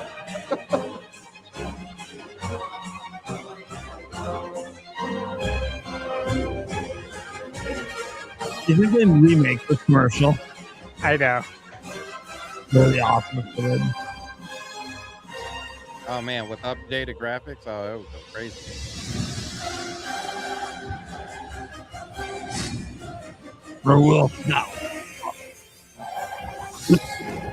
Use the same terminology. I wish they would. Did it say, or willst thou suck? Yeah. Yeah. It's so good. It's so 90s. That's hilarious. I also love at the bottom the Get N with the N64 logo spinning or Get Out. I love it. Yeah. Yep. I miss the 90s. Anyways. I'm gonna use that on my wife one day. Or willst thou suck? So, are you done on your bit on Zelda Stash then? Yeah. Okay. So I thought. All right. Unleash the Fury Prime. Yeah, look, guys. Obviously, this is one of the most special announcements of my lifetime. I said it towards the end of my video today that somehow I woke up in the correct timeline in my life where I am getting a live action Legend of Zelda movie. Like, what the fuck? And I'm getting a full high budget AAA from the ground up remake of the game that started my entire career on the internet. And they're going in a semi-realistic art direction. Wait. Whoa. What? No. This is Nintendo. It's gonna be like cell shaded or something. There's gonna be like a catch. Nope, you get to this shot right here. Nope, that's the art direction of the new Zelda game. And it's Ocarina of Time. And it's fucking perfect. This is the reality I'm living in right now. That is your little hero of time. Waking up in his treehouse. Getting ready to bitch at Saria for whatever the fuck she wants now. We know what's next, right? I mean, we think we know what's next. Could be new story rewrites, new lines, voice acting, right? Lots of exciting stuff coming up. The world's probably much bigger than it was back then because by modern gaming standards, by modern controls, we literally would beat the game in like an hour. They kind of, I assume Hyrule Field cannot be crossed in 30 seconds. Right. So like, I'm assuming that things are made bigger. Obviously, they have to for modern gaming standards. But guys, this is a special game. This is a risky game. The reason no one ever thought Nintendo would do this is because it is so risky. This is the highest rated video game of all time. The reason you usually only see remasters in cases like this is because it's so easy to fuck it up. Because you don't have to worry about comparing to Final Fantasy VII Remake or Resident Evil 4 Remake. You don't have to worry about being compared to, I don't know, any of your favorite remakes or remasters out there. None of those comparisons matter. You're being compared to yourself. A masterpiece that has no comparison. That's why you never see this. It's too easy to make everyone mad. And yet Nintendo said, we're going to do it anyways. Mm-hmm. And that is what is so shocking. This is Nintendo. They don't do this. Name one other IP that they've done anything like this with. There's not even Mario that hasn't had this level of treatment with any of their games. This is insane. So I don't know what studio's working on it. That's obviously huge questions out there. Well, who's working on it? You know, obviously, when are we going to see it again? Probably at some Zelda 40th anniversary blowout, which at this point I assume is after Splatoon Raiders, because they've already advertised the Splatoon Raiders Direct.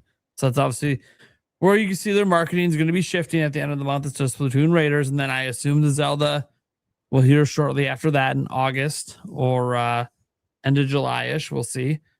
But this is something that's going to be in our hands this year. And that's the fucking crazy part. That's the crazy part. And Nintendo, if you're ever going to invite me to a media event ever, please be the preview event for this game. I will shut the fuck up. I will leak nothing. I promise. Guys, this is the one. We might be playing this at PAX this year. I don't even. I know. Don't do that. Don't I'm do just saying. that. I'm just saying, guys, we might be playing this at PAX this year. If it's like an open-ended demo, like the Tears of the Kingdom and Breath of the Wild ones, where it's like, I might be the only thing I'm playing. I might just get back in fucking line. Well, I could see them doing like the Great Deku Tree as a demo. Oh yeah, the dungeons bigger and more expansive. Yeah. But maybe it's a timed demo that takes place in that first dungeon. I think that makes sense. I have a question for all of you guys, though. Yeah. And this is a big one. And I think a lot of people might be quick to say no, but I still think it's worth asking. Do you think Link will talk in this game? And the reason why I ask, obviously we have voice acting in Breath of the Wild and Tears of the Kingdom. Link doesn't talk in those games. However, this is a unique experience because this is a remake or a reimagining of a game. We've already gotten this game where Link doesn't speak. This is an opportunity to let him speak for the first time. On top of that, we're on the cusp of the very first live action Legend of Zelda movie where Link will no doubtedly be speaking. He's not going to be a silent protagonist in that movie. Is this where we make the jump for Link speaking, or do you think that's saved for the movie? I'm really curious your thoughts because I honestly don't know. I think to say without a doubt, absolutely not, or absolutely yes, to me that seems a little wild, honestly, because there's an opportunity. We've already had this game where Link doesn't speak. So each of you, I'd love to hear your thoughts on that.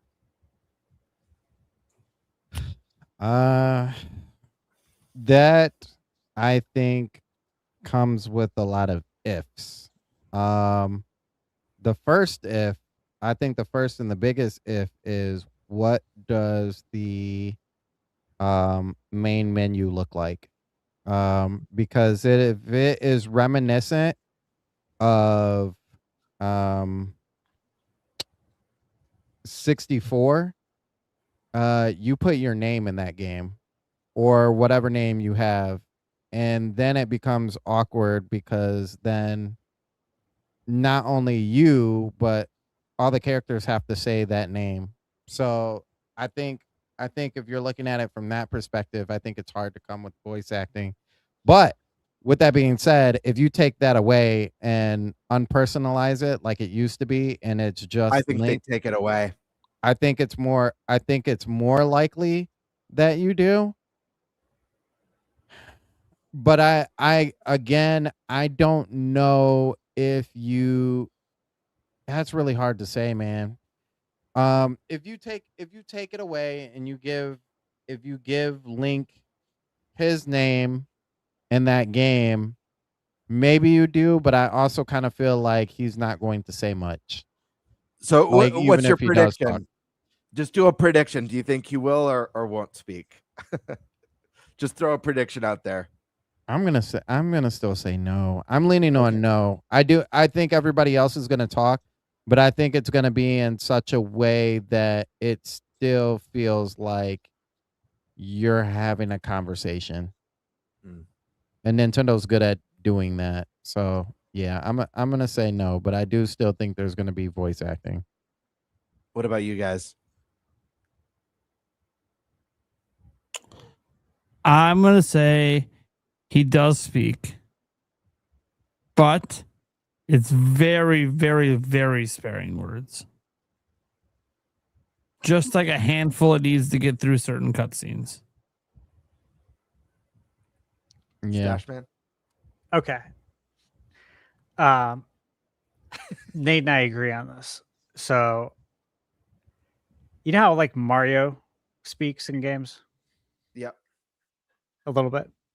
Yeah. Yep. Yeah. I think it's like that, but a little bit more. Again, just enough. I don't Yeah. think he's gonna have like this huge script. Like a big monologue. Yeah, I don't know that that's gonna happen. Also, you gotta ask, like, if hypothetically he has voice acting, who's gonna voice it? Right. Like, is the person in the movie gonna do it? But then who's gonna voice young Link and then teen Link, adult Link? That, you know what I mean? Like, it can't be the same person, or can it? I don't know. Yeah, I do think one of the beauty with Zelda is that every entry is a new legend. You know, it's a new theme, it's a new Hyrule, it's a new art style. So I think that gives them a lot of flexibility with who would voice the character. I am actually leaning towards I think he might be voiced in this. To what degree? I have no idea, but you guys could be right. It could be very little. Maybe it could be a little more. I don't think he's going to have a 10-minute monologue, you know, in the showdown with Ganondorf, but I do think there's an opportunity here. I think Link would be a more interesting character if he spoke. I'll always think characters that talk are more interesting than the silent protagonist. I'm always going to think a lead in Final Fantasy is more interesting than Hero from Dragon Quest. Even if I love those heroes, you know, Joker from Persona 5, he's my least one of my least favorite characters, not because he's not awesome. He is awesome, but he doesn't talk. And even though I don't want Samus to be a super dialogue heavy character, her not speaking in Metroid Prime 4 felt a little bit jarring. So if we're doing a retelling of this game and we're doing a stronger emphasis on world building and lore and storytelling, and Ganondorf's going to have more lines and Zelda's going to have more lines and Sheik's going to have more lines and all these characters, it's going to feel a little bit odd with Link just going, you know, at the end of a conversation, someone has maybe it's moments in this game are going to be more intense. They're going to be more emotional and more heartfelt. When you just have someone not say anything and they go like this and the character goes, I thought you would say so, you know, it kind of breaks the immersion a little bit. So I think there's an opportunity here. I don't think it's necessarily needed, but I think it's a tough one. I think it could enhance the experience. I think it just needs to be handled delicately. Remaking this game to begin with, you guys already nailed it, is a big risk. So why not take an extra risk if it means, you know, it's something special that could separate it from the original. I don't know. I just want to get your thoughts on that because I think there's an opportunity here, but I have no idea which way they'll go. Good question. Yeah, good question. It is one thing that we will be excited to see because I think that definitely needs an answer. I'm okay either way. Whatever they choose to do, I'm fine. Even this? I mean, if they choose to voice it or not voice it. Oh, I was gonna say. To be clear, the super chat saying, "Hey, let's throw a curveball, Snoop Dogg to voice Link." So I had to double check. He said, you know. I mean, Snoop's got a very identifiable voice, so that'd be interesting. Right. Who could Snoop Dogg possibly be in that whole game? Oh Maybe man. Sages. Is Okay. Snoop. I think he would. I think it would be. You know who? You know who would be absolutely hilarious for Snoop Dogg to be? Roru in that game. The first, the first, just like, what's up, pimpin'? Yeah, you've been in here for 7 years. You know, that would be hilarious. Just and Roru's like long beard, but you never see his like actual like mouth, but you know he's talking. That would What be if hilarious. what if Snoop played Kapora Gabora? That would be equally well. I guess they're technically they're both the same like person. So Yeah. like, That'd be awesome. it'd be funny if he like tried to fake his voice too, like it wasn't him. Snoop fits a lot of characters in Zelda. Let's be real. Snoop would make a great Deku Tree. Come on now. Yeah. Yeah. The wise Yeah. Deku Tree. He'd be freaking Like- awesome. Deku Hey. Tree, why is your eye so slanted? Don't worry about it. when he came out at Summer Game Fest, dude, it was a huge pop of the crowd. Everyone was like, "What? Are you serious?" I was excited too. I saw Snoop in concert back in the day, so I was pretty excited to see Snoop. All right. So, one thing we did get just like the tiniest of glimpse of with this entire thing. Yeah, the music was fantastic, of course. We already know how great the music is in the game. Really excited to see what they do with it all over again. We technically got a glance at the art direction. Mhm. How do you guys feel about this? This was it's an art style Nintendo basically never uses. How are we thinking? It was just the tiniest of taste, but it's one of the few things we did get. I think this is actually like it's interesting because we just got the developer for Star Fox is Valen, something like that.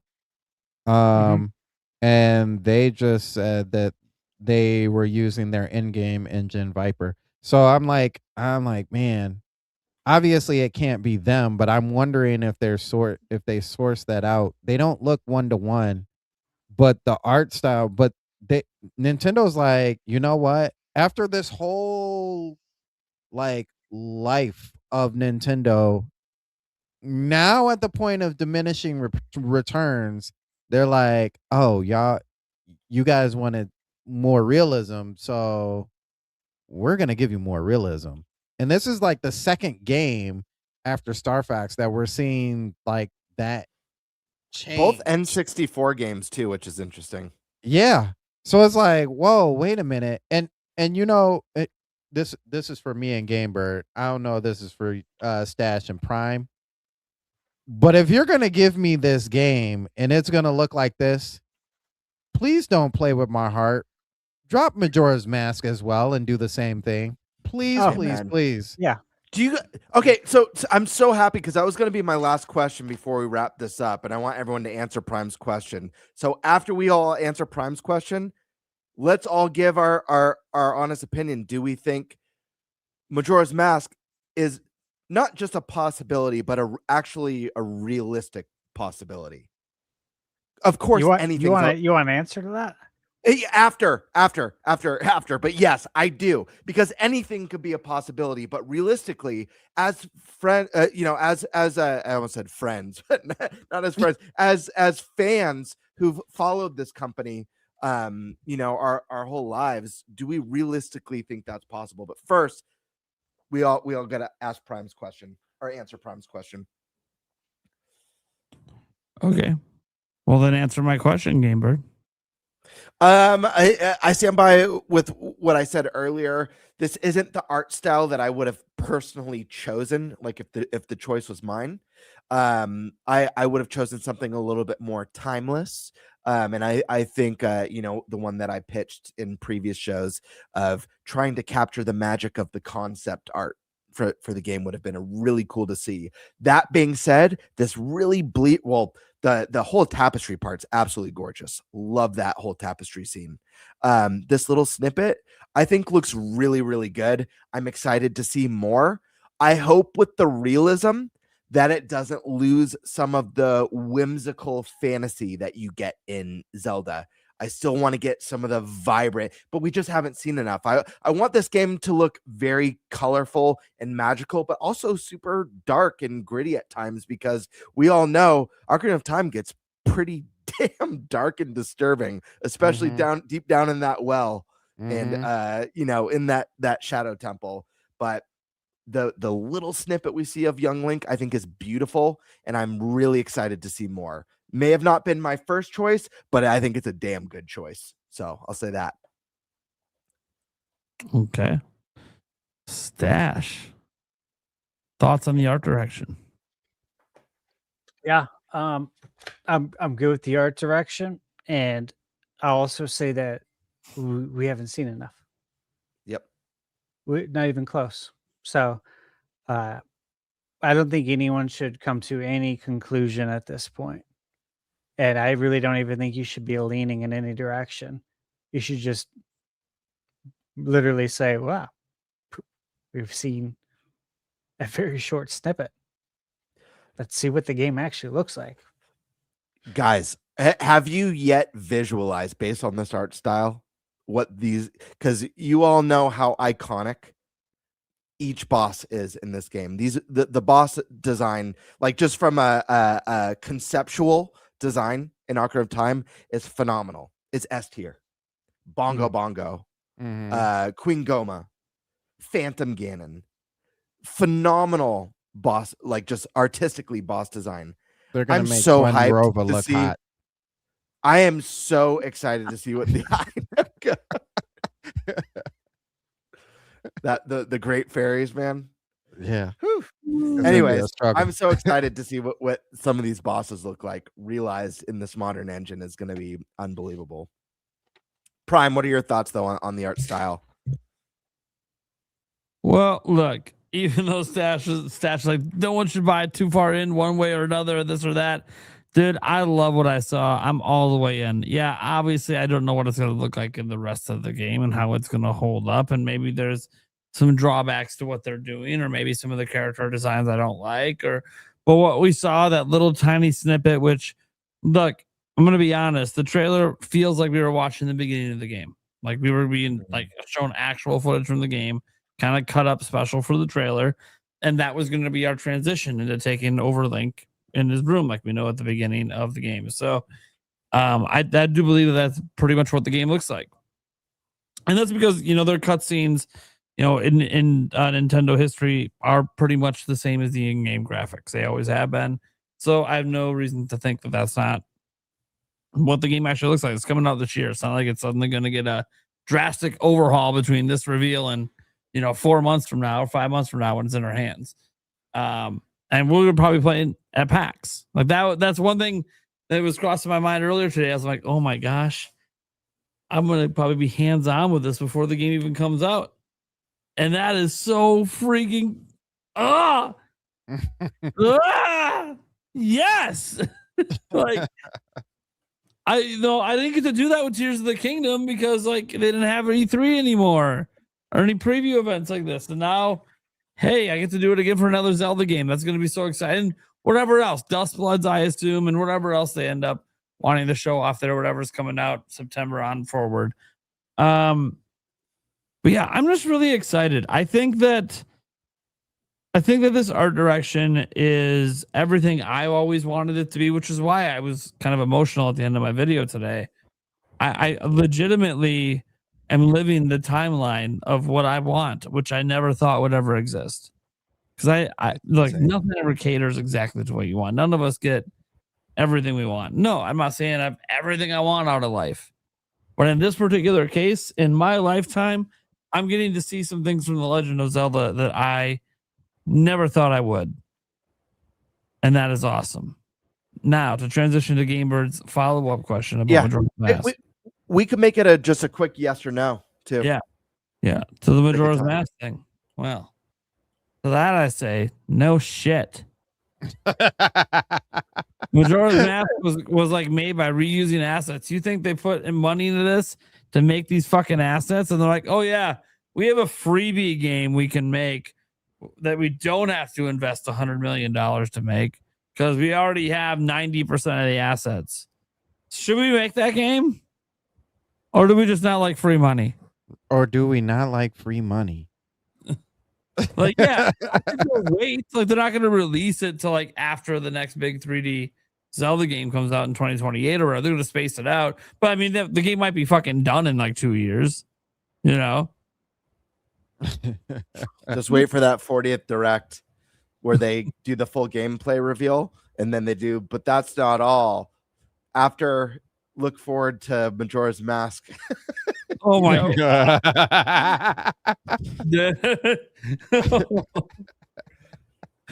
You know, well, they wanted to find a way to get attention from GTA, right? That's what everyone's saying. Gotta get attention from GTA. Which, by the way, I do hope they do the funniest thing and just launch it on the 19th. Just say, I'm telling you, just it'd do be it. so great. hey, I know what game I'm buying that GTA day. 6. Hell yeah. I'll see you there, brother. All right, Stash Man, Majora's Mask, yay or nay? Do you think it's a realistic possibility? I'd put my house on it. Damn! Oh, wow. You guys are gonna give me. I'm I gonna would. need a new. I'm gonna need a clean diaper. I would. In a heartbeat, I'd put my house on it. Well, I think I'd be they're sitting taking pretty bets after that. They're taking bets on Kalashi or whatever the fuck right now for it. Here we go. Guarantee it. Guarantee there's a prop bet on there right now. You think? Sandstorm. Yeah. There's prop bets Yay or on nay? everything. Man, come on now. To my favorite game of all time, they Ocarina better of Time do it. Remake used to be a prop bet on there. They better do it. And just like how they do Ocarina of Time, if they're gonna expand the worlds out, they better expand Majora's Mask out too. Like, it's the first and only time that we've got to play as other races in Zelda outside of Hyrule Warriors. Come on, man. Like, let me just Yeah, guys. swim. Let me just swim. I gotta say, the mask is off in this one. My vote is yay. I was not. I wasn't a yay. I was a very hopium yay. Mm-hmm. But when Stash put a lean on his home Yeah, he put a whole lean on his home for Majora's Mask, in public. I'm all in. Stash has been many a times. I'll call him Nintendamus. You know, so if Stash is willing to put a lean on his home, I'm all in. Yay, my friends. Yay.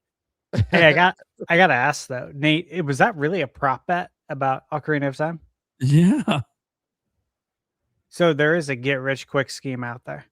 Holy crap. Oh, wow. I mean, am I allowed to go make bets with stuff on I know? Well, yeah, better be careful insider trading there. I gotta say I got insider information. I'll go make bets. Yeah, you probably can't make bets on any of this shit. And because Unless you work in government, of course. Yeah, unless you work for the government. Exactly. good. We're trying to get that exception card quick. Old Nancy. Oh god. All right, Gamebird, answer your own question about Majora's Mask. I answered yay. The mask is off. I said once Stash was willing to put a lean on his home, That's it. I'm all in. Yeah. I'm all in. Same for Sandstorm, I assume. Yeah, absolutely, man. Absolutely. All right. Let's go ahead and get to the Q&A. Your guys' statements. You guys can still super chat them in while we're still live. Joey Pitt says, bring Conker's Bad Fur Day to NSO. Yes. Hell yeah. Absolutely. Super The Money facts. Brawler. Wow, on time. There's a first for everything. I know. Mm-hmm. I looked at the time and I was like, I'm just gonna hit go live because it's 8 o'clock, and sure as shit, it just worked out. There's also a last for everything, so don't get used to it. Yeah, and Eric isn't here. You might be seeing the problem. When he's here, it's 100% we're late. It's got nothing to do with him, but whatever. Actually, sometimes it does. Sometimes he'll be sitting right next to me, sitting there playing the Switch 2. I'm getting ready for the show. I'm like, hey man, we're live in like 3 minutes. He's like, oh yeah. I should probably hook my camera up and maybe get my lights set. Yeah, you think we're live? It was Jimzo. Yesterday, I bought the deluxe edition of Dragon Ball Sparking Zero from the eShop. I'm so excited for Liza P, Star Fox Remake, and Fortune's Weave and Kingdom Hearts 4. Hell yeah. Lots of great stuff coming. Also, you can now wishlist Ocarina of Time on the eShop. Hopefully not for $80. That's the thing we didn't touch on today. How you guys feeling about that $80 Fire Emblem? Oh yeah, that kind of. I already gave my anything because I'll be pre-ordering at Walmart. So yeah, I'm not paying $80. I'll tell you that. But maybe it's to help Amazon with their. To be fair, though, 3 Houses had 3 full campaigns. You basically got 3 games for the price of 1.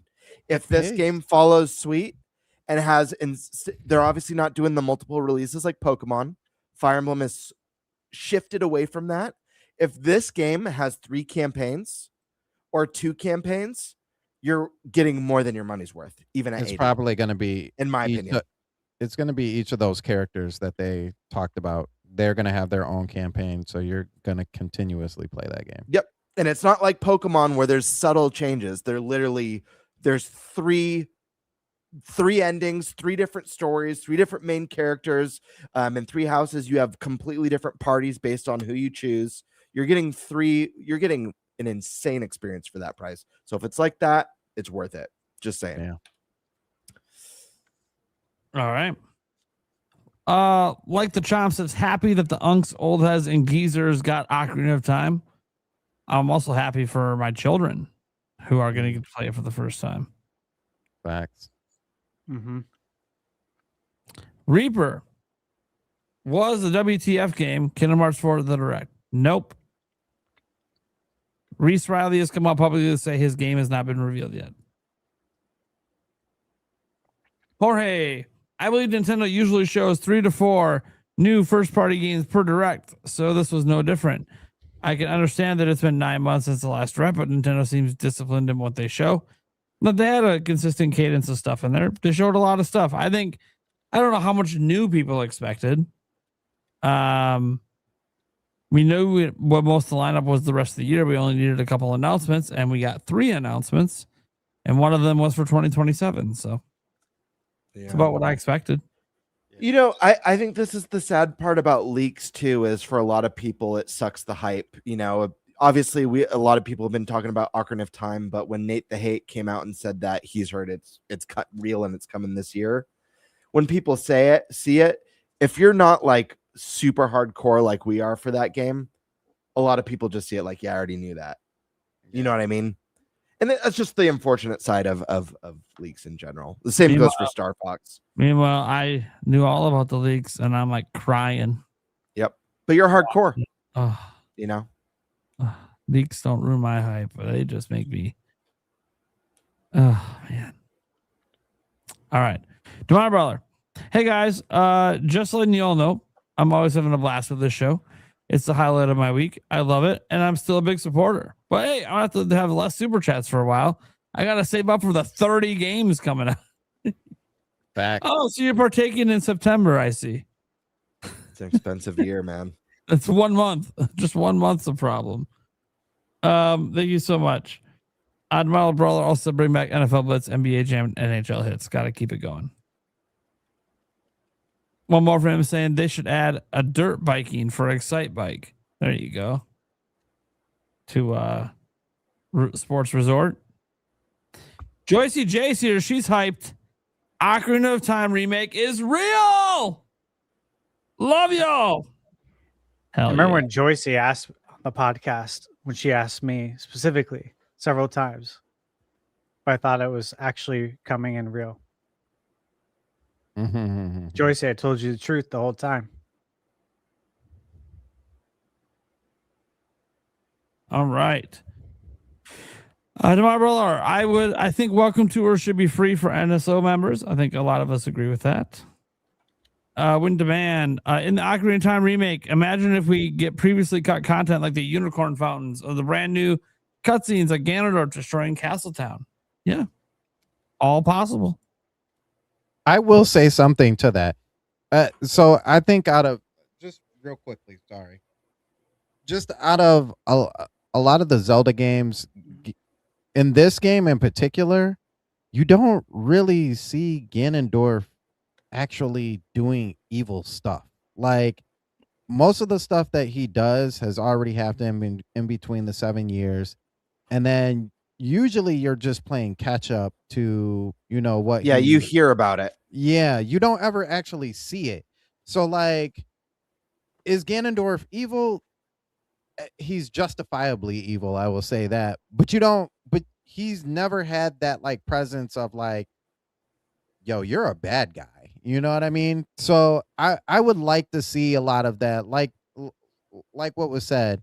I'd like to see him destroy Hyrule. I'd like to see people run in, or he like bring in monsters and just start killing people off, or however that looks. Him putting curses on the Deku tree. I want to see these things so we can justifiably be like, yo, yeah, he may be trying to help out his people, but nah, he's not going about it the right way. He's actually a bad guy. It's almost like they have this moment in the game where he kidnaps Princess Zelda right in front of you. Mm-hmm. Well, he chases after her, but you never actually see that. Like, you never actually see him. It's almost like right after that shortly after that, you pull a sword, and then the 7 years happens, and he left. Spoiler happens. Yeah. Dude, it feels weird. I gotta start talking about that as a spoiler again, because it's gonna be a new game for people this year. But right. It's also like kind of cool that I get to talk about that as a spoiler again. Like, there's gonna be people about to be introduced to one of the greatest moments in gaming for the first time, and I can't wait. Can't wait. You think you could still? Do you think you'll still be able to deflect energy balls with the jar? Probably. I hope so. I think it'll be so fun. They got to keep all the jank in. You got to at least keep some of the jank in. Just make it an Easter egg. I love that. Yeah. Yeah, it only works if you beat the game at least one time, and then they let you just do it every time. Who gives a shit? All right. All right. Tap the backlog gifted a member. Thank you. Demonic Brawler. All Switch 2 editions should be free. Yep, we had a similar super chat like that earlier. Dust Bloods is Switch 2 exclusive. Yes, it is. Yep. Demonic Brawler says game chat would be better if it wasn't friends only. I think it's a way for Nintendo to kind of protect themselves a little bit. Mm-hmm. Making sure you actually know the people that you're voice chatting with. So I don't know. Demonic Brawler says Ocarina of Time remake is actually happening. Yes, it is. Wing Demand. I think Virtual Boy should be ranked higher. I got the cheaper cardboard and 3D Wario Land, 3D Pinball, Mario Clash. They're addicting. There you go. We got a new big Virtual Boy fan. Warren Bowman's DC channel says, hope Nintendo doesn't have more than 10 $80 games over the whole Switch 2 life. It should only be their heavy hitters. Fortune's Weave. Why? Don't push it, Nintendo. Yeah, I don't agree with it being 80. I'm not going to spend 80 on it either. But it is unfortunate that I have to do that pre-order thing or buy it digitally. Like it kind of sucks that I can't just walk in a store for MSRP and get it for $70 anytime I want. Yeah, it's unfortunate. I would love, that's the thing I would love to have Nintendo actually asked about an interview is why did they think that Fortune's Weave is worth 80, but then Mario Tennis is worth 70? What makes Fortune's Weave such a bigger deal compared to Mario Tennis when historically Mario Tennis has actually sold more? I think it goes back to, again, if there's 3 full campaigns in it, or 4 main characters in that trailer. What if there's 4 full-fledged campaigns in that then game? give me that answer. Yeah. No, I agree. I think the messaging could be better there. I agree. I mean, that collector's edition sold out instantly for the $120. Yeah, and they did the thing too where they hid the price again after the show. Yeah. We gotta stop that stuff. Now the collector's editions, whatever. That's always gonna be something that's short, sweet, sells out. But anyways, again, I'm still gonna buy it, guys, because I was willing to spend 70 when I can get it for 70. But it sucks. Joy CD says Ocarina of Time is real. Did you get that? No, yes. God, please don't change that, Nintendo. Please leave it where everybody spamming through it keeps repeating it. Please. You gotta keep it for old time's sake. Gotta do it. Jorge, that Ocarina of Time remake teaser was basically Nintendo fans' Final Fantasy VII remake teaser from E3 2015. I still have my gold N64 cart of Ocarina of Time. Now we wait in bated breath for gameplay. Yep. And if you can get it anytime with Nintendo today, who the hell knows? Nintendo can give us gameplay anytime they feel like it. One more question, guys. Just a yes or no for time's sake. Do we get a golden cart? Please say yes. Oh, that I'm would gonna be say so yes. cool. Please, Yeah. yes. Please. Dude, Yeah. please. Let it finally happen. The first and only Switch/Switch 2 golden cart, please. Yeah, that would be nice. Yes. It's got to glitter too. You got to make sure. Yeah, it glitters. that shimmer. Blizzard Peak says the player relates to Link more if he's silent. All right. I don't necessarily agree, but I respect your opinion. Reaper. Ocarina of Time is going to be in the style of Breath of the Wild, and that's why they didn't show gameplay. They know people are going to be pissed. Open world, no dungeons. Okay. All right. Yeah. You okay. must have never played Ocarina of Time. Yeah, they're not gonna get rid of the dungeons. I can tell you that right now. That would just be the most asinine decision ever. Also, we already saw what the art direction was. It's not like Breath of the Wild, so I don't know. All right, whatever. I just feel like you're just making up things to be mad. I don't think open world dungeons is unrealistic. It's just it's not going to be the way you're describing it. Open world dungeons just mean the dungeons exist in the world and there's no loading screens. Oh, I thought he was saying them separate, like open world and no dungeons. Like, no, it's definitely going to have dungeons. But if you're talking about open world as in the hub of Hyrule Fields is no longer a hub and you can go through each of those sections without loading screens. Oh, absolutely. Yeah, 1000%.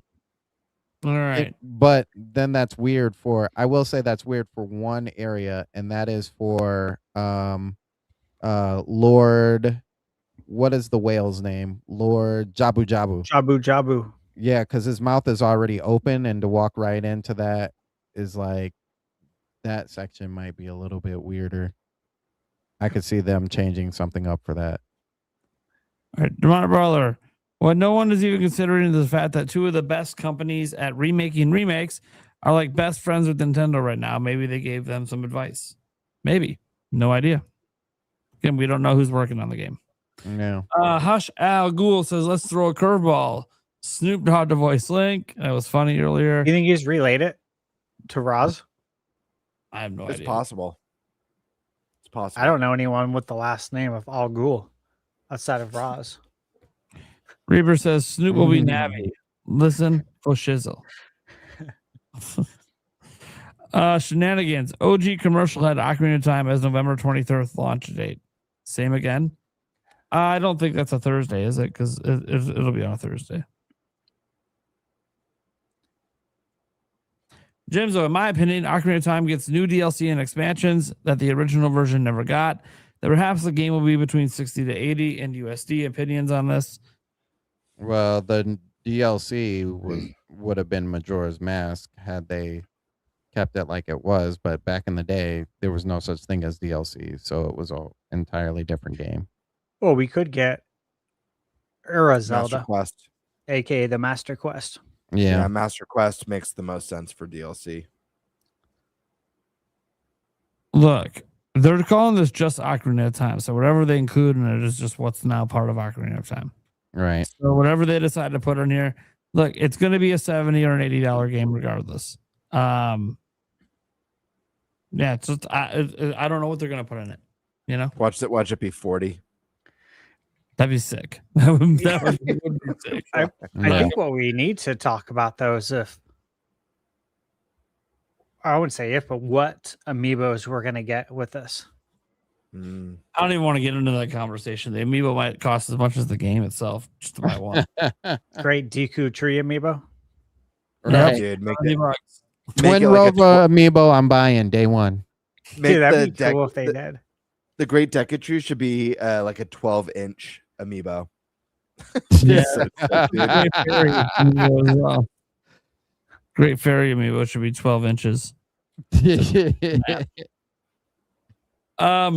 Waffle Biaful Ploy says a plumbered Kingdom Heart game or a numbered Kingdom Heart game. Plumbered. A numbered Kingdom Heart game. Being on Nintendo day one is huge. They usually get the side games while PlayStation gets the numbered games. Yeah, I think that was the whole point. They wanted to make a statement. Want to make a statement. We're here. We're day one and we're committed to Switch 2. That's the statement Square Enix made. Same statement Capcom's been making as well. The Japanese devs are on board. So the rest of the world, what the fuck you doing? Expedition 33, what are you doing? Let's get that announcement. Let's get on Switch 2. All right, guys, let's go around the room, let them know what we got going on, where they can find us, and then get the hell out of here. We'll start with our only remaining guest, Mr. Sandstorm McDowell. Yo, it is Sandstorm McDowell. You can find me on the Sandstorm Show Rebirth, as you see in my little subtitle here. We talk about gaming just like on here. We're a unique channel where we also talk to our subscribers about both faith and mental health, as well as gaming. So if you guys want to come through and have that conversation, we're always there to help you guys out, and we always send prayers and everything else as well. We will be next month, July. I can't remember the dates. The 12th through the 14th, I want to say, is DreamCon, which is RDC World's con, I guess, if you how you put it. We will be there, and we'll be giving out merch as well. So if you guys are going to DreamCon, make sure that you come and find me and come pick up some merch. Other than that, you guys can find me on Twitter as well. Action Jack, Nintendo Cisco, Trey Vito, and Geronimo, who are also a part of the Stormcast. But I want to thank you guys so much. Thank you, Prime, Stash, Game Bird, and Eric, who is not here. So in spirit, thank you guys for letting me come on again and talking about one of the most hype times. I actually think this is the most hype time of 2026 so far. So thank you guys. Oh yeah. Thank you, Sandstorm. Game Bird. Hell yeah, guys. You can find me here on YouTube at GameBird Classic or on Twitter at _Birdmaster. Tuesday night, I will be doing my GameBird live stream, so definitely tune in for that. Should be a fun time. Last show, I got pied in the face at the end of it, and that was an exciting time. I've been super busy, man, from hospital visits to new career opportunities. It's been all over the place for me. But what an exciting time. Definitely keep your eyes peeled for some Ocarina of Time discussions on the channel. Maybe even getting some people together for a full, now that it's official, Ocarina of Time wish list collab video. I don't know. I haven't talked to anyone yet about it, but I do think that would be a fun one to do. And I'll be sure to be keeping you guys entertained that way. All right. Stash. You can find me on YouTube at Thunderstash Gaming. And I got a lot I'm working on. Obviously, I just got back from Summer Game Fest. Played a ton of games, insane amount. I got footage for all of them. Converted all the footage yesterday and today. So I'm going to start working on getting those videos out. So stay tuned to my channel for tons of Summer Game Fest content, tons of gameplay for games that aren't out and don't have demos. Could only play them there. So should be pretty cool. I'm excited to show you guys. Awesome. All right, guys. Well, I'm Nintendo Prime. I got your daily news videos over here.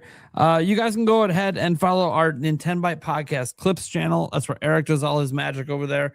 clipping up each topic for you guys.